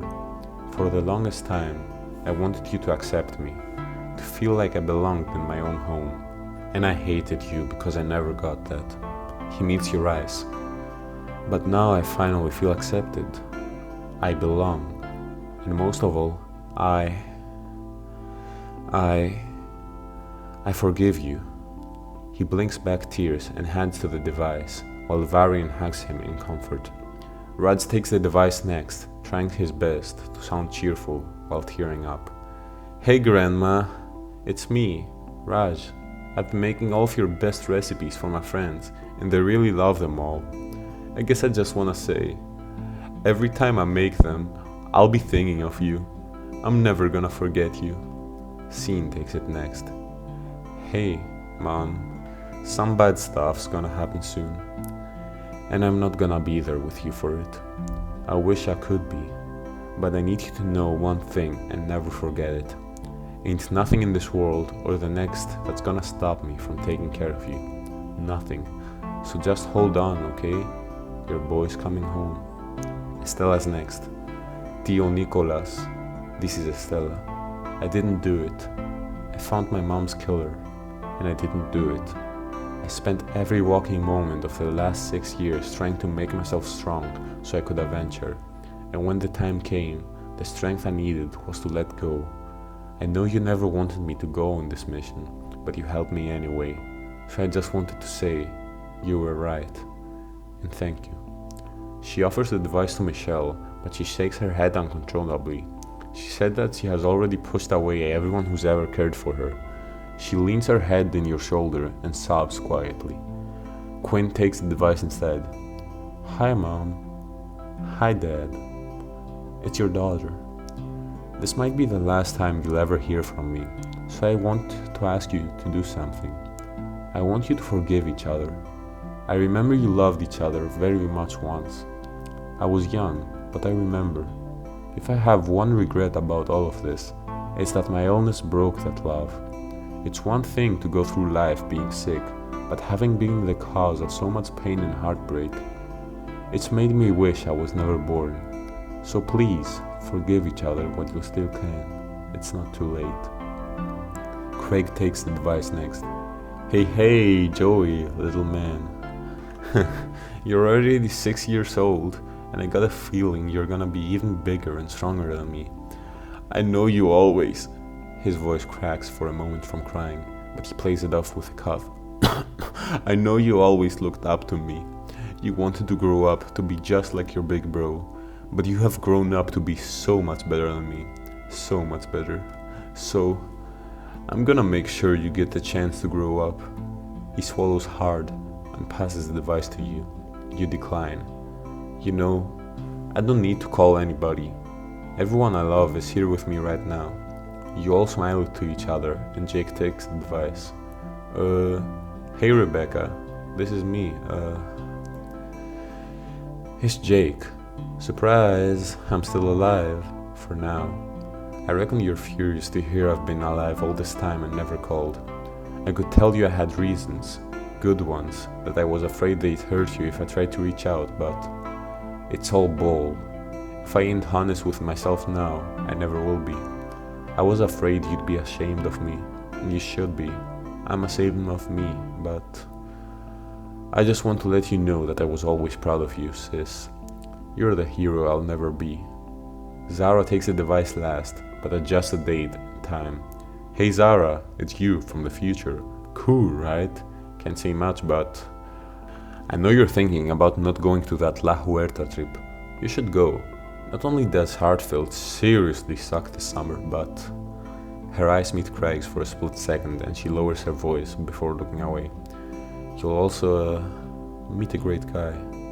I know that after that last line, you think this is a prank using voice modulation software, so to prove I'm really you, I know you had a crush on Javi Herrera in 2nd grade and that's why you always beat him up. She turns off the device and everyone's morale is sky high after revealing so much in front of each other. Without a word, you continue your way until you reach the gondola. There's no guards around, so Diego, Varin, Raj and Michelle run inside. As the rest of you walk after them, a shadow flashes across your vision. He drops from the sky with a jetpack and lands between you and the gondola. It's Mouse, and he's trying to stall you. The gondola starts rolling with your friends inside, and Mouse tries chasing after it. You tackle him to the ground, but he throws you off easily and evades all of your attacks. He lands in front of Quinn and grabs her and throws her into the wall of the complex. She crumbles to the ground and lies with a cut on her head. Mouse then evades more of your attacks and uses his jetpack thrusters at the steel, melting the cables moving the gondola. He then catches you distracted and punches you in the jaw, causing you to roll away. While you're still fighting, the gondola pulley snaps free from the Masada side and tumbles into the sea. The gondola swings downward and smashes into the cliffside. It's almost cracked, but it holds, and you let your friends know that they should climb the cable up by pretending. Varian then jumps up, holds the cable, and tells the rest of his group to hold on to it. He can't pull the gondola up, but he can definitely pull 3 people. While all of this is happening, Mouse is beating up all of your friends. However, the gondola falls hundreds of meters down and collapses, while your friends are all holding onto the cable which VIII is pulling up. Estella manages to make Mouse fall down, and Jake vaults on top of him, smashing his faceplate with a rock. He does it multiple times in anger and exposes Mouse's face. He freezes. Mike? Mouse throws Jake off of him and he uses his jetpack to pop up to his feet. He grabs Jake by the throat and lifts him off the ground. Scene smashes Mouse with a pipe and Estella swings with a wrench at his knee, making him buckle. Finally, you stab his jetpack fuel with your screwdriver and Craig kicks the distracted Mouse right into his chest. Mouse gets knocked towards the edge and manages to grab into the pillar's jagged wall, 300 feet below. He stirs up all of you with a nearly expressionless face. Scene helps Quinn up her feet, and you all see that Diego, VIII, Raj and Michelle made it to the other side. You have no way to go there though, unless you take a chopper. You ask Jake if he can help you with that, but he's just staring at the distance, stunned. He can barely make out words from shock. You shake him and tell him that it's not too late to bring him back, and that Mike is still somewhere in there. But you won't be able to do that if you die today, so it's high time you fly out of there. You exit an elevator and Zara stops by a window, and through it you can see Rourke, Alistair and Grace taking off. Zara also then notices a sign overhead labeled Coolant Control. She reckons she can send the cooling system haywire and blow up the entire facility. The hotel guests should be fine, since they're underground. You all approve of her idea, and while she's doing her job, you find one of Lundgren's cigars on the floor. You give it to Jake and he grins, thinking about how mad Lundgren would be, knowing he smoked his last cigar. Zara then announces that she's done, and you have 5 minutes to get off the facility. You reach the helipad, but notice that the last chopper is flickering and wavering in the light. Zara reaches out and her hand passes through. It's phase shifting, so it's basically moving between dimensions or timelines. So in one version of events, it's here, and in another, it's not. Yet you're seeing both due to the island's nature. You realize that you have to make sure that the arachnids are here in the first place. The only reason why they'd be on the island is if they knew that Jake was here. His face falls and Jake grabs the time phone, realizing who told him that he was on the island. You remember the recording you heard in the arachnid van. He was with the one who told them the whole time. He always turned himself in, no matter the timeline. He taps into the keypad and lifts the microphone to his head. You want Jake Mackenzie? Come get him. June 1st, 15 degrees, 11 minutes, 17 seconds north, 73 degrees, 20 minutes, 16 seconds west. The helicopter stops flickering and it's solid. As you're entering the chopper, a group of arachnid troops heads towards you with aiming their weapons, but you attack them using the helicopter's chain gun. You all manage to lift off and move away from the base, but as you're celebrating, the entire Masada facility blows up, making all of you see nothing but white. Your eyes eventually adjust, and you're able to see the facility falling down with Lundgren on the cliffside, watching you coldly. Jake salutes him lazily, but Lundgren coils his legs and jumps towards you, landing on the chopper's nose. His eyes go wide, noticing his cigar on Jake's mouth, and pulls off the chopper's door. You have to get him off you, so Zara strips wires off the front panel while Lundgren grins at you after tossing the door into the void. She jams the exposed wires into Lundgren's exoskeleton, electrocuting him. Smoke now rises from his suit, and he tilts back, losing consciousness, but grabs Zara with him. Craig tries to stop him, but Lundgren's weight causes Zara to fall out of the open door. They both vanish. The missile alert then starts beeping, and you see Tetra shooting at you with a rocket launcher. Jake does his best to dodge them, and you lock eyes with Quinn. I won't forget you, Nicole. Her eyes flash green, and her hair levitates in a halo around her. She floats out of the open door into the path of the rocket and extends her hand towards the missile. The rocket then explodes 20 feet away from you, but the blast still destroys the chopper's tail. Jake loses control and the helicopter spins uncontrollably, causing you to go sliding across the floor. You grab the landing skid, hanging on for dear life, and Scene reaches out for you. Just as your fingers greet each other, your hands glimpse. He yells out your name as you plummet down, waveless. You close your eyes and sink into the water until the darkness swallows you. Act 6. End. 3 years ago, in a medical ward in Central Asia, Mike stirs in a hospital bed with his body wrapped up in thick bandages. Lundgren is sitting right next to him and tells him that he bet on his survival, while everyone else thought he'd be dead by now. Mike tries to lunge at him, but his body is in extreme pain and he slumps back in bed. Lundgren then mocks him, telling him he runs a tight ship and that he'd find out about what him and Jake were planning. Lundgren's forces are looking for Jake relentlessly as they speak. They recovered Mike in a cockpit a few days ago, but his body was a mess with third-degree burns all over his body. His legs were cut off too. Lundgren then walks over and brings a futuristic helmet with the inside lined with drills. He then tells Mike that his unit will be the greatest fighting force on the planet, and it all begins with him. Mike writhes in the bed, trying to negotiate in fear, but Lundgren places the helmet on Mike's head. "Buck up, little mouse." The drill starts to spin. "You're about to change history." Far away in the village of Elistel, you can see Taari stealing a pile of cakes until he bumps into Saraxa. She scolds him, and after that, Taari tells her that he misses your group. Saraxa looks in the distance and tells him that she also misses you. Meanwhile, in a bunker somewhere on the island, Lundgren, Fiddler, Tetra, and Mouse sit around the table playing cards.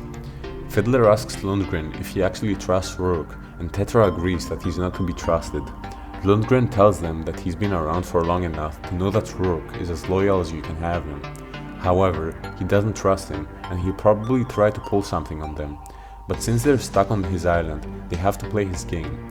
If Rourke does try anything though, Lundgren will make sure to kill him. Tetra cheers and they focus after that. "We have got ourselves a wolf to hunt, ain't that right?" They cheer again, but Mouse sits there, motionless. Up in the mountains north of the Elysian Lodge, Furball is playing around with a mountain guardian, VIII. They both notice a pillar of smoke in the distance and they make mourning noises. Back at the observatory inside the volcano, Rourke is sitting next to a machine staring at the readings in disbelief. A laser scans the island's heart with a low drone. "My god, Iris. It's incredible, I've never seen anything like it. The energy levels on this, the sheer power. All this time, I thought I needed the Endless. But this crystal might just be enough.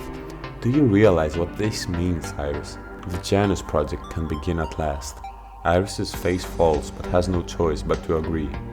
On a remote mountain pass, a man walks to the edge of a cliff and gazes towards the black tendril of smoke that reaches into the sky. He stares at it through his binoculars and vanishes back down the mountainside. Book 2, Epilogue. You sense warm lips pressed against yours. "Come back to me." There you are. Your eyes open up and you're all over, choking out water. You realize you're on a boat and the person accompanying you is Yvonne. She tells you that she was dispatched to your aid by your red-clad friend, but you don't know what she's talking about. You realize that you're back to the tropical part of the island and tell her you have to go and find the others, but since she saved your life, you owe her now, and she wants your help. She points to the top of Mount Atropos and tells you you're heading that way. After a long hike, you emerge to the foot of the volcano. You recognize this place from when you touched your own idol during the battle with Cetus. She looks at her compass and tells you that the last time she came here, she met a person in a crimson spacesuit. You head inside and find yourself in a large ceremonial chamber lined with lava sprouts. A hunched figure startles at your arrival. It's Oxal, and he's shocked to see you. You introduce him to Yvonne and Yvonne to him, and fill him on everything that happened. Oxal's expression changes when he hears that Rourke has the heart.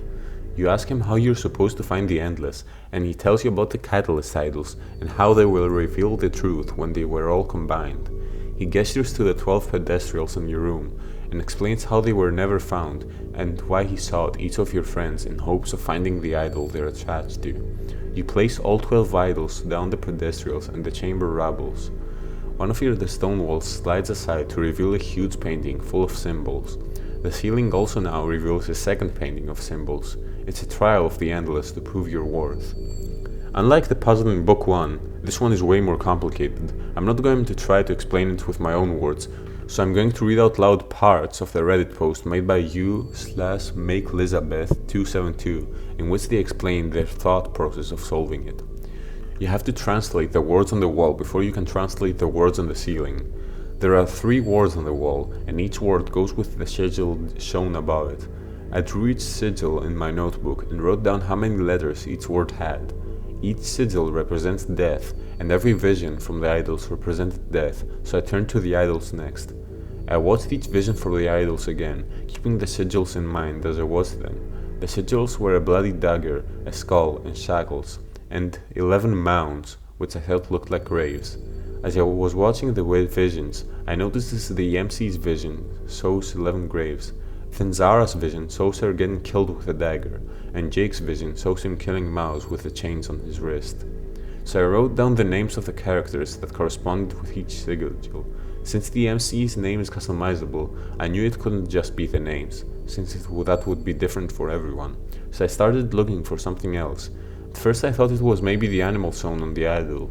However, the MC doesn't really have an animal, and it wouldn't work anyways, with how many letters there are. For example, crow for Zara is only 4 letters, whereas the word underneath Zara's sigil had 6 letters.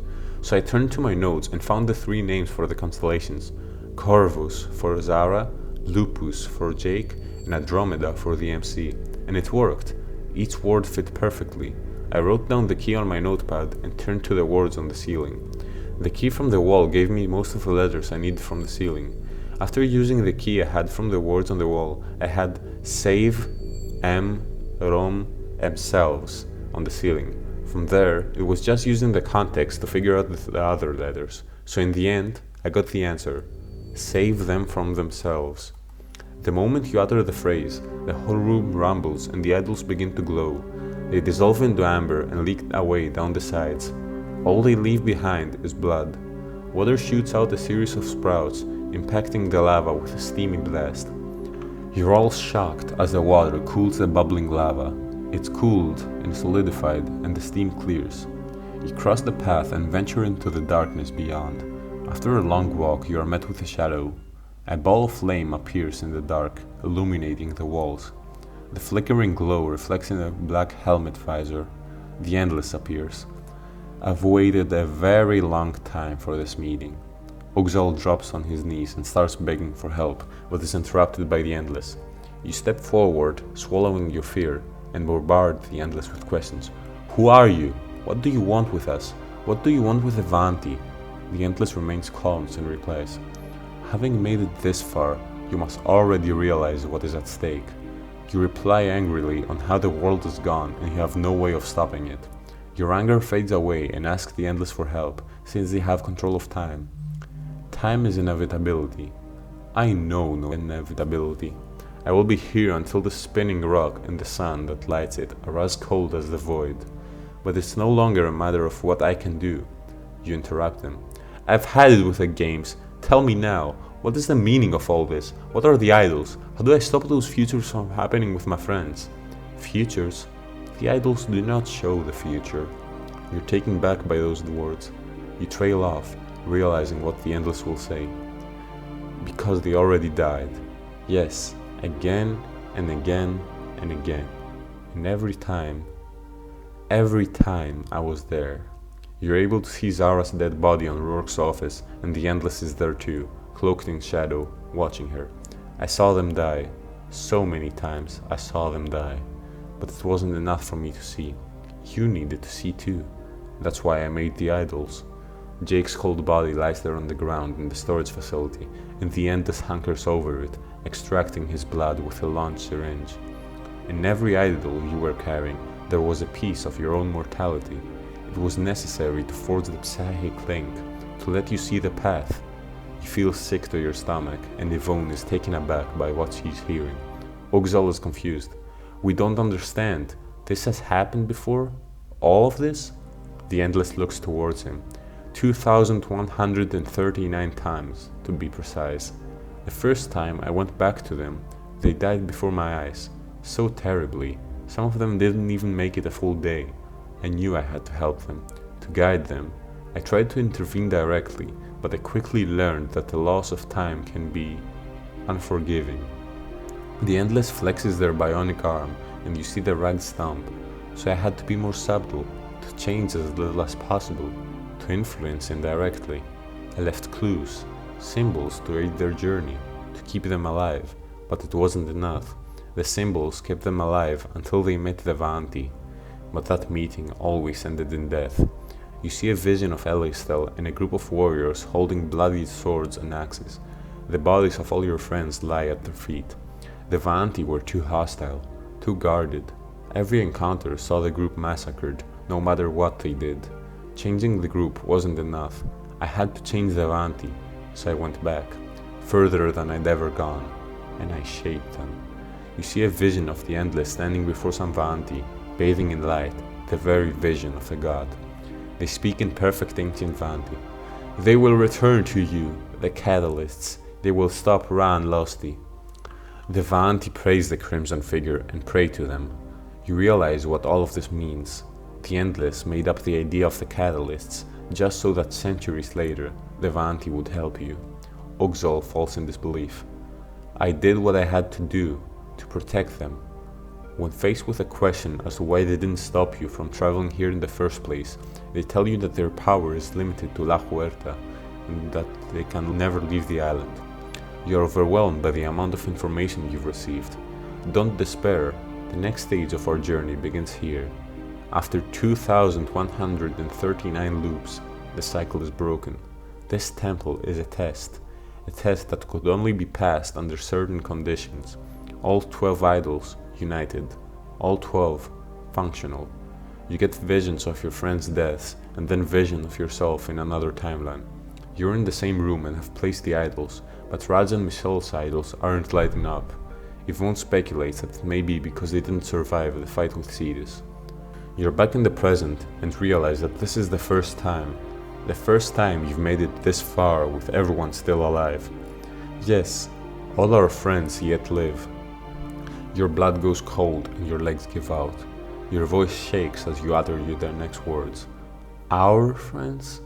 The Endless reaches up and presses a latch at their neck. You hear a hiss of decompression. They reach up with their hands, one flesh, one iron, and lift their helmet from their head. You stand there in absolute shock. What stands before you is an older version of yourself. I had to be sure you were ready, Nicole. Now our work can begin. Book 2. End. And that's it for Book 2. Arguably the best book in the series, since it featured most of the series' plot twists and actually solidified the plot. It also has had the most well-written dialogue in my opinion, which is shown by the fact that I read a lot of the moments directly instead of summarizing them. A ton of the character development also took place during those 15 long chapters. Craig went from an unlikable bully to your homie, and he also fixes his relationship with Zara. Scene has kinda fallen off the spotlight, as I mentioned earlier, since his arc is over, but he still keeps his leader attitude up without putting himself in unnecessary danger. Estella's character is now solidified, and went from almost a mystery to having proper motivations that can make you be grateful that you're not on her bad side. Jake has gone through more than anyone else in the story, having gone from a laid-back guy to someone who's hunted by an entire military force. I could go on for every character and go over how much they've changed, but most of it is self-explanatory since I carefully chose which moments to summarize. With that being said, it's time to get this over with and move on to Book 3, since the video has already surpassed the length that I aimed for at first. However, unfortunately, it's widely known that within the community that Book 3 is iffy.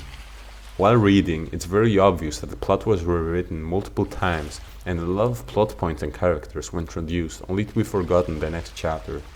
Apart from a few chapters in the finale, there's a lot to criticize. Since the book is so rushed and there's so much happening at the same time, I'm going to skip over a lot of the plot points that don't matter in the long run, while issuing my complaints with them. If anything, I'll try to keep stuff as brief as possible, except for the equivalent of the Amber Idols from Book 2.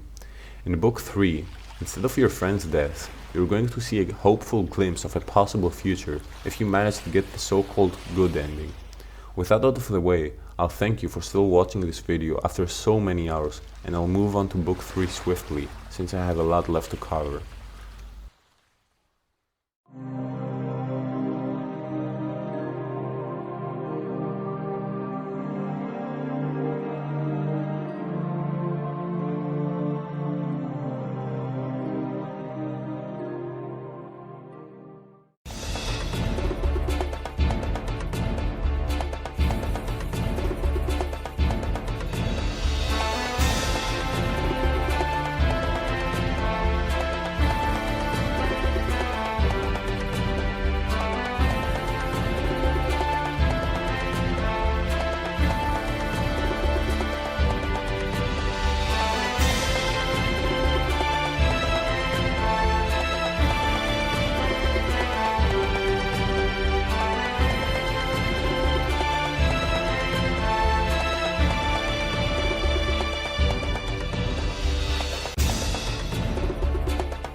The amount of information entering your brain is too much for you to handle. You are alone. Quinn sacrificed herself to save you. Zara was dragged to the ocean by Lundgren, and everyone else's status is unknown since you fell from the chopper. And now you stand before the god of this world, who turns out to be an older version of yourself, and reveals that the prophecy everyone believed in was a lie to help your friend survive. It's the first time in over 2,000 tries where none of your friends have died. Yet. However, since the idols worked, it means that at least all of them are alive at the moment. Ogzal is furious over the fact that everything he has believed in was a lie, and his expression changes to one you've never seen before. He's clearly as furious as one can be, but he does nothing but glare at the Endless. You ask the Endless about your friend's status, and she reveals that they are all alive at the moment, but you must act quickly in order to keep things that way. Suddenly, the tunnel starts shaking violently, and the Endless proclaims that she didn't expect this to happen. The mountain is erupting again due to the absence of the island's heart. As you get out, Ogzal proclaims that Ran Losti has come. This is one of my first complaints, since he doesn't believe in the religion anymore, yet he still uses its fake terminology and events. Anyhow, the Endless tells you that she cannot stop this eruption, since they shatter apart time itself, and not even she could see it coming. Lava starts coming towards your location, and the Endless turns to you. Listen. You're the miracle I've waited for. You're the only one who could keep everyone safe. I need you to recover the island's heart from Rourke. With it, we can preserve La Huerta and protect our friends. Do you understand? You struggle to form any words, and she asks you the same question again in an urgent manner. You force yourself to reply positively, and the Endless then puts her helmet on again and walks into the lava, extending both arms. She vanishes, and the three of you run towards the rainforest, while the same storm that happened when you entered the island forms. You slowly fall unconscious, but Jake appears from nowhere and extends his arm to help you. I ain't losing you twice, princess. He helps you up, and Estella does the same to Yvonne. Ogzal has disappeared, and Jake tells you that they've been searching for you along with Sean and Craig ever since the chopper went down. It's been 3 days since they last saw them though. You're confused from what they're saying, since you only got separated a few hours ago. You're interrupted by a few portals opening up close to you, and space-time starts to shatter right in front of your eyes. You're forced to enter them to avoid the lava and wait until things calm down. Almost 2 hours later, you reach the shoreline, and Estella gets nervous about seeing Craig's status. Jake tries to calm her down, but it's not effective at all and makes Estella walk off angrily. You try to approach her, and she tells you that you are all fools for thinking that anyone will make it out of here alive. A strange, indistinct figure approaches both of you, and the moonlight seems bright around it. Green light undulates within its ghostly body. It stops in front of Estella and raises its hand to give her something. She recognizes what it's holding. It's a photo of her and her family, and she used to keep it at home in Sant Robida. However, the picture is burnt around the edges and is ready to burst into flames, so you grab the photograph and the figure disappears. You hand it to Estella and are transferred to another timeline. Possible future. You're inside the cozy, decorated room, and a man with grey hair is trying to fix an old typewriter. He smacks it and is ready to resume typing, but sighs in defeat. Estella enters the room carrying a large box. She greets her uncle Nicolas, and he eyes inside the box. Inside it is a desktop computer, and he scolds her, telling her that he doesn't need that because of the fear of being tracked. She shows him the state of his typewriter and asks him how he's going to write his life story if he can't get a single chapter done. He gives up arguing and unpacks the computer. They start reminiscing of the past, and Nicolas tells her that she reminds him of her mother. Estella also reveals that she's possibly planning on starting a family, and her uncle is overjoyed. She plugs the computer in and hands him the manual, but he's confused as to where he's supposed to enter the paper. She lost with him. You're back in reality, and Estella is crying. She can tell that you saw the vision too. Unlike with the amber statues, this time, your friends are going to see their likely future alongside you. Her morale is pumped up and announces to all of you that you're going to fix this and get the future that you deserve. Those items that the shadowy figure hands to your friends are called the Ambers of Hope. Your friends are all on the brink of accepting defeat, and the embers help them remember what they're fighting for and what matters the most to them. Yvonne then comes towards you and points out a cluster of hats nearby. You head towards it, hoping to find any vanity. You spend the night nearby, and the next morning you wake up to the sound of multiple sellers making trades. One of the sellers mentions Varian's name, and you head towards the stall to see what's going on. He tells you that he can take you to him, but first he wants you to help his business. After helping him out, he lets you know that Varian and his group are camped in a hidden inlet west of the cove. You head there, but Yvonne stays back at the village. Up ahead, you find Diego, Varian, Raj, and Michelle sitting together in the sand. They're overjoyed to see you and ask you about the others, but you unfortunately know as little as them on their status. Raj gets ready to cook a meal to boost your morale, but he's disappointed by the lack of ingredients. He tries to come up with something, but his hands start trembling, and he throws the ingredients down in frustration. This is the first time that he's given up like that, and he heads off. You follow him to check up on him and notice tears in his eyes. He tells you that he doesn't think he can cheer everyone up anymore after everything that's happened. During his rant, a translucent figure appears before you and leans towards Raj concernedly. It hands Raj a leather-bound notebook that turns out to be his grandma's recipe book. He's hesitant, but grabs the book after all, and the world turns white. Possible future. You find yourself in an outdoor marketplace, and a visibly older Raj is surrounded by small film crew and cameramen. Raj then talks to the camera to film what seems to be a TV show and introduces an also visibly older Craig to the camera. They prepare themselves to present a recipe for chicken and leek curry, but Raj forgets his lines and the director asks him if he's okay. He says that last night he was overwhelmed by the amount of people partying with him, and they now move into an interview. Raj's phone suddenly goes off and he says a movie star is calling him. He's invited to an after party in Milan and they'll record the show there. Craig is also excited and the world turns white again. Raj's hands are shaking and he tells you that he just saw the future. You cheer him up and praise his cooking, and he flips open the recipe book, ready to cook. You run back to the village to gather ingredients, but Michelle notices how a house is covered with flowers. Varian explains to you that it's the home of a hand-fasted couple, which is basically a vanity wedding. Before everyone can respond though, a seller starts screaming in terror and notices a pirate ship approaching the cove and shooting cannonballs. Yvonne curses her old captain's name, Malatesta, because he recognizes the ship. A man in a long coat hops onto the sand, and Yvonne walks towards him angrily. They start arguing, but Malatesta is determined to rob the village. Yvonne starts wrestling, but nobody stands victorious, and in the end they decide to have a windsurfing competition for the ship. You have to represent her though, because Yvonne is unfortunately horrible at it. After the race is finished, you find out that you actually made it in time somehow.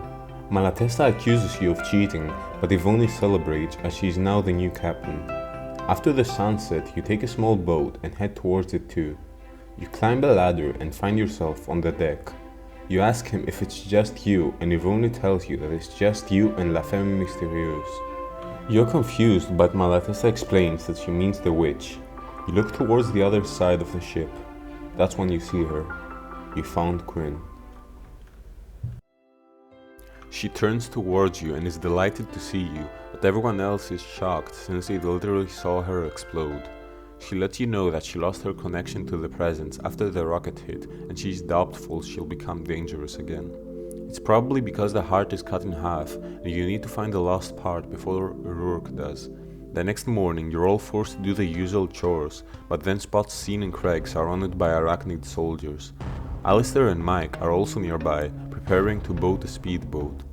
You attack them using the cannons and board the speedboat yourself. The troops take the defensive formation, but Alistair commands them not to shoot. He turns towards your direction and is shocked to see that you're alive. Rourke told him that you were all gunned down after trying to escape. You tell him the truth and he starts shaking and apologizing. He begs you to leave without any conflict, but you tell him that you're not going anywhere without Sean and Craig. He commands the troops to capture you alive, and a fight unfolds. After you defeat them all, you take your friends back and hold Alistair hostage. Mike then tries to stop you, and starts exchanging fists with Jake, who's trying to make him remember. Despite hearing multiple events of the past, he doesn't react at all, and Jake looks away in defeat. Mike then slowly turns his head and calls Jake Grandpa. Jake is shocked and runs back to him, only to be punched in the chest. Mike rushes to free Alistair, but before they leave, Scene gives Alistair a motivational speech and offers him a second chance. Despite everything though, Alistair says it's too late and leaves with Mike. This whole scene had an alright execution when playing, but I would like to complain about how Mike's aggressiveness has been toned down a lot. Sure, he got orders to not kill any of you, but I feel like a guy who's basically the Winter Soldier from Marvel won't resolve things peacefully like that. It feels off character, but I'll move on. Scene apologizes to you for not saving you when you needed him the most, and Craig asks you if you've seen Zara.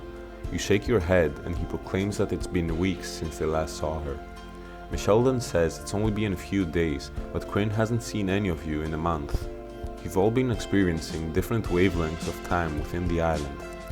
She then starts breathing heavily out of nowhere, and you find out that whenever a piece of the heart is nearby, it calls out to her, causing that reaction. She shows you where the signal is coming from, and you and Scene swim towards the source, but unfortunately find nothing. Scene then starts shaking and says he gives up. His sadness turns into anger and then tells you that he can't do anything without getting someone hurt. He continues his rant about his father and how he kicked his abusive and alcoholic ass out of his house and has done everything to carry the load, but now he does nothing but be a burden to everyone. You try to comfort him, naming all the times he's basically saved everyone, and the ghostly figure appears from the depths. It's holding a watch with the name Marcus Gale engraved into it. You grab it and the whole world goes white. Possible future.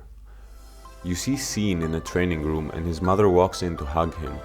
She gives him a sweet and motivational speech and they both laugh, but Scene can't help but keep a look of uncertainty in his eyes. His mom asks what's wrong and he tells her that reporters keep asking him if his dad will be there. He's glad he's managed to keep everything under wraps, but he can't help but feel him over his shoulder. She cheers him up, telling him that what doesn't kill him makes him stronger, and he thanks her for everything. You're back in reality and he tells you that this was exactly what he needed. He smiles at you and you proceed to follow the figure as it's fading away. You reach the bottom of the ocean and find the second half of the island's heart. When you come back up, the sun has disappeared and it's suddenly nighttime. You head back to the boat in victory, but suddenly Raj points out an enormous dark figure taking shape beneath you. Everyone tenses up and Cetus appears right in front of you, beginning his attack. You try to shake him off, but his enormous body has trapped you from all sides. You all try to figure out a plan, only to notice Malatesta holding the heart and walking towards the edge of the boat. Before you can react, he throws it on Cetus's mouth, and Cetus swallows it and proceeds to leave you alone. You all yell at him for what he just did, but he says he did what he had to do to keep you all alive. However, even though Cetus has disappeared, the storm is only getting worse. A tidal wave appears and all of you are suddenly sent flying. After a while, you wake up on a beach along with your group, but Varian and the pirates are nowhere to be seen. You hear a faint guitar playing from some ruins nearby, and you head there to see who's causing the noise. You notice Varian standing there along with a young man. He's the same guy from the Book 2 end credit scenes. And short parenthesis here, oh my god, I hate this guy.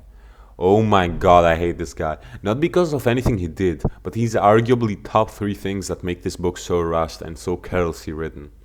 It's just so obvious that the story was written multiple times because he serves no purpose. He's literally just there. And Quinn flirts with him despite the fact that you date her because of the lack of alternative dialogues.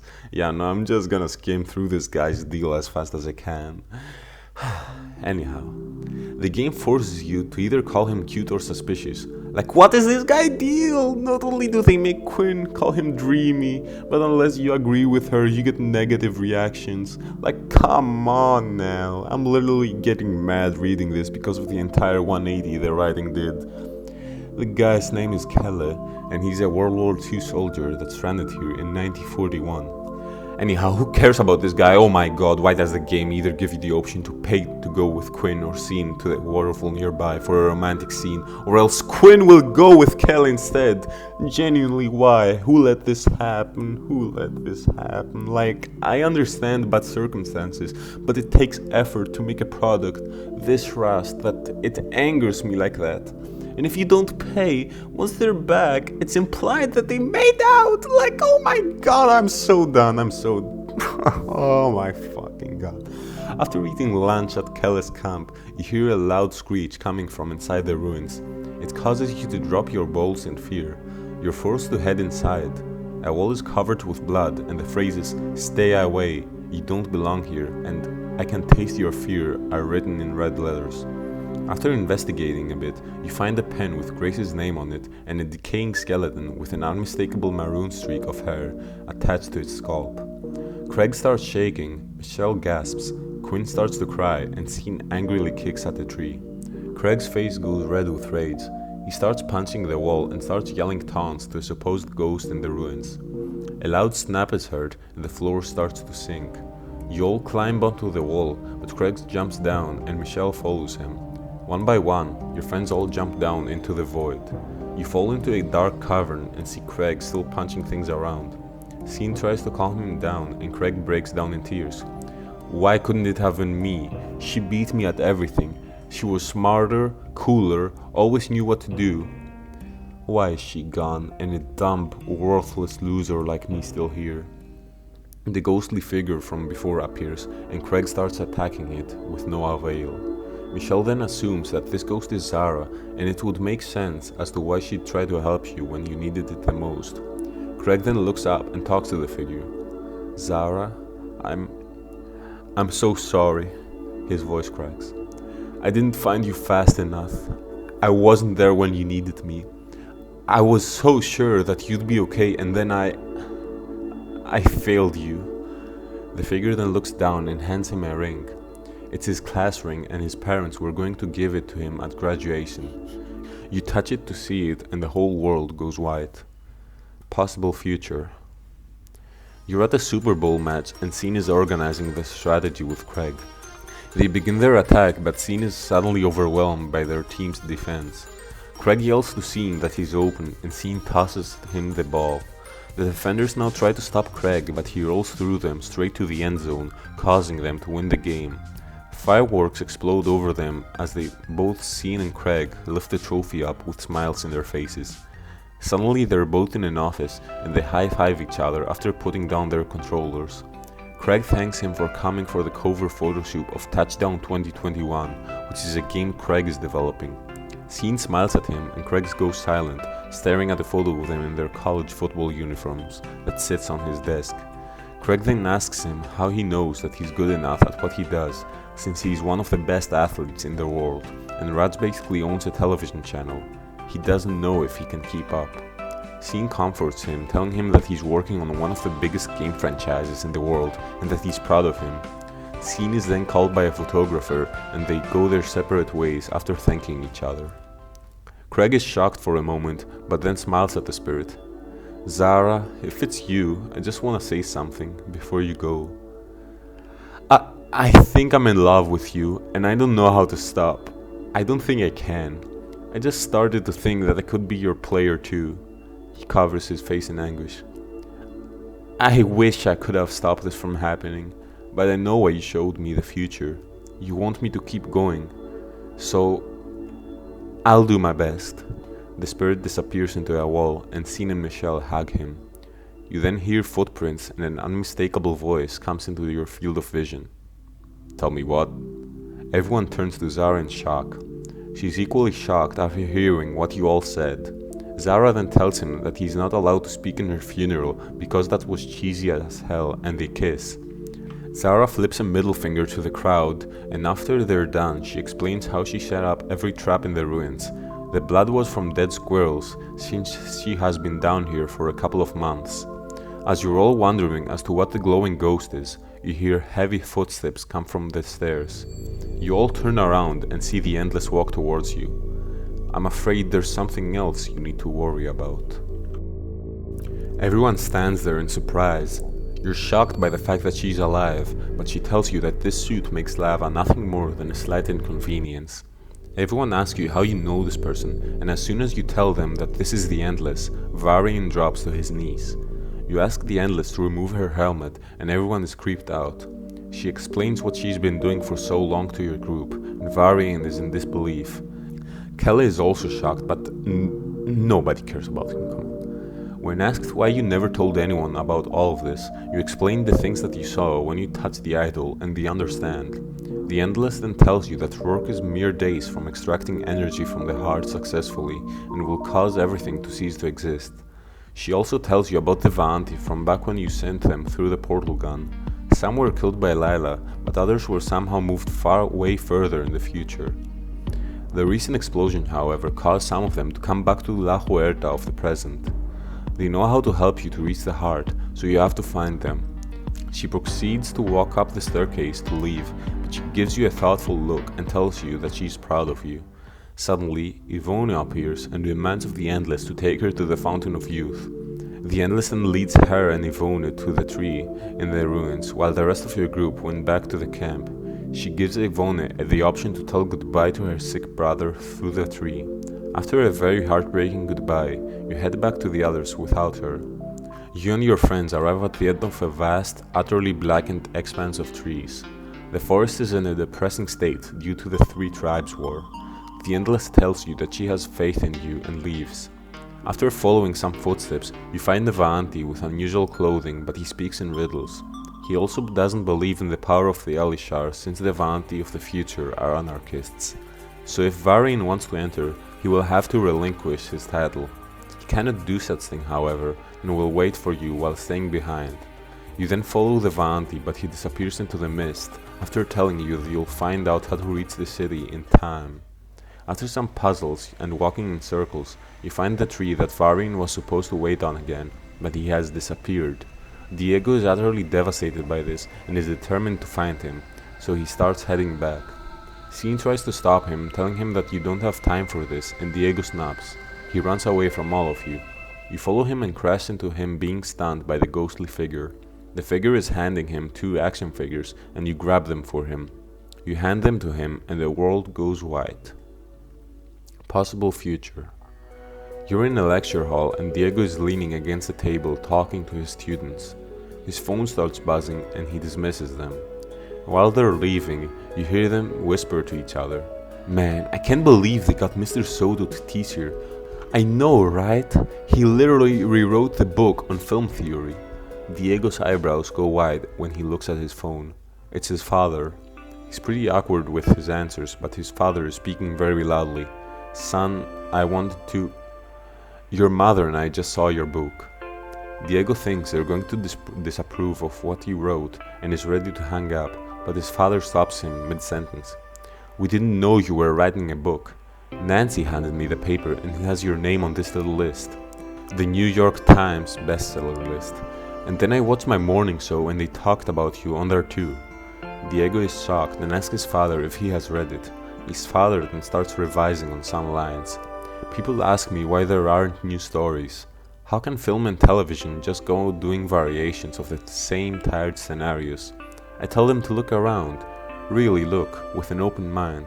If you look at life, you'll see the stories we've been shutting out." Diego finishes his sentence. "And all you have to do is let them in."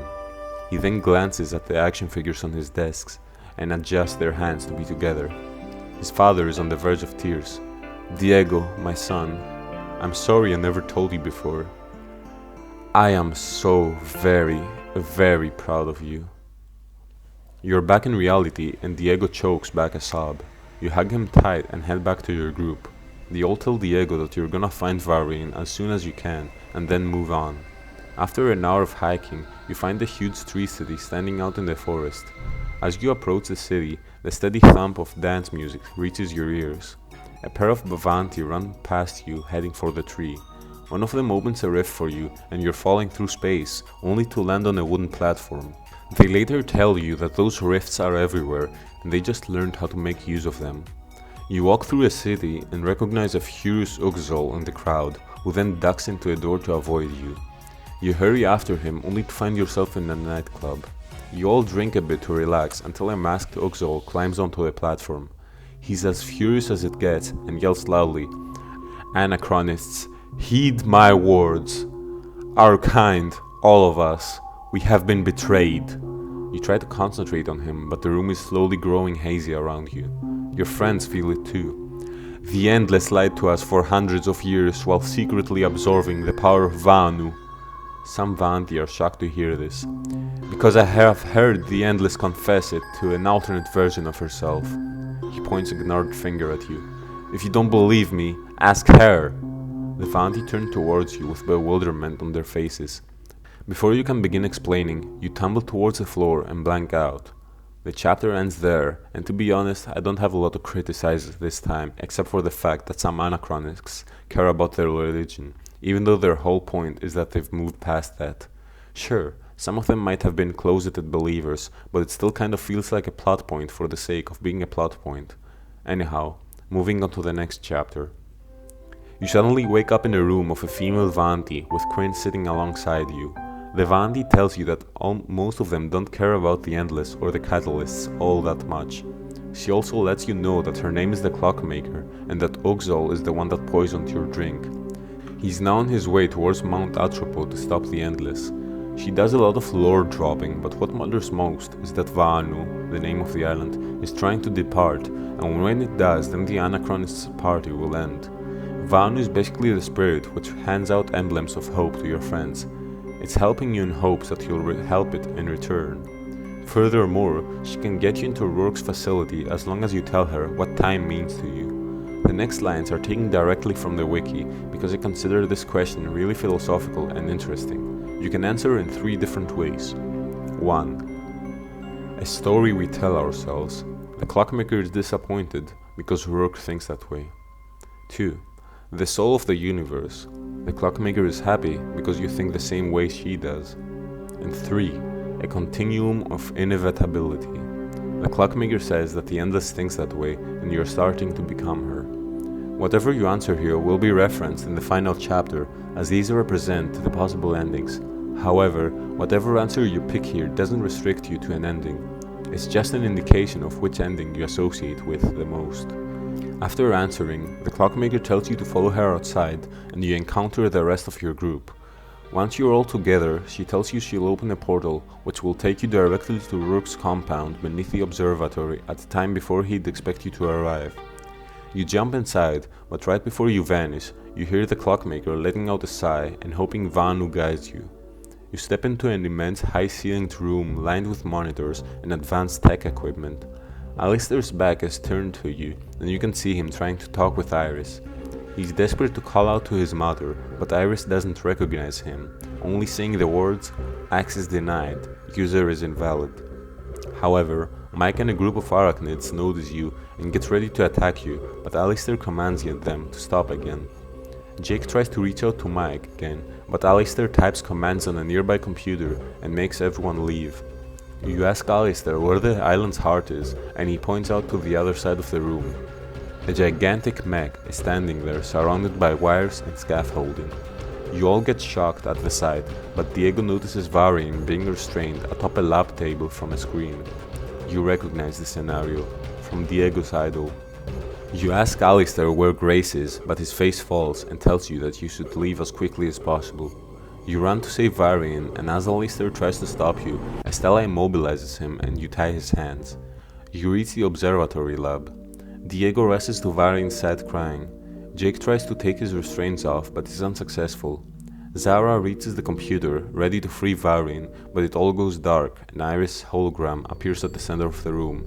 "I'm sorry, Zara. I can't let you do that." You freeze. It's happening. The vision is becoming reality. You try to tell your friends to leave quickly, but they don't hear you, trying to bargain with Iris.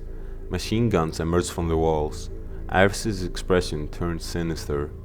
You run to take cover under the table and everyone follows your example, except for Diego. He glares at Varian with tears in his eyes and joins you underneath. Iris doesn't detect you anymore and suspends the defense mechanisms. Kelle takes out the only camera in the room with his slingshot and you come out. You tell Iris that you have Rourke at gunpoint and she should release Varian. Her head scans the room but doesn't find Rourke, so she lets Varin go due to the high risk.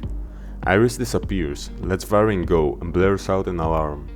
You exit the lab quickly, and Varin leads you to the room where Grace is held captive. However, Tetra finds you before you can reach it and starts his attack. You separate and run away from him. Quinn intimidates Tetra once you distance yourself from him, and he retreats. You then enter an interrogation room, and Grace is sitting in the corner. She's absolutely devastated, but gets her hopes up when she sees that all of you are alive. That doesn't last long, sadly, and she tells you that you're better off without her and that you should all leave. You try to convince her to come with you, but she breaks down and tells you that she's worthless. Suddenly, Vaanu comes into the room and hands Grace a display with colorful butterflies. She accepts the frame and the world goes white. Possible future. You're on a balcony overlooking a bustling city. Through the windows of the building you can make out multiple art pieces. Grace opens a glass door and comes out, along with Michelle. They talk about the art and Grace's mother follows them. She's surprised to see her and her mother smiles at them, telling her that she always supported her little hobbies. That phrase ticks Michelle off, and her mother goes on, telling her that some of the designs are lackluster and tries to give her own input on them. Grace's face falls and tells her that she's missing the point, and her mother then again tells her that she should take up something that she's actually good at. Michelle snaps and tells Grace to tell her off. Grace then explains that all of her paintings were generated by calculations and assigned geometric properties, and the whole point of them is to display the beauty of mathematics. Her mother tries to act like she knew that, but Grace then continues telling her mother that she never took anything she was passionate about seriously. Her mother then leaves embarrassed, and Michelle tries to comfort Grace, but Grace tells her that felt really good. They laugh and Grace tells Michelle that her mother once gave her a display of colorful butterflies, that it was her most prized possession, but later realized that that's all she was to her mother, a precious thing to keep under glass and hide away. Michelle then tells her that she can cut her off anytime. Don't let the ties that bind you be the ties that break you, okay? Grace sighs in relief and they both head for some champagne. You're back in the presence and Grace's eyes widen. She opens the door in a hurry and you all head back.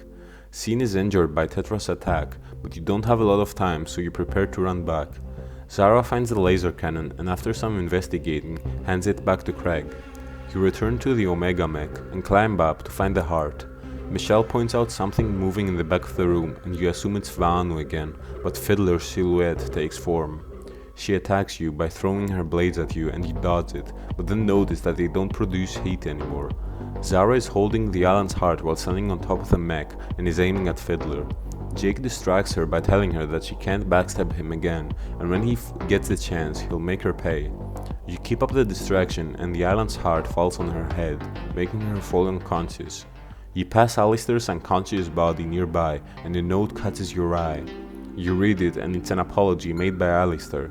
He says he regrets everything and that he'll never forgive himself. You take a glance at Alistair and head back to your group, but Mike is guarding your exit portal with a rifle on his hand. A voice then echoes across the room. That didn't go very well for you last time. Step blindly through a door and you'll suffer whatever consequence lies on the other side. You're all shocked and realize that voice is coming through the mech. Its cockpit is filled with light and you can make out Rourke sitting inside of it wearing a futuristic suit. Stay, my friends, and witness history in the remaking. He doesn't need the heart anymore. You may have it, but he has its power. The mech takes a step forward and you all rush to the portal. Alistair comes back to his senses and is shocked by seeing his father in such a demonic state. He tries to ask him what he's doing, but is cut off mid-sentence. Be silent. Sit and watch while I do what Prometheus could not. For the fire of the gods is now mine forever. A sphere of blue energy expands to envelop your friends. You back out of it, but everyone else seems frozen in place. You're much too concerned with the material, Nicole, the fleeting. Allow me to liberate you as I've been liberated. Everyone inside the sphere flickers and is erased in time. Alistair sees Grace fading away and breaks free from his bonds. Rourke continues to taunt you by telling you that if you want your friends back, you'll need to have the rest of the heart. He continues his speech, telling you that he's now able to rewrite time 1,000 times over, while Alistair is typing furiously into the terminal. Mike falls to the ground. Ah, my son, my greatest mistake. Does it give you a measure of solace to see your father triumph? Alistair insults him, telling him he's just a petty little man hoping to bend the world to his whim, and dies forward with a knife in his hands. He damages a circuit and causes blue and white lightning to course across the mech. Rourke screams in pain, and Alistair is thrown back while smoke comes from his body. The blue sphere disappears and all of your friends come back. You all run for the time rift, and Jake grabs Mike while he's at it. Grace grabs Alistair and drags him towards the rift, and you're ready to leave. As you're ready to step inside, Rourke throws an attack at you and a blue aura surrounds the rift. Its edges widen and you fall through it. Act 7. End. Somewhere on the east coast of La Huerta, Saraxa, Tari, and the Sabertooth stand together at the water's edge. Saraxa will go diving, and she orders Tari to not follow her. She dives in the water and arrives at a patch of oyster shells. While carving them free, a pair of green glowing eyes appears behind her, followed by 2 more pairs. 3 huge heads drift out the abyss, drawing close to her. One of them is blue, the second is scarlet, and the third is green. Each head is connected to a long serpentine neck, and they're all part of the same body. Saraxa realizes she's being watched, and upon seeing Cetus's 3 heads, she screams and loses her breath. Saraxa freezes and prays to the Endless, and the 3 heads pull back into the darkness. She hurries back to the beach, only to find Tari missing. Several hours earlier, you see the Endless staring into a blazing lava pool. An eerie, blue-green glow flickers across her face. She talks to the voice of the heart and tells it that she'll return what's missing. Lundgren suddenly appears behind the Endless, aiming an assault rifle at her. He threatens her and asks where the rest of the island's heart is. The Endless act oblivious, and Lundgren smashes her head, causing her to fall on her knees. Lundgren grabs her by the head and continues threatening her, but Vaanu suddenly appears and takes Lundgren's head on its hands. His face turns into one of pure horror as Vaanu forces him to experience multiple visions. He screams in terror and flees down a tunnel as fast as he can. I don't really have a lot of criticism left for this act. My biggest complaint is Kelle, who was either like this due to bad writing or was written off due to the hate he got for flirting with Quinn. The former is more likely in my opinion though, since I doubt that Quinn will be the only love interest left without a pair if you don't date her, that is. Jake has Yvonne and Sheen has Michelle if you refuse to date them.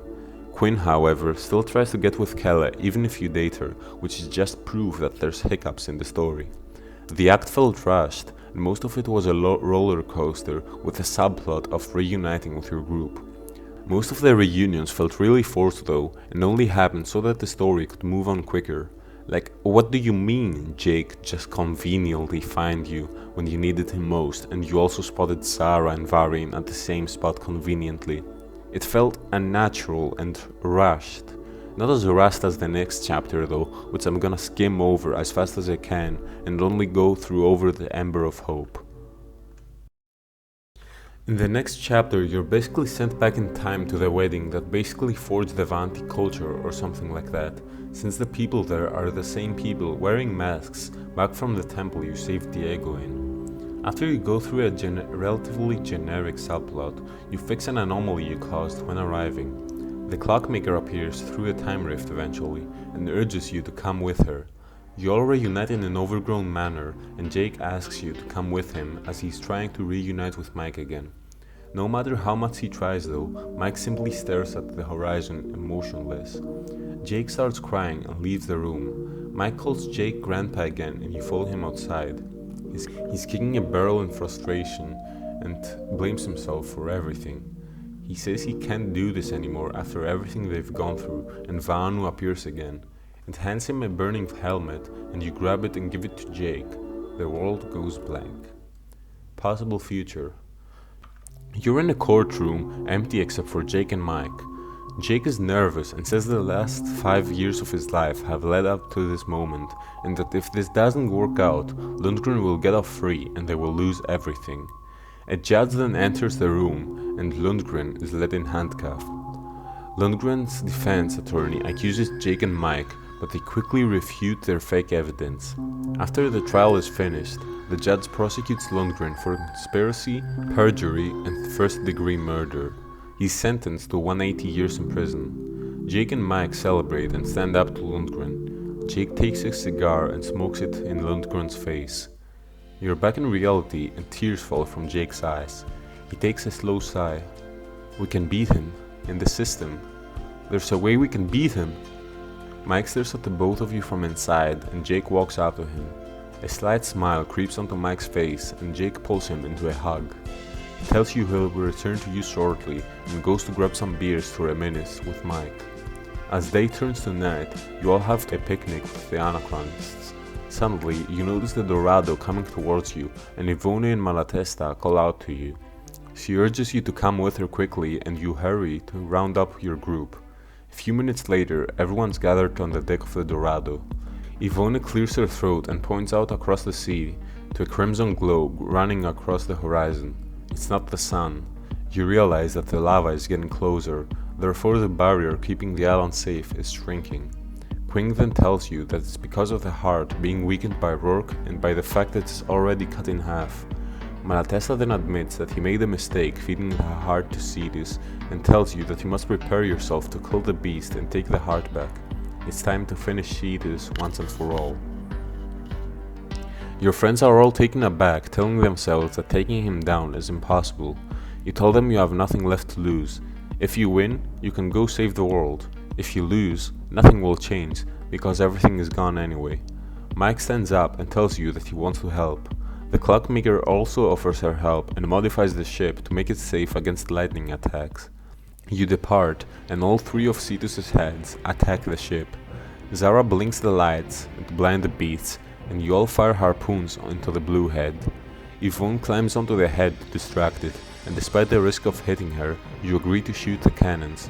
The cannonball goes through the head's skull, and the green and scarlet head are all thrashing violently from the loss. Yvonne returns to the deck and falls unconscious. The clockmaker then opens a portal, letting a military helicopter onto the Dorado's deck. Jake and Mike bolt for the chopper, and Craig arms himself with a laser cannon. You enter the chopper last.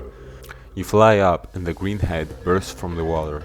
You barely dodge its attacks and shoot at it with a laser cannon, but the monster remains unfazed. Michelle then tells you that you should charge it up instead of hitting him with small blasts. Craig follows her advice and shoots up a massive red beam that engulfs the green head. It falls, and blood fills the waters below you. Sparks and smoke plume from the cannon, which makes Craig lose his grip and throw it into the sea. You all celebrate until the red head reaches out to bite you, but is stopped by the rudder. Everyone braces themselves, and you crash into the rocky soil in the cliffs nearby.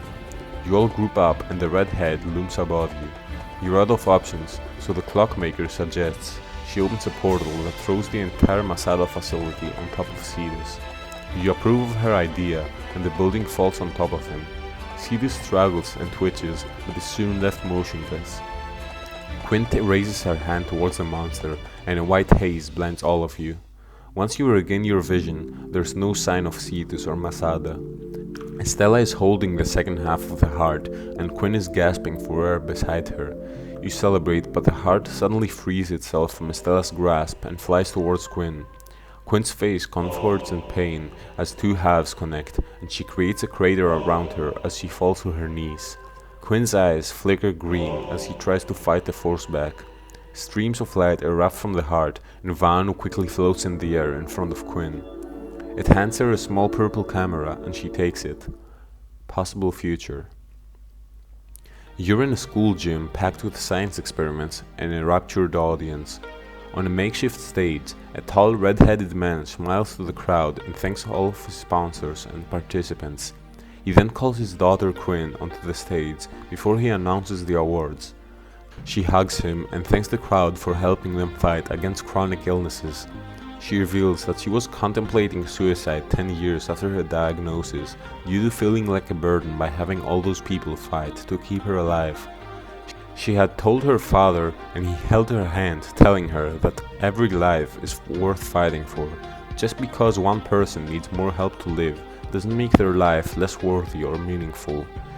It doesn't mean that they have less potential to change the world, or that their life doesn't also help others. That's why the Kelly Foundation exists, to fight for every life. She then tells the crowd that they're all phenomenal and they're a warrior, and she won't stop fighting until she defies every doctor's expectations.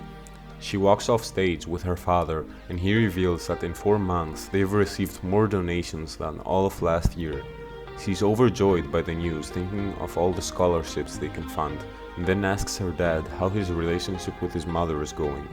He tells her that they've been doing good work these last few weeks, and he's happy to have that for as long as it lasts. A reporter walks up to Quinn, and her dad walks off. You're back in the present, and Quinn's eyes widen. She throws herself onto your arms, crying tears of joy, and tells you that she won't give up now that she's reminded what she's fighting for. Your friends breathe a sigh of relief and rush towards you. Unlike other times, Vaanu hasn't disappeared. Quinn reaches out to it and stares blankly at it until Vaanu melts away. Quinn tells you that Vaanu talked to her and she found a secret entrance to the volcano's core. Vaanu wants you to return to her heart, to where it came from. You all rise to your feet to prepare for your journey, but the clockmaker makes a portal for you to save you the time. She thanks you for keeping her sisters entertained by killing Cetus. Ivona then waves you goodbye and hopes to see you again. Everyone steps into the time rift and you all walk out into the deep snow. You approach a couple of rust-stained cabins. You start a fire inside of them and rest. You suddenly wake up in the early hours of the morning and a beam of blue and green light flashes through the window. The light is coming from a glowing sphere being carried away. Someone's taking the island's heart away. Everyone rushes outside and Quinn tells you that she can feel its fiddler. Quinn commands the heart to float back, and as it does, her eyes roll back and she falls down. You all group up and Fiddler appears behind Zara. She reveals that Tetra created his own squad and tried to rebel against Lundgren, so she killed them all. You try to negotiate with her, but she doesn't play along, and you're forced to give her the heart back. As she bends down to catch it, Estella attacks her and causes her to retreat. You follow her towards the chasm's ravine. Fiddler stands at the precipice with her blade raised defensively. You take up positions blocking her escape. You tell her that nobody has to die here, and Jake tells her that she has nothing left and should surrender. Her shoulders shake and she is overtaken by a fit of maniacal laughter. She grins, telling him that he was always right and that Lundgren always stood for himself, but Rourke is much, much worse. She falls backwards, allowing herself to drop over the edge and disappears into the abyss. You are all shaken by watching her die, but you walk along the slopes until you arrive at the freight elevator. You let it charge and head back. Mike looks over at Jake and learns the news about Fiddler. He merely blinks, but you can tell that he understands. Scene goes over the plan to return the heart, and Diego then grins at you and tells you that he has something to show you. You reach a frozen pond and you see several of your friends wearing ice skates and wait for you. All of your friends smile warmly at your arrival and have organized a party for you. They are all grateful by the fact that you've done so many things for them ever since you arrived at La Huerta. First you drink some refreshments with Raj, you then dance with Jake on the frozen pond, and Grace holds a scoreboard that has the number 8 on it. She then turns it sideways and it has the phrase "We love Nicole to infinity" written on it. Craig then turns up the music for you and Zara uses a projector to display your ID and sign. Scene then asks you to follow him and he calls you his hero. Nicole, you're one of the most inspiring people I've ever met. No joke. Calm, confident, unstoppable. I crack all the time, but you never do. Quinn then skates over, smiling shyly. So, Nicole, there's something I've been meaning to ask you. Craig switches the music to a tender ballad. Everyone stops and watches you. She freezes nervously, but continues. When I came to this island, I was ready to give up on life. But then I met you, and it changed everything. Nicole, I want to live each day knowing that you are mine, and I am yours. Today, tomorrow, and forever. Diego breaks down in tears. Will you marry me? You accept, and she flings her arms around your shoulders and presses her lips against yours. Everyone applauds and begins cheering. Once you're all finished, you head to the edge of the pond and Estella thanks you for trusting her since the beginning, no matter how much she tried to push you away. I would have forgotten my own humanity if it wasn't for your kind, open nature. Everyone then gathers back and you head for the elevator. You group up and you begin your descent. You emerge into a network of caverns and find Fiddler's suit half buried under rocks. Her body is nowhere to be found though. You take it and wear it yourself. After some walking, you notice a dinosaur walking towards your direction and everyone holds their breath. Alistair tells you that it's an Oryctoraptor and it moves on out of your field of vision. Varian tells you that this was the Deep Guardian. The crab from Book 1 was the Shore Guardian, Cetus is the Sea Guardian, the Yeti is the Mountain Guardian, and now you found the fourth Guardian, the Deep Guardian. You decide to follow the dinosaur, and it eventually digs up a glowing hot orb with a carved footprint onto it. You take it and head towards the opposite direction. You use it to open up a wall, and you hear a muffled explosion, followed by voices yelling. Ahead, you find a group of Anachronists and Uxol. On the other side, you see the Endless being attacked, but not doing anything. You decide not to engage in a fight, and you're going to sneak in, leave the heart on the pool of lava, and sneak out. You reach the pool, and everything goes white. You hear a distorted voice. I am whole, restored, complete. You ask Vaanu if the world will now go back to normal. Change will come swiftly, yes. But what form will it take remains to be determined. There are many futures. Some I am giving to know, and even more that can only be guessed at. To be alive is to never truly know what will happen next. The light clears and the heart is no longer in your grasp. Blue and green energy erupts from your body. The Anachronists and Uxol now approach the Endless in fury. They push her to the floor, ready to attack her, and you yell at Uxol to stop. His deadly visage swivels towards you. You tell him that with his teachings, his people turned from bloodthirsty killers to civilized beings, but he says he doesn't care. One of the Anachronists then grabs his staff and tells him that while the Endless deserves punishment, no one can be the judge, jury, and executioner. A distant sound comes from above. The Omega Mech descends into view, and your friends rush towards you. Uxol yells at Rourke to not interfere, and Rourke blasts all of the Vanti with a blue beam, erasing them from reality. Vaanu's spirit appears again and passes right through the colossal robot. You run for the exit, and the Endless crawls towards you. Nicole, please, wait. Rourke will promise everything, then take away the very thing we fought so hard to protect. Rourke starts laughing and charges up an attack. Only you can save them now, Nicole. Those were the Endless's last words before being erased from existence. Alistair then tries to break the mech again, but is thrown to a wall. Rourke then speaks to him through a speaker. I must confess, until your betrayal, I had still not given up hope. Despite continual displays of inadequacy, I'd held on to the idea that you might add up someday. But the truth is, there was little chance of that. You were imperfect. You were born in a vat, your genetic and tissue cloned painstakingly from my own. I tried to create a successor, and in the end made nothing more than a pale shadow of myself. Alistair's voice turns into one of desperation. He's in denial, but Iris quickly confirms it. Alistair's eyes are filled with tears.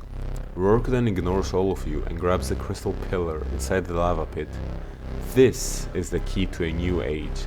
There are no longer any limits. Now we can create whatever life, whatever world we wish to live in. You feel Vaanu talking to you. Do not fear, the last piece is still missing. Without it, time will resist his control. It won't be long, Nicole. Eternity is nearly ours. After saying these words to you, he disappears out of sight.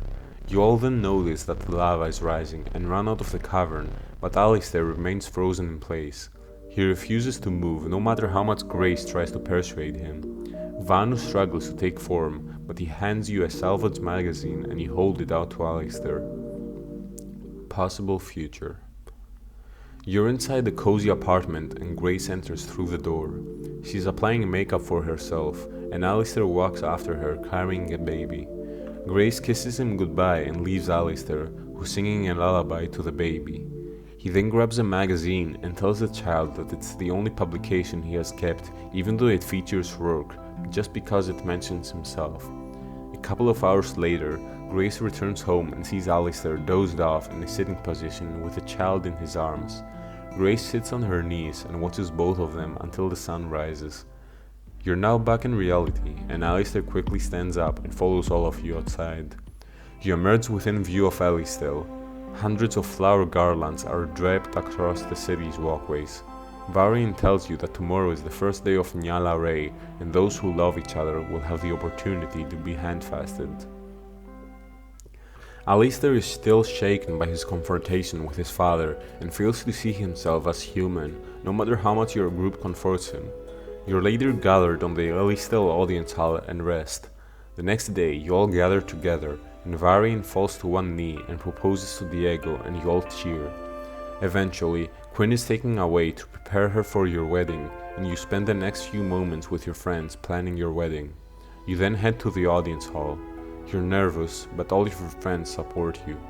Jake salutes at you, Scene's eyes are watery, but he beams a proud smile at you, and Estella simply nods, her affection for you glowing in her dark eyes.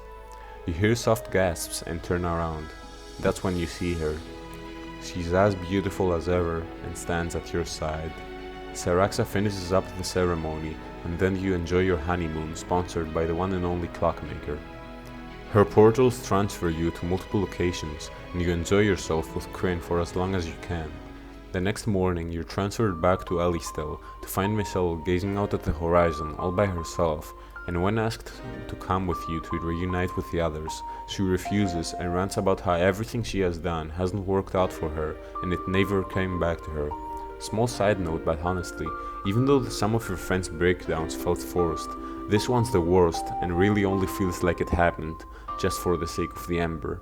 Anyhow, Vaanu appears as usual and hands you a stethoscope. Everything is then swallowed by light. Possible future. When the light clears, you're in a hospital room. Scene's mother is lying down and is annoyed by the lack of options on her television, and Michelle walks in. She does her usual checkup on Tricia, and she compliments her. She then tells Michelle that she always thought she was perfect for Scene, and never believed that the sorority girl said. But it still didn't work out after all. Nevertheless, despite everything, she's still proud of Michelle, who's now living her dream. There's a knock on the door and Scene enters the room. Michelle's face brightens up as she sees him, but she tries to slip past him. Scene, however, notices her and hands her one of the two bouquets he is holding. Amid the flowers is a card that reads, "I'm sorry." He then tells her that he hopes he'll be able to make up to her someday and begs her to accept the flowers. She accepts them, and Sina then asks her whether they can talk later. She tells him that her door is always open and you are transferred back to reality. Michelle is shocked to the core by what she saw, and several of your friends walk towards you from the beach. She gazes past you and pulls out an old Polaroid camera from her bag and takes a selfie with all of you. Alistair then quickly comes running up to you, out of breath. "Everyone, we're in grave danger." He doubles over and points to the south. The midday sky darkens impossibly towards the celestial. An enormous vortex swallows all light and shape. It's over. We are done. He's activated Project Janus. Act 8. End. Somewhere along La Huerta's coastline, the Endless lies on her back with her spacesuit visibly damaged. Time for me to go. She stares up at the starry sky and chuckles softly. In the end, I couldn't even save myself. I had hoped they'd be here when it was my time, but it's enough to know they'll be safe. A shooting star lights up the sky. Oh, there you are. She gazes at the constellation with a childlike joy. I see you, Quinn, still swimming merrily along, no matter how strong the tide that pushes against you. And there's Craig, barreling through everything and everyone like a rampaging bear. Zara, off on your own again, little crow? Ah, but I know that's where you were always happiest. Just like Jake, the lone wolf we all came to love. There's Alistair. That serpentine gaze never quite fit your kind heart, did it, my friend? Raj, half man, half magic, still living his own unique truth, and with him, Michelle unfurling her colors for all to see. My fearless dragon Estella, my mild and lovely Grace, my loyal Diego, and Scene, watching over them like the proud, soaring eagle he is. Thank you, my friends, for every beautiful day, for all that we shared. You are worth everything and more. It's because of you that I know what love is. There, alone, but under countless stars, the endless fades away forever.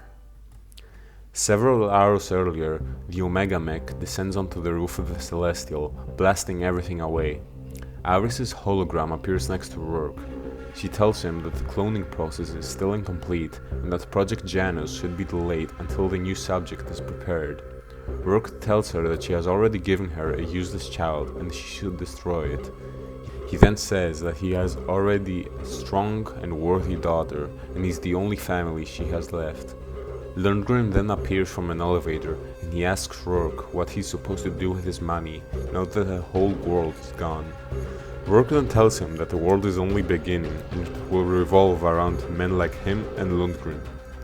You understand what it is to be feared, Mr. Lundgren, but do you know what it is to be worshipped? To make mountains fall at your whim?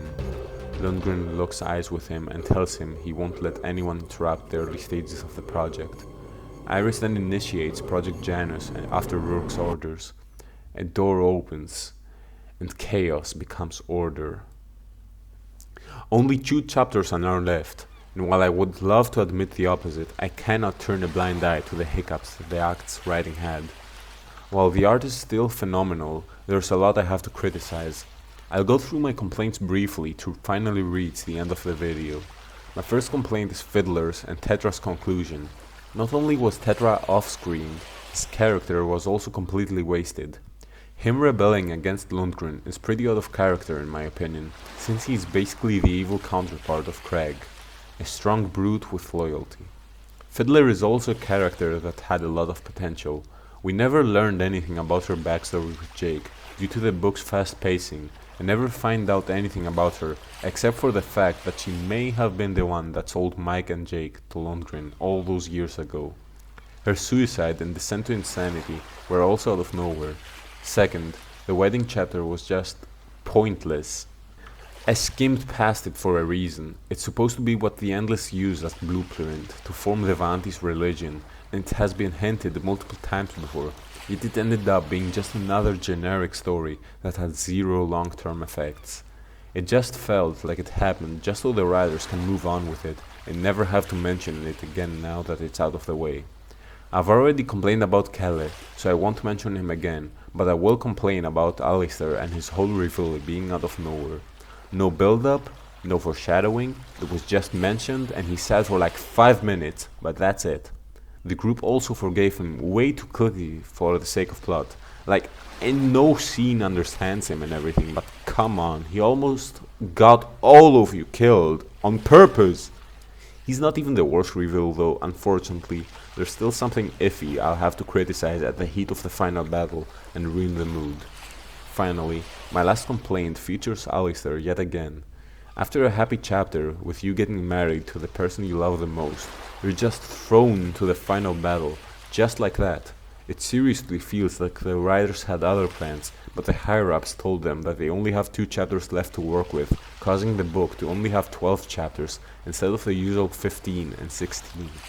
That's enough complaining though.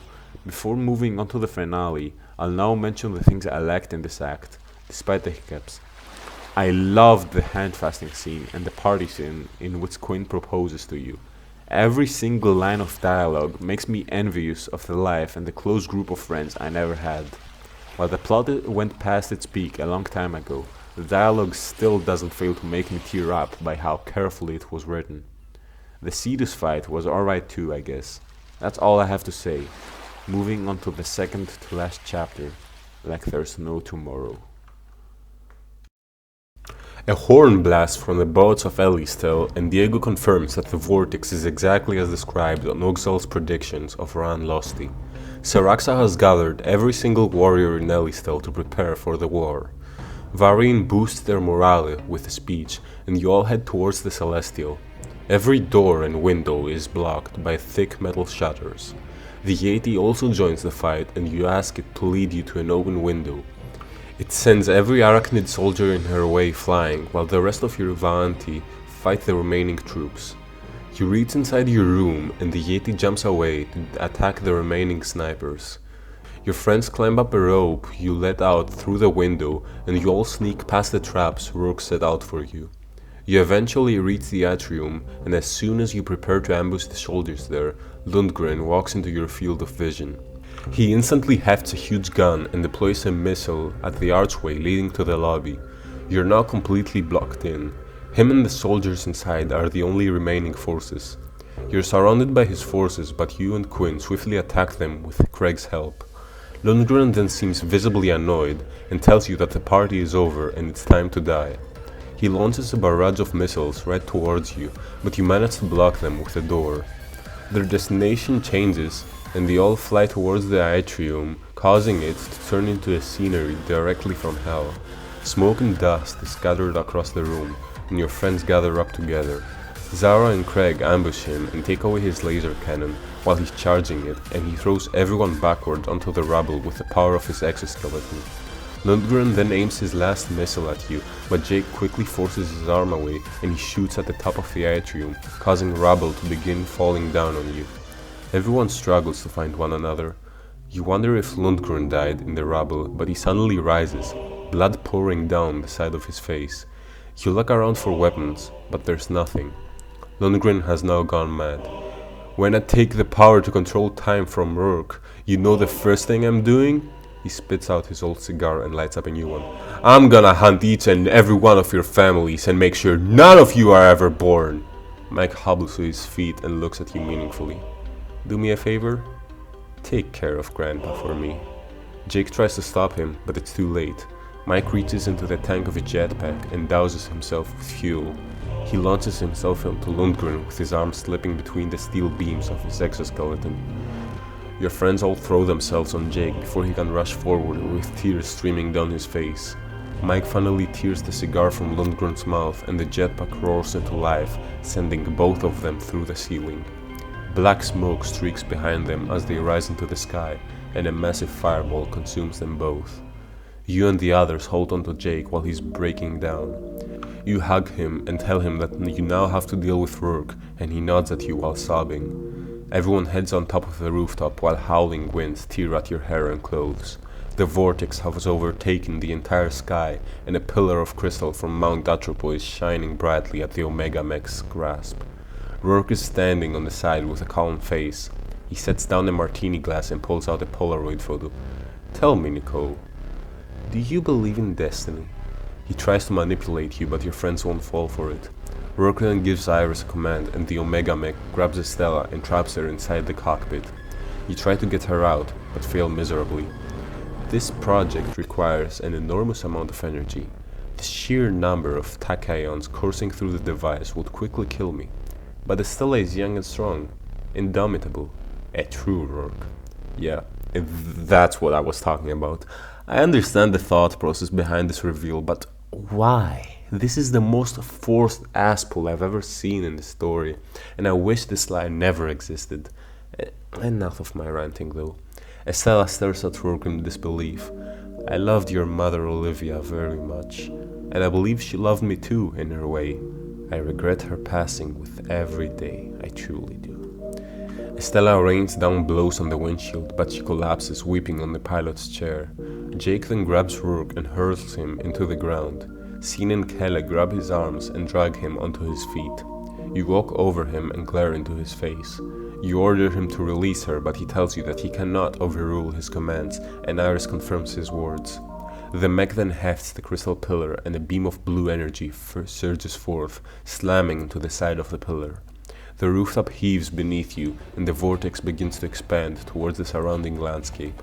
Craig helps Zara on top of the Omega Mech to force the protocol to stop. Rourke tries to taunt her, telling her the protocol cannot be overridden again, but Michelle pulls out a loop of gauze over Rourke's mouth, forcing him to shut up. The display screen illuminates Zara's face as she types several commands, but the screen flashes red. Zara tries again, but fails. She shakes her head and her eyes are filled with tears.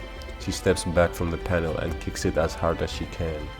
Vaanu's spirit then appears from the pillar, and Zara stares at it, enraged. It hands her a tablet device, and she grabs it with force. The world goes white. Possible future. You're in an industrial-looking concert venue, and Zara is singing as the lead singer of a band. She dedicates this song to Craig, who's sitting way back on the bar. Craig laughs and cheers while she's singing. Zara drops her mic and falls into the outstretched arms of the crowd. She makes her way over to Craig and he kisses her. They make plans to party later for their anniversary and smile at each other. Back in reality, Zara says she needed that and continues her work. She hacks onto Iris's system and brings back the real her. The vortex appears to stop expanding. You tell her to let Estella free, but Rourke quickly manages to speak and asks Iris if she really wants to set Olivia's daughter free. Michelle then slaps Rourke and points at his face, yelling him to shut the fuck up.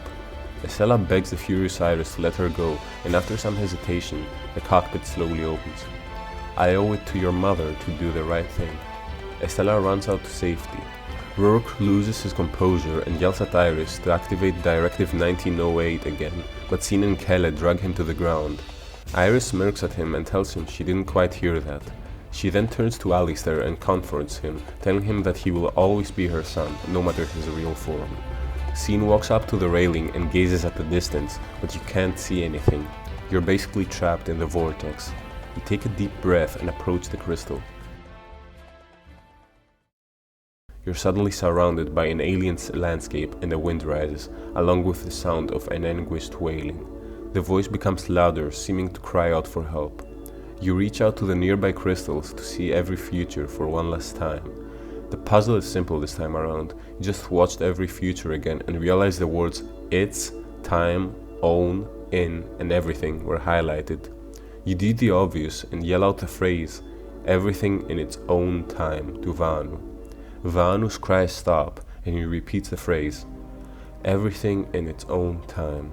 They are only words, and yet my entire perspective has been altered. I'd somehow forgotten the patient, inevitable nature of the universe. This is my home world, shortly before the first sun collapsed and became a black hole. He takes up a physical form. When the fires came, they consumed everything I had ever known. And when the planet was finally torn apart, I was hurled through space, ultimately arriving on Earth. Upon my impact, La Huerta was dragged up from the molten mantle, and as the fire coursed through me, time shattered apart. Though we reside light years from Earth, we are more similar to humans than you'd expect. Let me show you. You're suddenly back on the plane. Like us, your hearts hold immeasurable power. Diego sits alone, gazing sadly out the window as the plane departs for La Huerta. He closes his eyes and leans back, imagining. You are then transferred to the lava chamber you placed the idol zone. When you feel deeply, you can stop time. You can hold a single, fleeting moment inside you for a lifetime, never losing your conviction. The Endless stands in the far doorway of the threshold, watching rows of empty pedestals. You are then transferred to Rourke's office.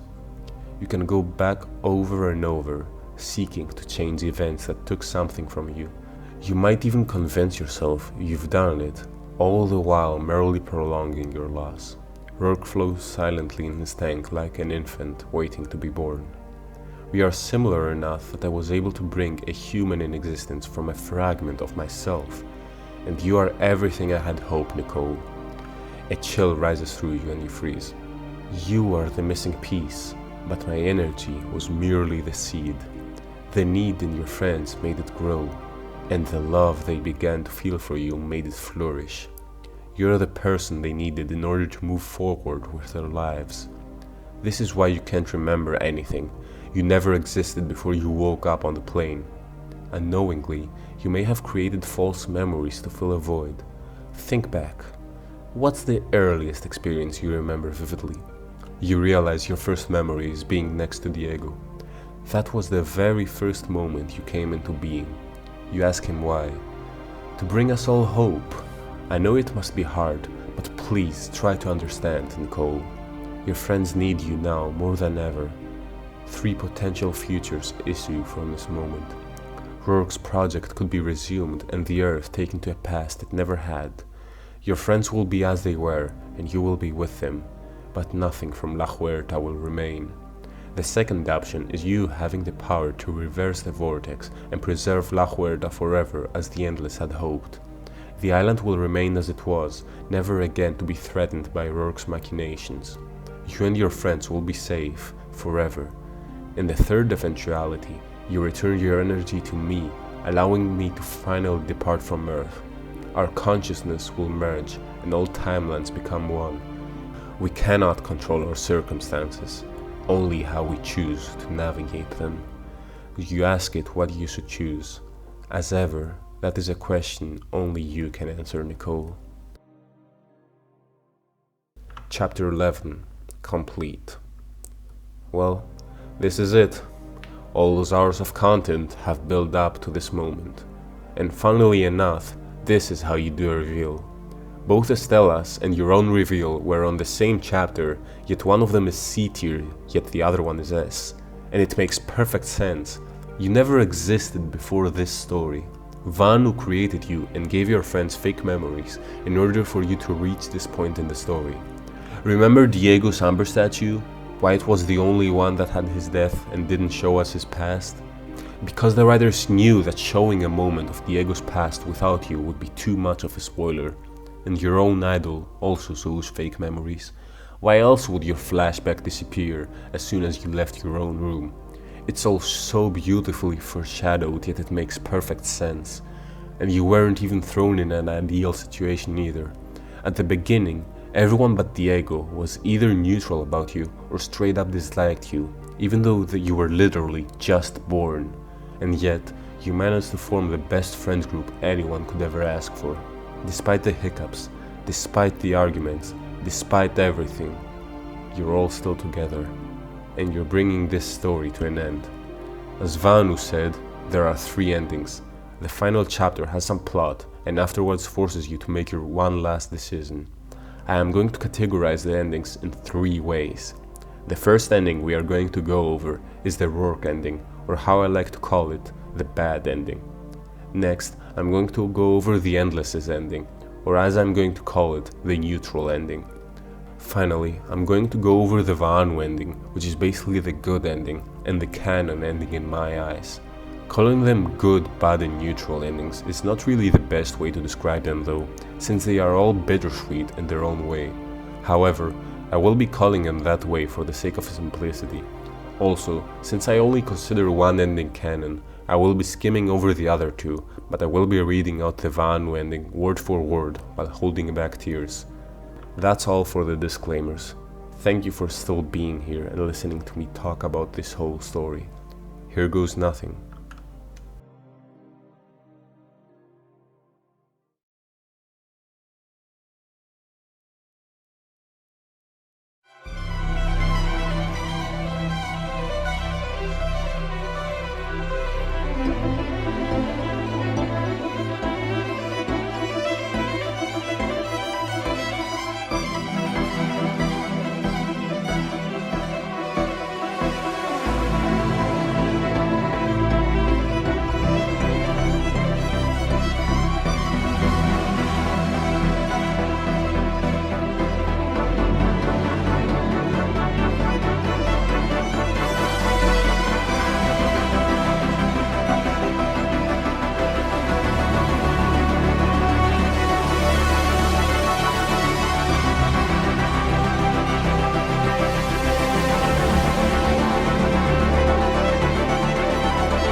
You're back at the roof of the Celestial.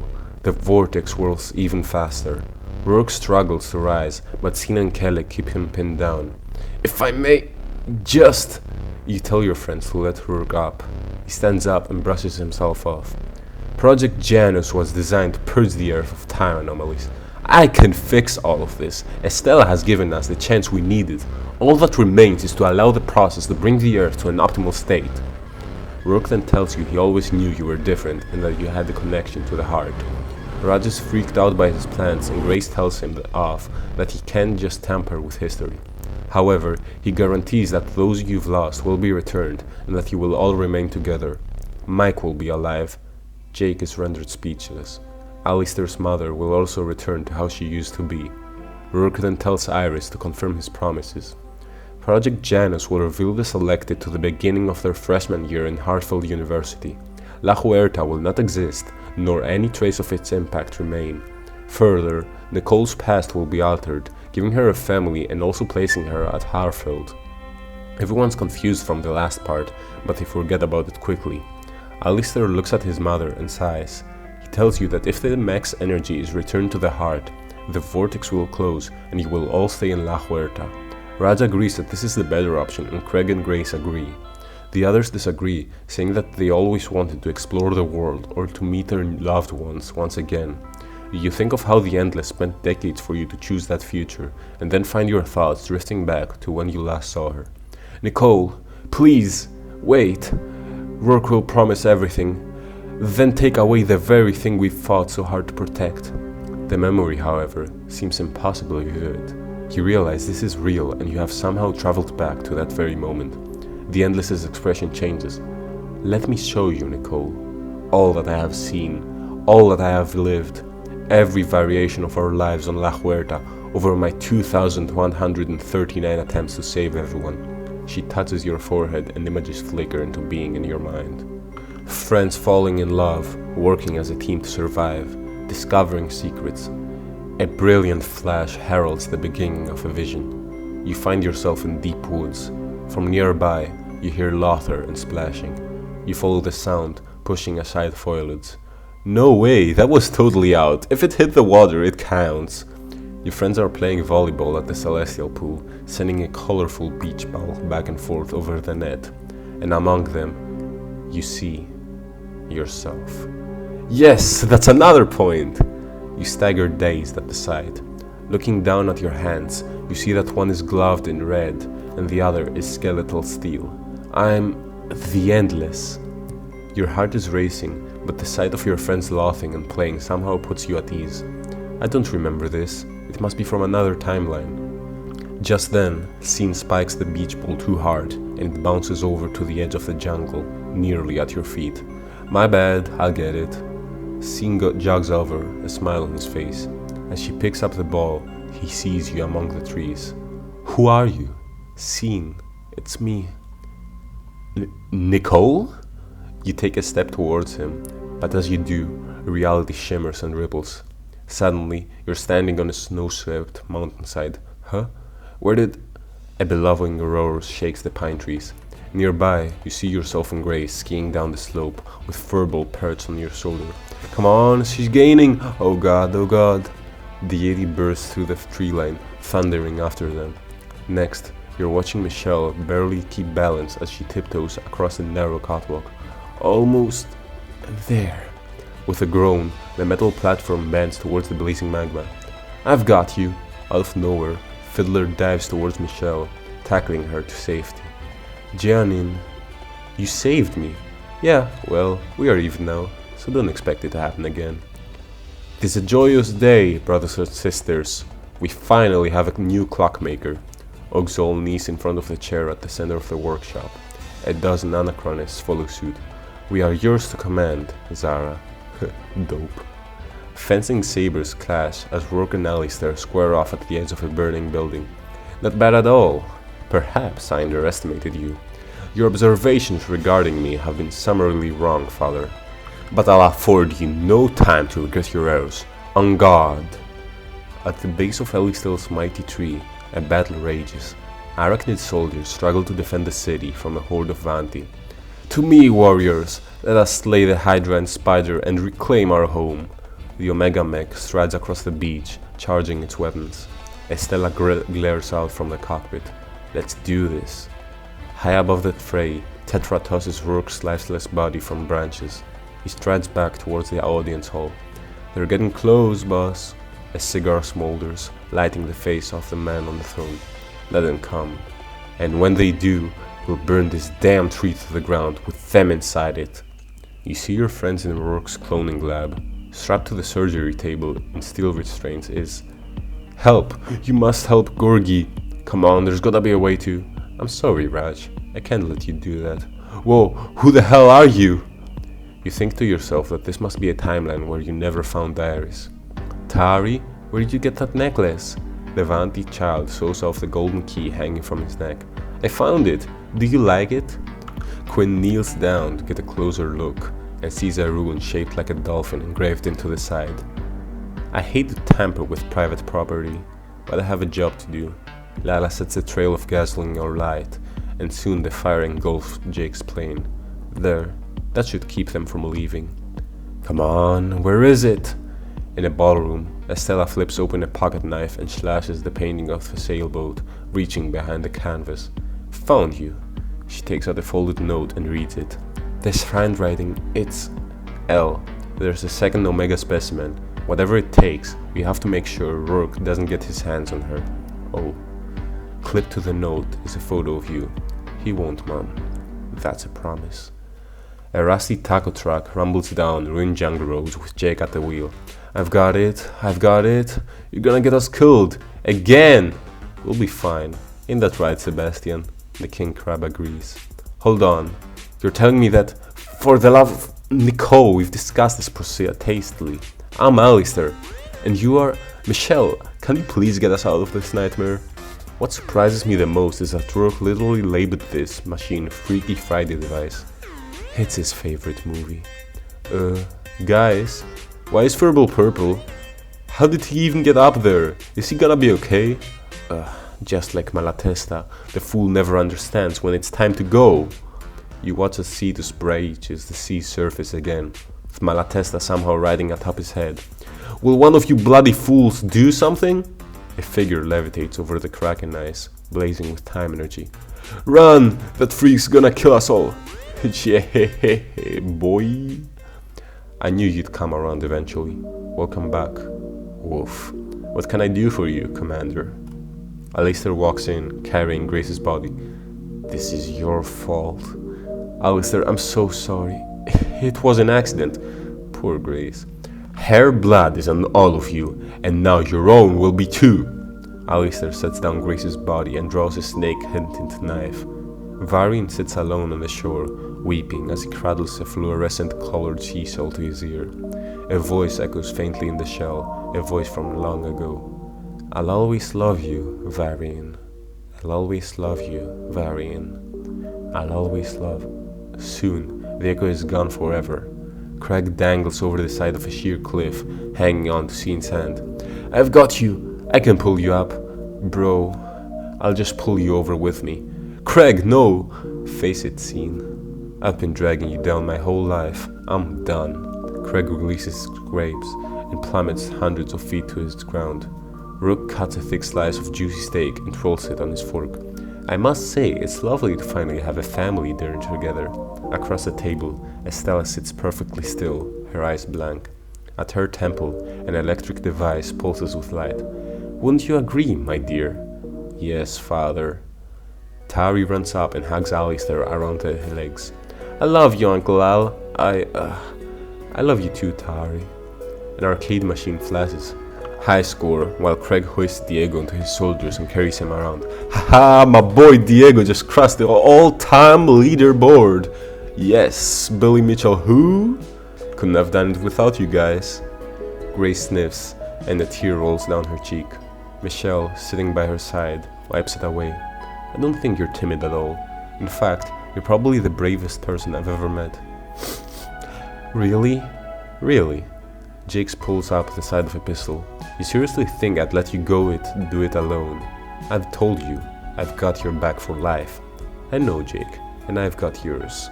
Scene and Jake embrace, clapping each other. But if you tell anybody I said that, I'll kill you myself.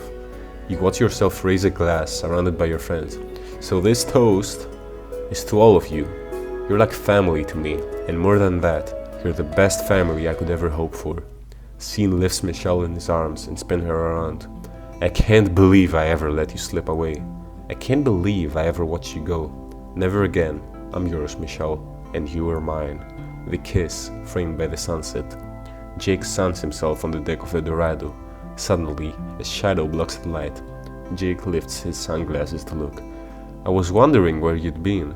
You missed me, chair? Always. Yvonne straddles Jake, leaning down to kiss him. Estella sits up in bed, her mind racing. He starts to get up when a hand takes her and pulls her back. Where do you think you're going? Just got stuff on my mind. Then talk to me about it. I'm here for you. I know. Estella falls back into bed, holding Zara in her arms. And then, amid the chaos and the possibilities, the million different choices, one moment happens all over and over.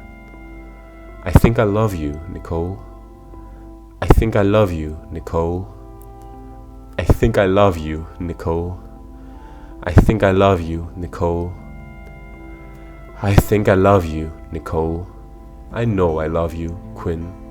Tears fill your eyes as, in the space of a single moment, you watch yourself fall in love with Quinn 1,000 times.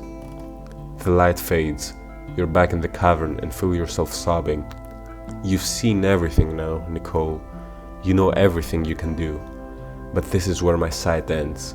You nod and wipe away tears. I know what I have to do. You're wrenched back into the present and Rourke scoffs at your friends as they continue discussing remaining on the island. Estella's fist collides with his jaw. Scene shakes his head, thoughtfully weighing the options. Half of them want to stay and half want to go home. They ask you for your input and you stand back to think about it. Quinn walks over and takes your hand. What can I do, Nicole? I don't want you to have to carry this burden alone. Quinn tells you that she knows, since Vaanu's energy runs through her too. You explain your troubles to her and she nods. Nicole, I'm so lucky the universe gave you to me even for just a few weeks. But I'm never going to be ready to give you back, so please don't ask me to. Just do what you need to do. You embrace her tightly. I love you, Quinn. Rourke then sees you and reminds you of the advantages of choosing him, but Alistair stops him and tells you the advantages of staying on the island. You think about the hidden third option and it's eating you inside. You approach the crystal. Time is a continuum of inevitability. It always wins in the end. This is it. It's time to make the final choice. First, I am unfortunately going to choose Rourke's ending, but I'll skim through it to save you the eyesore. You've got a deal, Rourke. Excellent! I knew you would make the right decision, Nicole. Everyone is absolutely shocked by your decisions, and rightfully so. However, it's the only way to bring everyone back. Quinn runs into your arms with tears on her face. You ask of Rourke to promise that in his optimal world, Quinn will be cured. He says he'll do it. You conduct Vaanu's energy to the crystal, and Vaanu appears. Nicole, if this is truly what you wish, I can do nothing but accept it. Goodbye. May your decision bring you all that you seek. Vaanu's body collapses and the vortex descends, growing wider. You face your friends and hug each other in the middle of the apocalypse. Diego looks at your eyes. Here's the adventure. This is a callback to what he said when you went through the portal gun in the Book 1 finale. Great callback. Anyhow, for a split second, you see a maniacal smile cross Rourke's face, and then the vortex swallows all. Memories begin to flood your mind. Taking your first steps, riding a bike, your first kiss. You're suddenly in Hartfeld University. You feel a buzz on your phone. It's emblazoned with a Rourke International logo. Your mother is wishing you good luck on your first day. He held up his end of his deal, or so you think. You run straight into Estella and bump on her. She tells you to watch where you're going with a neutral face and walks off with a suspicious glance. You wander through the Hartfield Fair and Lila appears. You're shocked seeing her alive, but brush it off. She then tells you if you want to be recruited for the Empire. You don't understand, and she tells you that after college graduation, everyone has to spend 3 years in the service to thank His Eminence, Emperor Rourke, for everything. You're getting a bad feeling about this. You notice Michelle laughing with her sorority friends, and she proclaims that she feels that she can trust all of them already. You sit in a lecture room next to Alistair, but Rats grabs you away, telling you that you're insane for bothering the prince. All of your happiness is gone as you're walking out of the hall, hoping you can one day become friends again. You then walk inside a cafe and hear Sean and Craig talk about rugby and the military. Craig calls General Lundgren his hero, and then says he can't wait to see what he'll do to the two deserters. He's talking about Jake Mackenzie and Mike Darwin. You think of Jake and hope he's okay. You walk outside again and see Quinn talking on her phone. She's asking her mom to not argue with her father again. She hangs up frustrated and you walk up to her to comfort her. She tries to play it off, saying she's alright, and you introduce yourself to her. She does the same, but is interrupted by abrupt coughing and leaves quickly. You're furious since Rourke didn't hold up his part of the deal and wonder what you have done. You later enter your apartment and see Zara watching a video on her laptop. The latest leaked footage from Vaanu detention facility. You can make out the image of a prison camp and see Varian, shackled in chains, addressing the camera. Diego, I'm still alive and I remember. Find me, Diego, find... Zara shuts her laptop shut and talks to you in an aggressive manner. You head out and walk around the quad. You glance up at the shadow looming over you, a statue of Hartfield's founder, Everett Rourke. You think to yourself, you did this, you arrogant bastard, you rewrote history, and now there's nothing we can... Diego appears and asks you if you're okay. Ever feel like the world didn't turn out the way you thought it would? Diego laughs and says that you just described his entire life. He's hopeful for college, however, and says he's excited for a second chance to rewrite his life. You smile at him and introduce yourself. He offers to hang out tomorrow and you accept. As he's walking away, he tells you that he feels that you two have met before and were friends. You tell him you were thinking the same thing and your gaze returns to Rourke's statue. Don't look so smug, Rourke. We beat you once, we can beat you again. You smile and walk across the quad. The next day, you feel a sense of determination. Diego comes running over and asks how your summer was. You tell him that he wouldn't believe, but he insists on knowing and you begin your story. As you cross the campus together, you pass some of your friends. Some of them glance over curiously, hearing a snippet of your tale. Everything in its own time. And that's when you see her. Quinn is standing right in front of you, and Sean is looking your way sitting on the stairs ahead. Chapter 12. Complete. Or so you'd like to think. Nah, we got 2 more endings to go over. This was Rourke's ending. It opens up infinite potential for a sequel to it, but some things are better left untouched. It's very bittersweet and clearly the worst one, since everything you did was for nothing. Your friends will, however, still find you. That's your fate. No matter if things look exactly the way they did on fucking Shrek Forever After, a good ending will happen eventually. We may never know, however. On to the second ending. The Endless is ending. We are not going anywhere, Rourke. I'm giving the energy back to Vaanu. Rourke lunges forward, but your friends hold him back. Nicole, you idiot! You're making a terrible mistake. But judging at his reaction alone, Alistair thinks you chose perfectly. Rourke seizes with rage and barrels through everyone, throwing himself at you. Before your friends can help you, he hooks your arm around your body and presses a blade against your throat. You will fix this, Nicole, once and for all. He pulls you away from your friends until you reach the railing of the roof. Okay, Rourke, I'll fix it. He relaxes slightly and you knock his weapon from his hand, pushing him over the railing.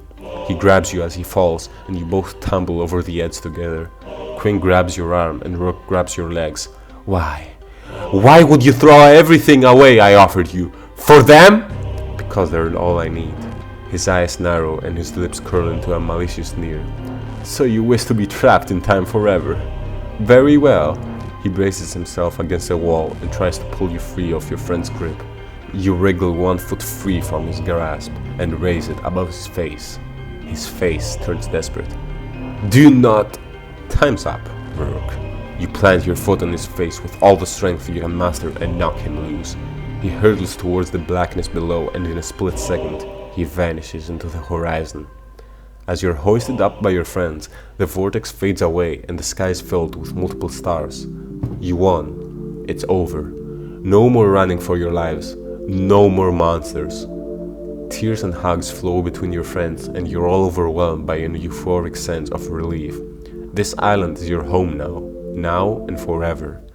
The next morning, you slowly open your eyes as the sun streams into your room. Quinn is wrapped in your arms, and she opens her eyes. You head outside. This is the first day of the rest of your life. Several friends raise their arms and cheer as you reach the pool. You all throw one hell of a party, and as the day winds down, your friends gather to watch the sunset. So, what do you guys want to do tomorrow? Everyone is excited to give new suggestions. Your options are infinite. You never thought your life could be so peaceful. Facing the radiant horizon, everyone loops their arms around one another as you watch the sun slowly disappear. A silence falls over the group as the burning world grows ominously in the distance. Scene is the first to speak up. They're really gone, aren't they? I always thought we'd find a way to save everyone, but we can't. We won't. His eyes glisten with tears. He raises his drink. Rest in peace, Mama. Next to him, Quinn raises hers. One by one, the rest of your friends do the same. Mom, Dad, goodbye. To Joy, I miss you so much, buddy. To my grandma, to my mom, to my family, to my Tio, to my sister, to my future, to the future, to everything we left behind, and everything that could have been. You sit together in silence as the sky darkens and the stars shimmer. Though the inferno remains miles away, the sense of all that was consumed by it couldn't be closer. Nicole, do you think we made the right choice? We'll be fine. The island's got everything we need. You find your gaze drifting towards your friends by your side. Gradually, despite everything, you feel yourself smile. Yeah, it does. And that's all there is to the second ending. It's as bittersweet as it can get, and you can't help but wonder, what if? You stole your friend's future for them. You saw what could have been, yet Diego hits you with a, Nicole, do you think we made the right choice? And your world shatters. Did you really make the right choice? Well, I think I didn't, hence why I'm gonna shift to the third and best ending, the Vaanu ending. No narration from me shall be needed. Here goes. Diego, can I borrow your phone? Sure, I'm still not getting a signal though. That's okay. While holding Diego's phone in one hand, you reach out to your surroundings with the other, willing a change into effect. It worked! Time stops. The vortex, your friends, and even the plants and decorations writhing in the wind are frozen in place. I can already feel it slipping back. Hopefully I've brought them enough time to let them know. You take a deep breath and hit record. Several moments later, everything resumes. You hand Diego his phone and lift your hands towards the crystal pillar. As starlight dances across the countless facets, you pause, looking at your outstretched arms. I guess most people spend their lives searching for a purpose, something to dedicate themselves to. It's a beautiful journey that I'll never undertake. I've only ever existed to serve my purpose. You, all of you. You turn to your friends and let your love for them show on your face. You show them that you're not doing this out of desperation or panic, but because you want to. Because you believe in them. I love every one of you so much. Don't you ever forget that. Nicole, and then you touch the pillar. A shockwave of time energy surges towards your body. Princess! The vortex begins to descend towards the rooftop, its spiraling arms winding even tighter. The building buckles and begins to split apart. What's happening? The hotel's breaking up. The Omega Mech, destabilized by the crumbling building, teeters backward and falls over the edge. No! What have you done? You struggle to keep your grip on your pillar. Quinn wraps her arms around you and the crystal, bracing you against the shaking. Just keep holding on. I'll never forget you, Nicole. We'll always be together because it's part of me too. You're in my heart forever. As Quinn presses her lips to yours, a column of light engulfs the pillar, rising into the sky. Quinn! Once again, and for the last time, your world is overtaken by light. Rather than blindless, like looking out to a mountaintop of a cloudless day, you're falling upward. Every future, every present, and every past seems to occur simultaneously around you as you rise. Wow. Vaanu's presence speaks in your mind, echoing strangely familiar words. Doesn't feel real, does it? But we are finally on our way.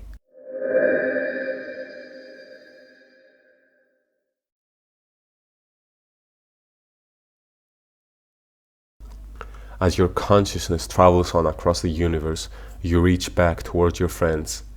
Everyone is gathered outside of the celestial. Tranquil stars shimmer where the vortex had once dominated the sky. We were on the roof. How did we get down here? A parting gift, I imagine. Quinn gazes up at a dark plume of smoke winding from the hotel's collapsing tower. Nicole, not to worry, we are all going back. Rourke draws a portal gun from his sports coat and aims it at the ground. And this time, Nicole will make the right choice! He's gonna send us back in time! Like hell he is! Craig and Estella launch forward, but Rourke has already pulled the trigger. Nothing happens. What? I tested it only yesterday! Craig dives towards Rourke to the ground, and Estella wrests his inert gun from his grasp. She tosses it aside. Rourke struggles to reach into a pocket, but comes up empty-handed. The crystals! Where are they? They're gone, Rourke. Forever. Rourke squirms backward, panicked thoughts playing behind his darting eyes. That's not possible! There were too many. I built everything on... The Celestial's main tower finally gives out, coming down with a thundering crash. A huge cloud of dust sweeps across the area. Everyone hurries towards the beach. Wait, where's Kelly? I don't think he made it down. Everyone, look! The horizon no longer burns. Does that mean the world's okay? The anomalies, the crystals, the energy, it's all gone, and the disparate timelines are finally united. So Kelly's okay. He must have just gone back on his own time. As the group looks out across the sea, Frobel paces nervously, gazing back at the ruined hotel. Rourke falls to his knees and begins frantically digging in the sand. There are more! There must be more crystals! Yo, I see ships out there. 2 of them coming this way. Those are American Coast Guard cutters. Gasping for breath, Rourke falls into his side and begins weeping piteously. No. Damn you, Selected! This island was mine! And you've taken it. You've taken everything. My dream. My ambitions. A searchlight flashes across the beach from one of your Coast Guard ships. Estella crouches next to Rourke, coldly observing his grief. Ambition, yes. Hard work and thrift, but not dreams. Dreams come from the heart. They're for those who see the goodness in mankind and want to enlarge it. You only wanted to enlarge yourself, and here you are, weeping over handfuls of sand as they slip through your greedy fingers. Mine. You own nothing! As the first light of dawn gathers away the stars, the Coast Guard ships arrive on the shore. How are we going to explain this? Where we've been? What we've seen? Let's just say I have a feeling tomorrow's gonna be one hell of a news day. Officers disembark and approach the group. Soon, everyone is brought aboard. The ships then depart for the mainland, carrying your friends and Rourke homeward at long last. Later that morning, your friends are huddled on deck, watching a distant shore grow closer. Do you need anything else? We'll be in Miami in a few hours. I think we are fine for now. Thank you. Diego's phone beeps. He pulls it out of his pocket and raises it to his ear. Hey, it's Nicole. I hope you guys get this. And I hope you guys can forgive me for going on one last adventure alone. Guys? Is it from Nicole? Diego forwards your message to everyone. Your friends begin turning on their mobile devices and listen. I wanted to make things right. This is what I was meant to do. I really think this is the best chance for everyone. I've realized something that I think I must have known all along. There's a reason you can't quite remember me before La Huerta, and why I have trouble talking about parents or school. The truth is, I'm not who you think I am. I'm me. I'm Nicole. But I exist because Vaanu, and all of you, will be into being. The next day, everyone is seated on a plane. They lean back as the aircraft gathers speed and rises off the tarmac. Jake glances on his phone. He sighs and taps on your message again, lifting it to his ear. Jake, I will never forget your sarcastic sense of humor. No matter how hard things got, you never ran out of ways to verbally bust life in the chops. I bet you're even making a wisecrack right now. Princess, you damn know-it-all. Craig and Zara sit on the couch in the dorm apartment, watching TV. Zara and Craig, on an island where nothing was what it seemed. Your perspective grounded me. You never took anything at face value, and you taught me that the truth can sometimes be complicated. The TV flashes to the courtroom where Rourke is being restrained by security personnel. His face is slick with sweat and his eyes wild. Don't you understand? The crystal people are coming. They're coming for us all. What a douche. Raj is putting the finishing touches on a platter of nachos loaded with melted gourmet cheeses, jalapenos and avocados. Raj, thank you for your big heart. You never took any credit for being the one person holding the group together, but I saw what you did. You made us more than a group of friends. You made us a family. Rad sprinkles a last of a handful of cilantro across the nachos and kisses his fingers. Bon appetit! He jubilantly carries the platter into the next room for everyone to snack on. Hartfield University's dean addresses a crowd gathered in the campus quad. I'm proud to present your class of 2018 valedictorians, Grace Hall and Alistair Rourke. The crowd applauds as Alistair and Grace come to the podium. Thank you. Before we begin, I would like to share some words with someone very special to us. I've learned that sometimes, when trying to get from one place to another, you can end up somewhere unexpected. It's all part of the journey. You shouldn't give up hope. You might have already arrived where you were meant to be, whether you realize it or not. Savor every moment you spend there. Chances are, you won't be back. Scene is sitting alone in a locker room. He sets his phone on speaker and places it on the bench beside him. Scene, you showed me what a true leader is. Compassion is strength, selflessness is bravery. You made us all better just by knowing you. Diego is walking through the streets of London. Next to him is a man with a braided ponytail and a long coat. He stops to adjust the man's sunglasses. Varian grins at him through his disguise. Diego, what would you have done without each other? No one makes me laugh the way you do. You were always the missing piece that always completed my heart, and I carry you with me always. Quinn places a tray of cupcakes into an oven and sits down, gazing at her phone. Michelle walks in. What you doing? Just a little baking for the trip. And listening to Nicole's message again. As Quinn paces the phone on speaker, Furball hears your voice and hops onto Quinn's lap. Michelle, I have no doubt you're going to get what you want out of life, and you deserve everything. Quinn, I promised you in a year and a day, and I'm sorry I won't be able to fulfill that vow. Part of me will be with you always, and you I take with me wherever I'm heading next. It's because of you that I'm able to face this decision. The strength and confidence you taught me.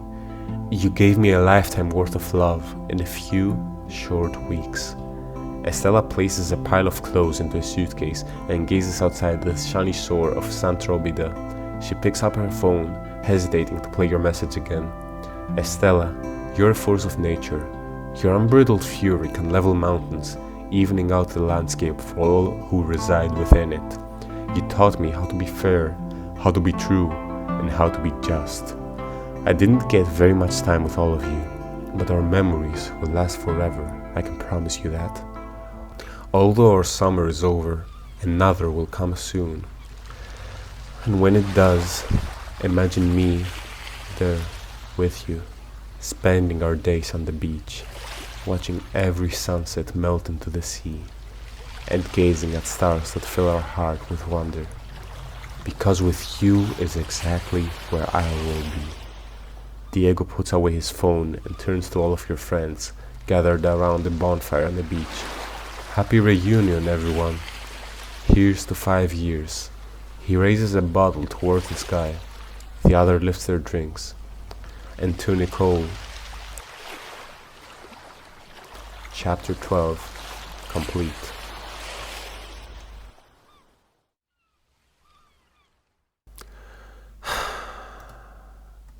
Well, this is it. This video is actually over. To be brutally honest, I kinda suck at writing conclusions in essays, especially if said essay is 65,000 words and took over 6 hours to voice over. I left writing this conclusion for when I am completely done writing, voicing over, and finally editing this video so that I can use this final section to summarize the process of creating this video. Alright, well, as I said in the intro, I randomly remembered the game on like December 2023, so I began my playthrough of what used to be a story that I had an extreme emotional connection to, even though I had played it without premium choices, so no romantic scenes, no honeymoon, no book finale reveal, no different clothes, no saving Garage or Grace from the Watchers, you get the idea. Yet, even though my relationships with characters were dogshit, and after 2 entire books I was still at half a heart with Quinn, and, even though I'm ashamed to admit, I had only chosen the Rourke ending and never went back to fix it, I still had fond memories of it. And I am so glad I gave it a second, third, and fourth chance. You heard it right. It's probably not visible due to the editing not being anything notable, but in reality, this whole project easily took me like 300 hours or more, maybe more, to complete. First I had to replay the entire thing to get the inspiration for this specific video. The second time I was replaying while writing the script at the same time, and the third replay was while editing because, well, all those images used had to be taken from somewhere. Also, I hope that most images don't appear distorted or anything. If they do, it's because I used an image enhancer for like everything. In this video's timeline reside 6,927 images, them being either backgrounds or speech bubbles. Although some of them get reused sometimes, mainly backgrounds, you still get the idea. 300 hours aren't anything significant for a video nowadays, especially only 225 of them being spent on DaVinci Resolved. It took a lot of effort for me to screenshot an image, paste it on a background remover app, then download it, paste it again on an enhancer, and then download it again. It's my very first time doing something like this, so if you reached this part of the video and I didn't meet your expectations, I can't say anything but sorry for gassing this too much. Also, some of the backgrounds were like impossible to find, so I either made them myself or had to find a Reddit post with 8 upvotes at most, and in the comments there was a Google Drive page, which had every single background and every single song that existed in this book. Like, even for 1 second, if it existed for 1 second in this game, in this story, then it was there on the drive, and I cannot thank the person who made that enough. This absolutely saved my life. I don't know what I would have done without some of those songs or some of those images. Anyhow, right now, this final product which you witnessed was the best I could do. Compared to the first draft of the video, I like to think I improved a lot during this journey. Anyhow, that's enough of me rambling about how I made this video. I think it's appropriate for me to leave some criticism for the very end, criticism which I never found the moment to add on the video. Well, for starters, I will rank the 3 books on a scale of 1 to 10, based on both writing and enjoyment. Book 1 is an 8 out of 10, in my opinion, with both the writing and the enjoyment having the same rank. Book 2 has a 10 out of 10 rank for me because, again, both the writing and the enjoyment while reading fit that ranking for me. Finally, Book 3 gets a 7.5 to 8 out of 10 for me. While the writing is nothing more than a 6, and do note the writing is carried by moments like the 3 endings and the Vaanu reveal, my enjoyment remains a solid 9 out of 10, hence that total rank would be an average of 7.5 to 8 of me. Also, small side note, I literally just discovered this. Oh my god, I feel so dumb about this. But in the book 3 cover, I always assumed that Jake, Quincy, and Estella stand on a planet which is slowly burning. But oh my god, I am so blind. This is the Endless's helmet. How did I never notice this? I always thought this was the Earth. I never even thought about the helmet, and I've stared at this cover for hours. I feel so stupid. Okay, this settles it. Book 3 is an 8 because of this, how hard this goes. This goes so fucking hard. I don't care. This is raw as hell. I will never get over the fact that book 3 was done so dirty though. It had such potential and some reveals were kind of thrown at you. Yes, I am referring to the reveal that Rourke is Estella's father. The only kind of foreshadowing for this was when you pulled Rourke out of his capsule on book 2, chapter 1. But all he said was, "I'm sorry, Olivia," which just confirms that he really does regret her passing, and wasn't only talking out of his ass when he said that he truly regrets her death when revealing everything to Estella herself. Again, though, this only implied that maybe they were close, and there is nothing about him having a daughter. Something that was indeed planned, though, was Alistair being his son, or more like clone. If you are able to recall, Rourke's PC password was all CC adds CC up, and at that moment you assumed that he meant that everything added up, and he just didn't add 2 L's on L for convenience of the puzzle. However, when he reveals that Alistair was born in a vat, he directly says that he never added up in the end. That specific choice of words shows that he indeed was talking about Al, short for Alistair, and not about everything on the island. The twist that you were made by Vaanu was still perfectly planned and executed though. You are the only one seeing visions, whether when asleep or while awake. You are a telepath and can commune with Varian whenever you need to. You can use the catalyst idols effectively to see the memories engraved on them. You can see visions from members of Hope that don't belong to you. Your own idol doesn't have a real past, and nor does Diego's, because it would be suspicious to have Diego's past not include you, and you just always avoided talking about your past because you don't remember anything. And how could you? How could you remember something that just doesn't exist? S-tier plot twist, easily one of my favorites in all of media.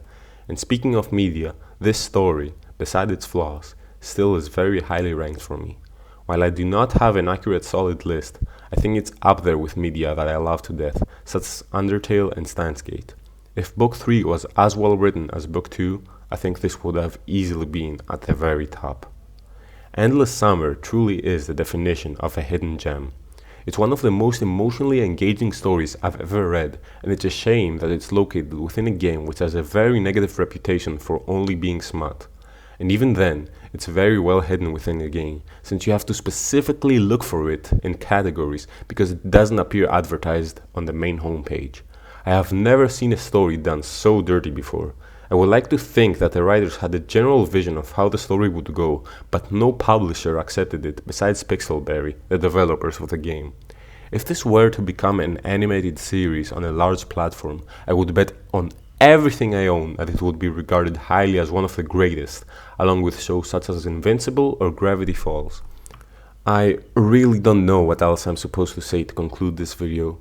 I was planning to make a character tier list or add stuff I found entertaining from the trivia, but this could just be a follow-up video because this content wouldn't fit here in the end in my opinion. I would like to thank everyone who motivated me during this long and overhyped journey of mine while editing this video. I'm truly getting emotional about it. Editing took me about 2 months total, and in the beginning, I was crying of how overwhelming the video's length was and how it would never be finished. And now, here I am, crying over how I don't want it to be over. I don't want this story to be finished. I don't want this chapter of my life to become a memory I'm gonna be nostalgic about.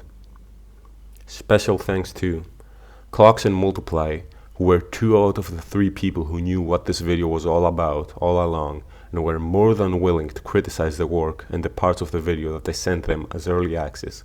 Violet, who was still aware of what I was making due to me being a dumbass with file names. At first, I got the impression that you kind of looked down upon the whole project due to the general negative image that those games have, but in the end, I am glad that you not only kept the video topic secret as I wished, but you also encouraged me when I posted clips of my milestones. Azu, also known as Red Runner, Ender, Speed, Dawn, Epic, George, Crotex, Keystro, Knit, Curb, Isaiah, Priest, Rize, Fighter, Centix, and Cursed, while others would actively gas me up and encourage my progress, such as you two, Keystro and Epic. All of you played a part in motivating me to finish this project by asking about it and not making it feel insignificant at all. Square. I would also like to thank everyone that I didn't name, but is a part of Pew Squad, the Clock Tower, or my own server. This project wouldn't have been able to become reality without any of you guys. And finally, I thank you, the viewer, for taking the time out of your day to watch me ramble about my interests. While this entire video wasn't made for any other reason than personal satisfaction, I am happy with myself if even more than one human out there watched this video from start to finish. Thank you. I cannot thank you enough. That is all I have to say. Goodbye, and I will hopefully see you another time.